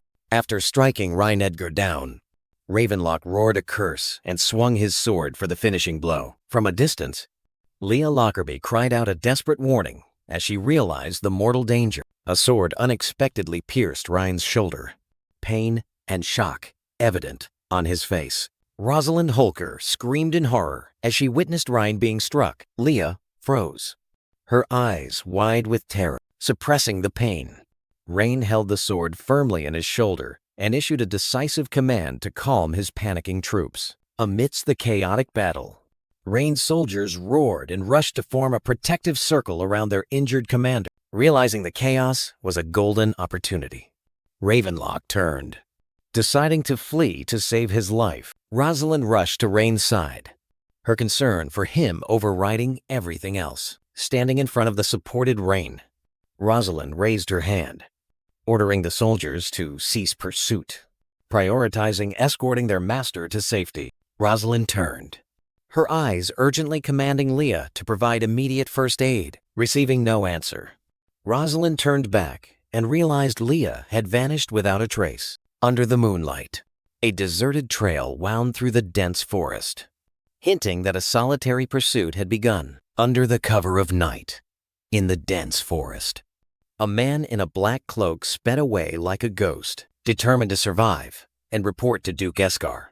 The messenger poured all his strength into every step. Suddenly, he stopped short before a tall figure, shouting a warning as his path was blocked. From the shadows, Priscilla Edgar emerged, her calm demeanor and mysterious smile a complete contrast to the tension of the forest. The messenger showed a hint of disdain upon seeing that his opponent was merely a woman, his guard noticeably dropping. Priscilla introduced herself, each powerful title like an invisible burden pressing down on the messenger. The messenger's complacency shattered, replaced by horror as he realized he was facing the eldest daughter of the Edgar family. The image of Duke Escar flashed through his mind, the fear that their conspiracy had been exposed evident on his face. Priscilla tilted her head, her eyes sharp as she revealed that the one he had just fought in the valley was her younger brother's troops. She confirmed the opponent's identity as Ryan Edgar, dealing a fatal blow to the messenger's morale. The messenger froze,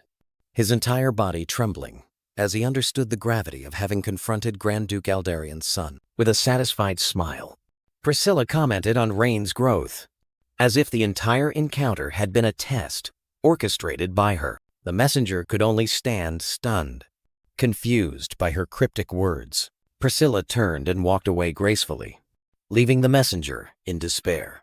Her final words about rain like a judgment. Eskar's messenger, clutching his dagger, scoffed at the unseen enemy, asserting that Rhine Edgar's composure was merely a facade in front of him. Priscilla Edgar emerged from the shadows of the forest, a confident smile on her lips as she assured him she would not lay a hand on him. The messenger turned to face Priscilla, his expression full of caution and doubt at her sudden appearance. Priscilla crossed her arms, her smile growing more complacent, declaring herself merely an observer in this play. As Priscilla hinted that he had provoked an opponent not to be underestimated, Leah Lockerbie suddenly appeared behind the messenger, her purple eyes flashing with a menacing glow. A chill ran down the messenger's spine. His face paling in horror at the deadly presence, his entire body began to tremble uncontrollably, a primal fear consuming his mind. He spun around, his face recognizing the source of the threat, pointing at Leah in extreme panic. Leah stared directly at him, her gaze icy, a surge of purple energy emanating from her eyes as she questioned him for daring to harm Rhine Edgar. All the messenger's confidence shattered. He raised his hands in a desperate gesture, stammering for mercy. His eyes widened, contorted in terror as an invisible force struck. Leah simply raised a hand, and an invisible force lifted the messenger off the ground, causing him to convulse in midair. He struggled desperately, his hands clutching his throat as the air was drained from his lungs. Leah stood motionless, her hand still extended, maintaining the deadly pressure with a completely unforgiving expression, determined to punish her master's enemy. A hand was raised. Streams of purple magical lightning surged, targeting a small object, symbolizing the enemy. A glowing purple magic seal radiated overwhelming energy, signaling an impending attack. Leah Lockerbie, with icy eyes, extended her hand forward, whispering a deadly incantation. Eskar's messenger was engulfed in a vortex of energy, his face contorted in extreme pain as he screamed in despair. Under the moonlight, a black energy explosion completely swallowed the messenger, while Leah stood there, her dress fluttering in the magical wind she herself created. Leah gently waved her hand, extinguishing the last remnants of the destructive energy. With one hand covering half her face, Leah cast a contemptuous gaze at the empty space where her enemy had just vanished, a silent warning to anyone who dared challenge her master. Turning around, Leah bowed respectfully to Priscilla Edgar, reporting that the mission was complete and she needed to return to care for the injured. Rhine Edgar. Priscilla smiled with satisfaction, her eyes gleaming with approval as she gestured for Leah to leave. Without hesitation, Leah darted into the night, leaving Priscilla alone in the quiet forest. Priscilla smiled to herself, a mischievous grin, as she pondered whether to remind her younger brother about the danger of provoking Leah. She raised her hand, and a vortex of dark energy began to form in front of her, opening a spatial gate. From within the gate, a silver-haired woman in a formal butler's uniform stepped out, appearing before Priscilla. Gwen, the newly arrived attendant, placed her hand on her chest and bowed, assuring Priscilla that she would never let Leah harm the young master. Priscilla Edgar mischievously covered her mouth, teasing Gwen's explanation, who was hastily bowing to affirm her loyalty. Priscilla leaned forward, making a teasing offer that made Gwen frantically wave her hands in refusal. The mischievous look vanished. Priscilla crossed her arms, her tone turning sharp as she ordered Gwen to send a message to Duke Eskar. Her eyes flashed with a deadly warning, a promise of dire consequences for anyone who dared challenge the Edgar family. Gwen bowed seriously, accepting the order without hesitation. Having completed the task, Priscilla turned to Gwen with a mischievous look, urging them both to return quickly before Rain found out. Meanwhile, at a luxurious mansion under the moonlight, another story was unfolding. Inside a study, Leah Lockerbie anxiously used healing magic on Rhine Edgar's shoulder wound. Rain lightly touched his shoulder, trying to show that the wound was not serious to ease Leah's worry. Leah ignored his reassurance, sternly wrapping bandages around the wound, causing Rhine to wince in pain. To prevent her from worrying further, Rain gently raised his hand to touch Leah's cheek. His eyes filled with tenderness. Leah pushed his hand away, her eyes firmly ordering Ryan to rest immediately. Their conversation was interrupted by a loud noise as Priscilla kicked open the door and burst into the room. Priscilla's usual confident demeanor completely vanished, replaced by extreme panic as she saw her brother injured.